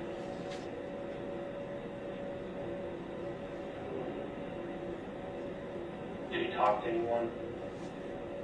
I talked to Spencer, I talked to Sarah, I talked to a message, some clients.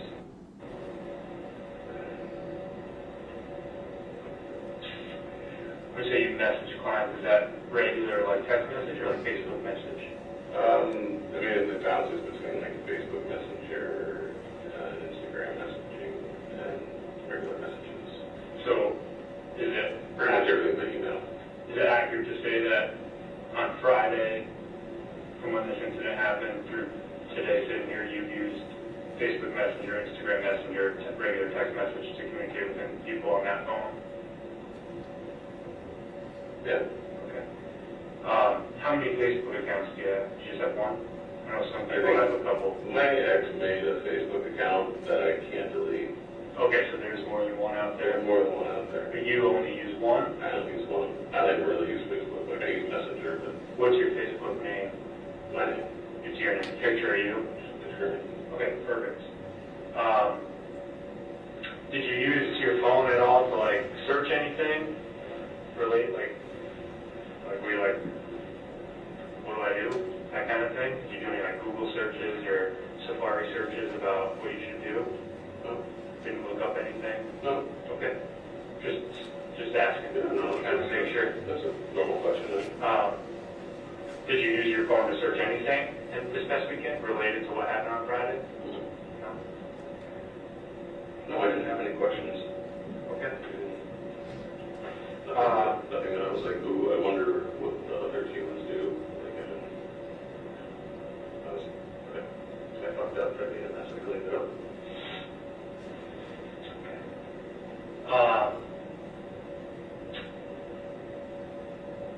One thing I would like to do, which I think this is important, and I don't want to do it yet because I have some other questions, but before we're done here, I'd like to document if you have any injuries, because you kind of explained to us you get hit, that kind of thing. So if you have any marked injuries, anything like that, I just want to make sure that we take the opportunity to document those, okay? I don't think so. Okay. We'll cross that bridge in just a second. I do have a couple other questions. And what I'd like to do is take some photographs. Any marks there? No. I wasn't asking mud. Okay. No.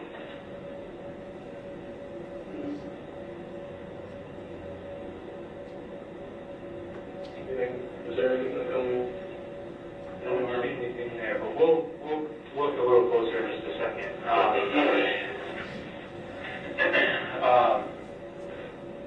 When you said earlier that you put the bag over Emily's head, did you just put it over her head or like her whole body in the bag? Now her body's backed up. Her whole body's backed up. Describe that to me. So, I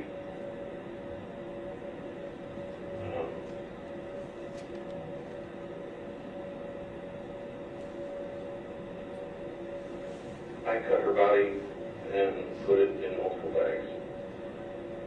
Okay. Tell me about that.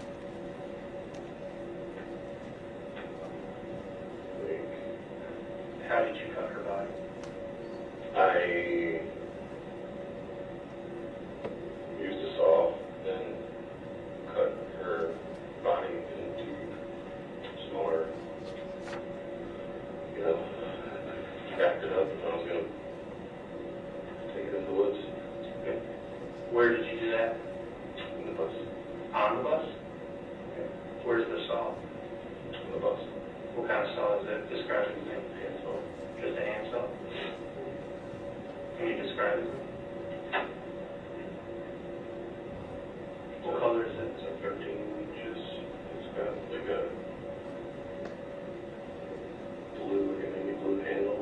Like a camping wood saw or It's like a saw. carpenter's It's just like a mini carpenter saw. like with a vine seed that connects. Where is that located on the bus, that saw?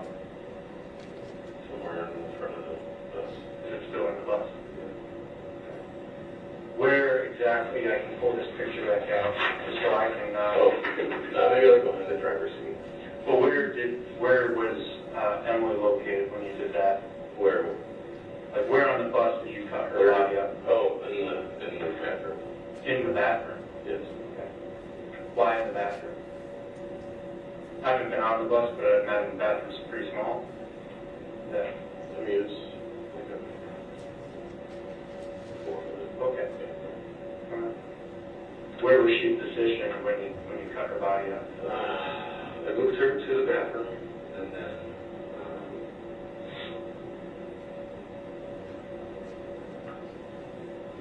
and then I put her in a small, bag. Okay. Where on her body did you cut? Okay, I took the arms and the legs, and the feet and the head. So, both arms, both legs, the feet and the head, so that would be, so 1, 2, 3, 4, 5, 6, 7, 8 different pieces, roughly? That's right. Okay. How did you package them? Like, what's with what in the bags? I don't know, Do you know how many bags you put them in? I think it was, like you said, I think probably 8 bags. Right?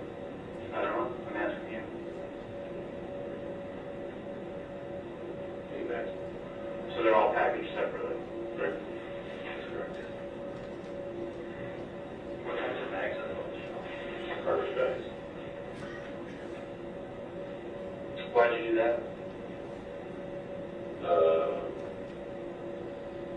Started carrying them. I was gonna carry them out to the woods. Did you carry any out to the woods?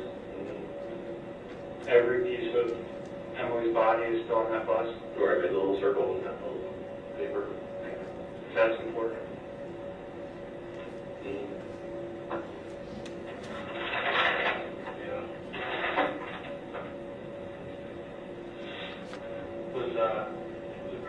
I should ask this before I go. So, we talked about jumping on the bed and shooting her. Was she wearing clothes at that point? Yeah. So, from that point, carried her into the bathroom, and what happened to her clothes? I cut them over. Okay. And where are those? They're probably in one of those bags. Okay. So the clothes that were on her are more than likely in the bags with her? Yes. Okay.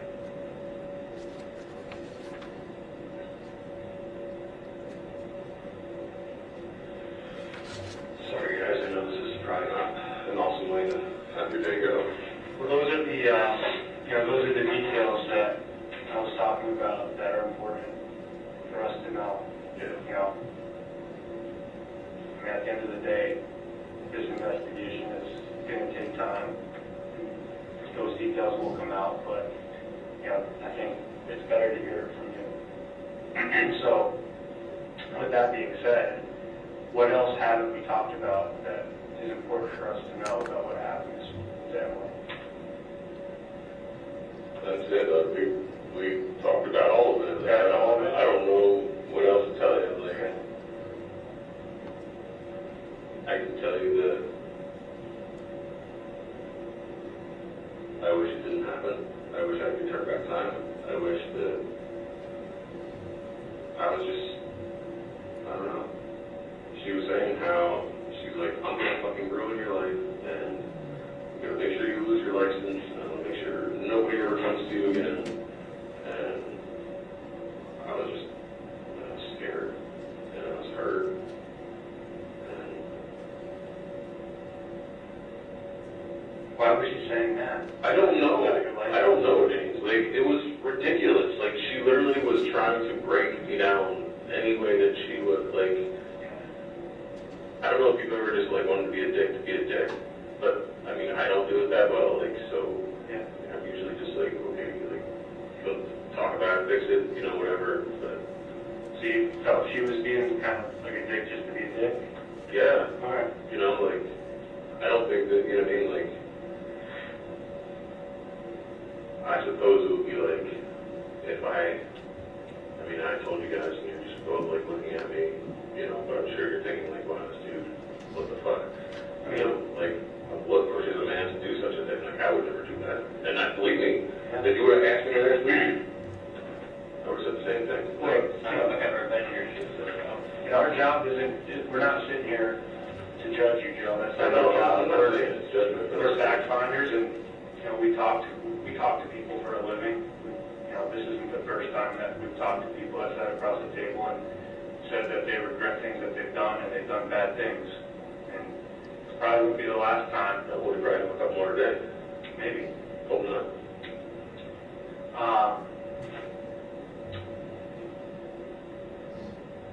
I think the other important thing I wanted to just circle back to is the timeline of Friday.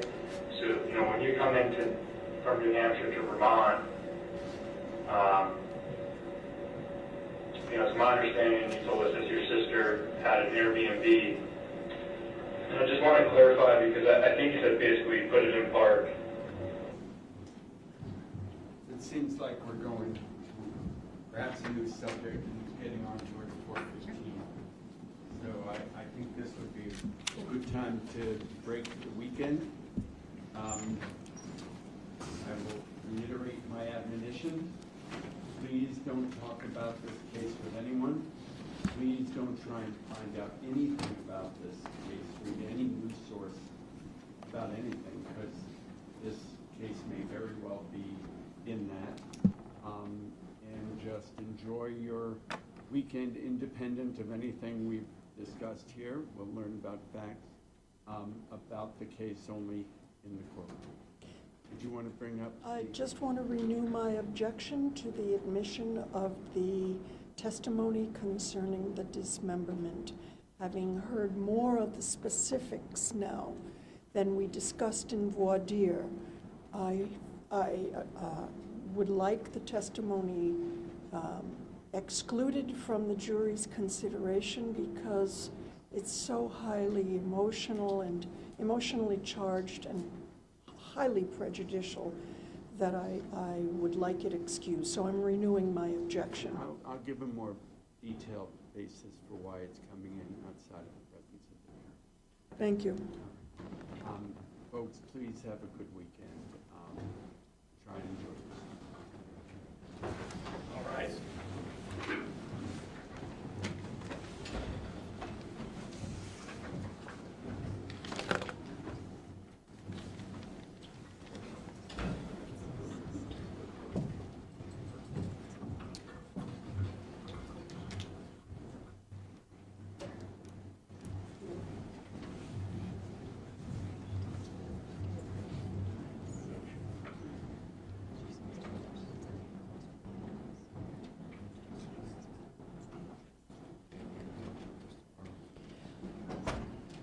Any other issues to discuss? No, thank you. No, Judge. Okay. Thank you, Judge. What time Monday? We'll keep it the same time. We're running well. Good news about starting on time is that at 9 is it looks like we actually start at 9. Okay, thank you. But again, 8 attorneys, Mr. Ferlazzo will be here at 8:30 to Yeah. discuss any issues that come up.